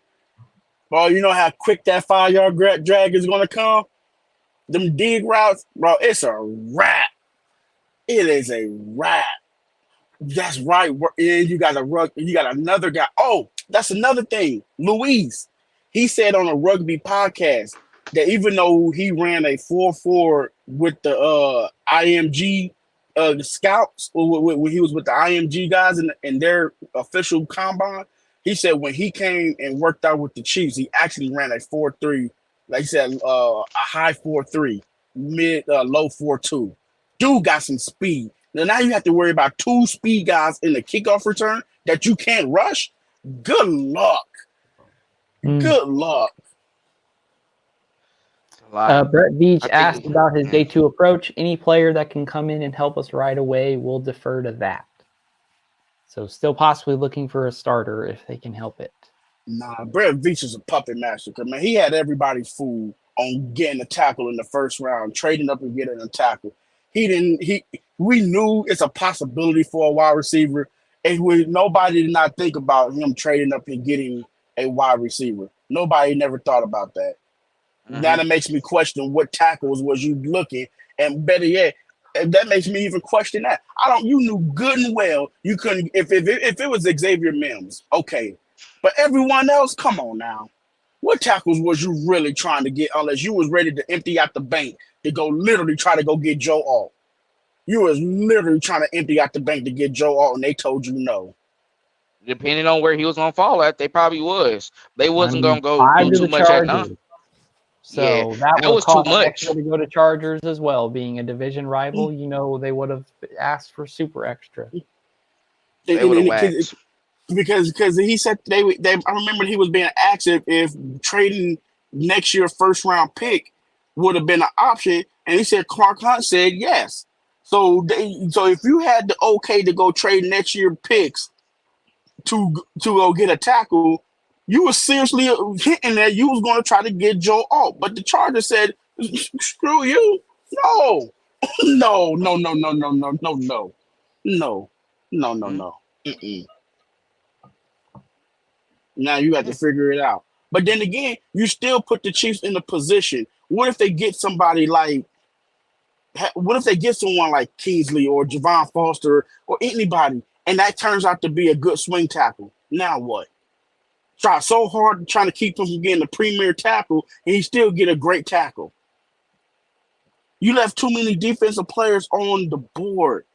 Newton, Cooper DeJean, Kool-Aid McKinstry. You left every single linebacker.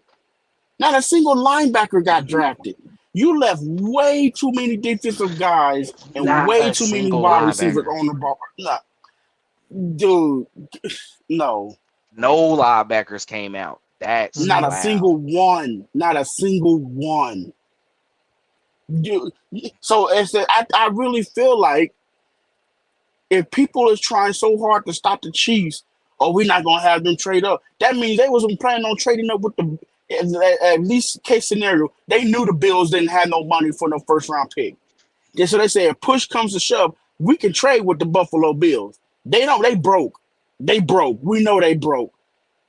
If nobody, so this tell me Brett Veach does his homework deeper than people can understand. This man does his homework. He knows who's doing a desperate trade to get out of the first round, and that's it. They need picks. All right, let's trade with the Bills. We know we got a trade partner. They gonna hate it, but they have no choice. They have no choice. That's a masterful class, man.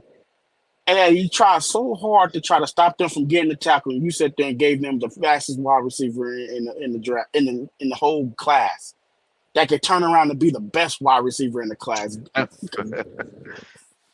And depending on what transpires on Friday, the Chiefs opted to trade their third round pick, got a fourth rounder in return, but rounds 2 and 3 are on Friday. So as of right now, the Chiefs are set to pick 64. But if something changes, that's most likely the only pick that will get made on Friday from the Chiefs, unless they can manage to trade more assets to get back up into like the third round again. But because what I see right, short night. what I see right now that the Chiefs have, they got two fourth round picks now. Since they don't have a third, they have 2 fourth round picks and 2 fifth round picks. They trading. You still got that third round pick of next year from the Tennessee Titans that could be a hot commodity.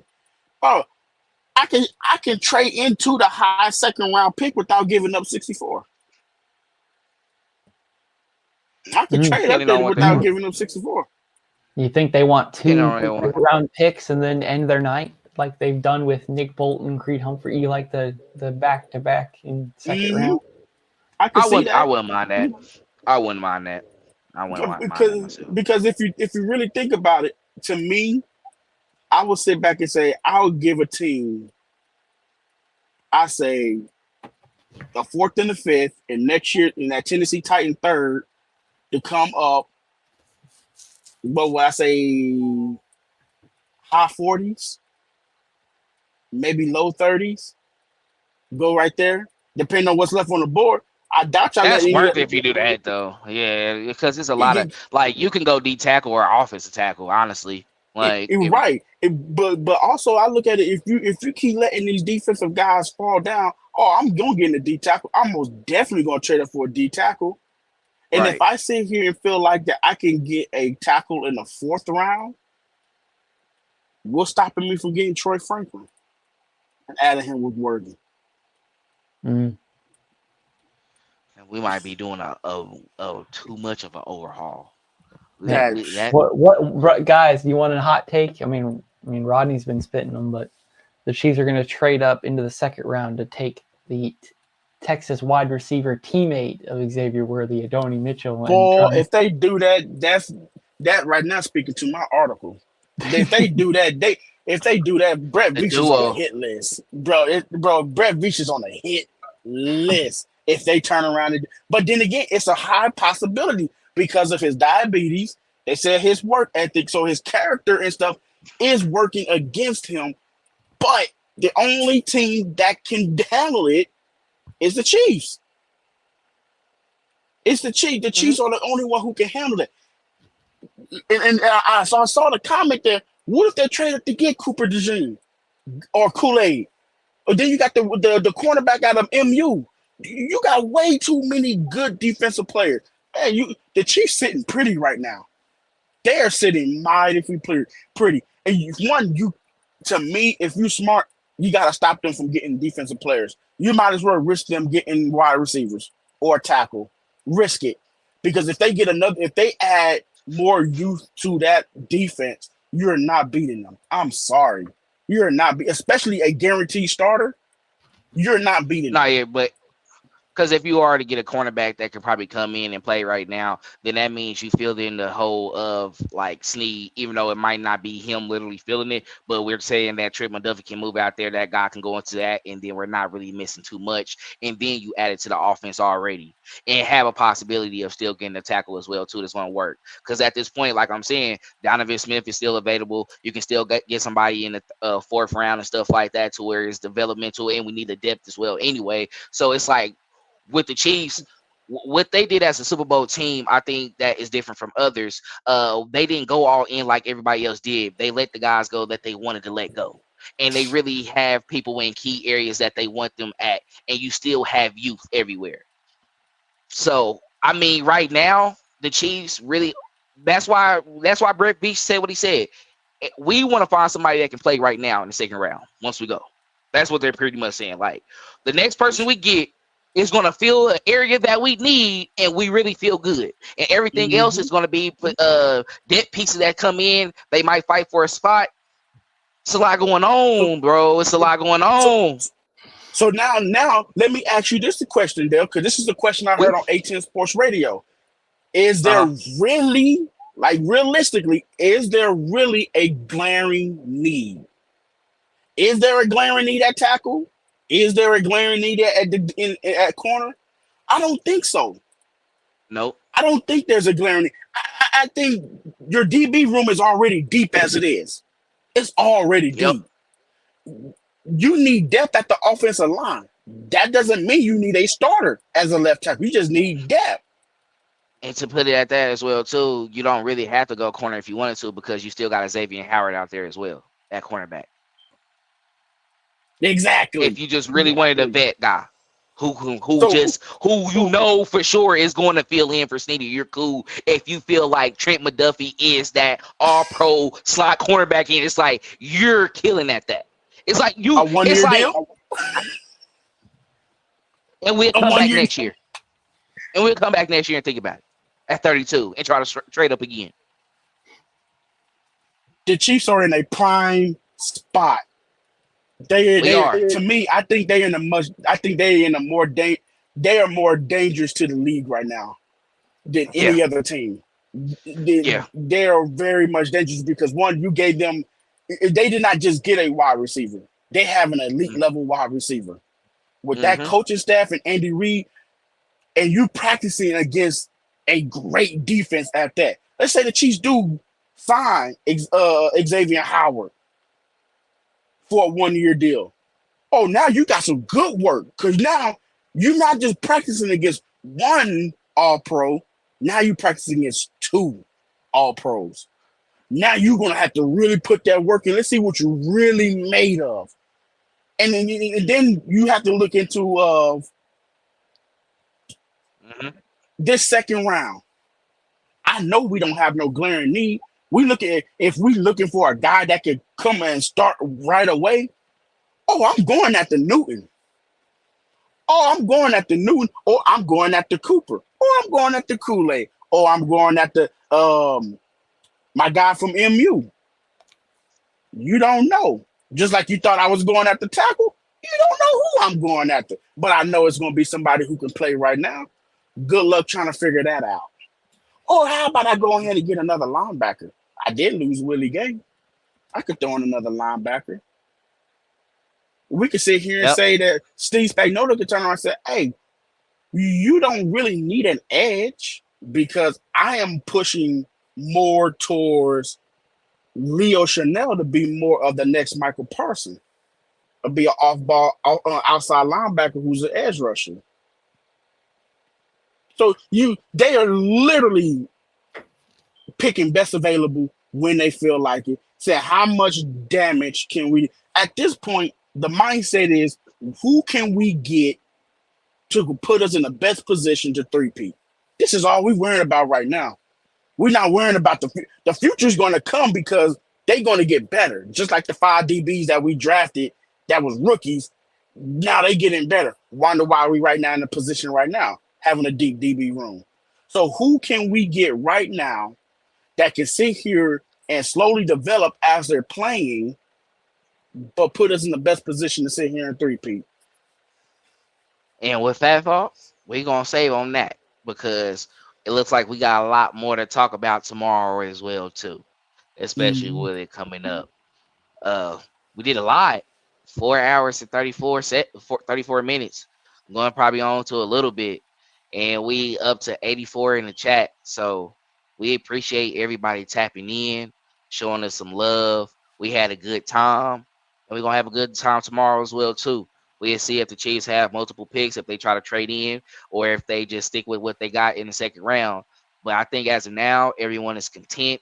We're fine with what's going on, and like Rod said already, pretty much is pick your poison with the Chiefs. We can do what we want to feel like what Blair needs. We probably feel we can feel. That's going to help us get to a three-peat. I gotta get that newsletter done for tomorrow. It's a lot going on. It's gonna be a late night for me. At least I can stay at home though. But but for real, for everybody that tapped in, we appreciate it. Just make sure that y'all follow us on all our social media platforms at Red Kingdom Media, and also subscribe to our YouTube channel as well too. We working on trying to get to 250. Right now we're at around 111. So help us keep on getting up. Support the channel over there as well too, and support our social media pages. Also, Clinton, he gonna be at Draft Fest on Saturday as well too. So anybody who's gonna be up there, you said it's at Arrowhead, right? Yes, sir.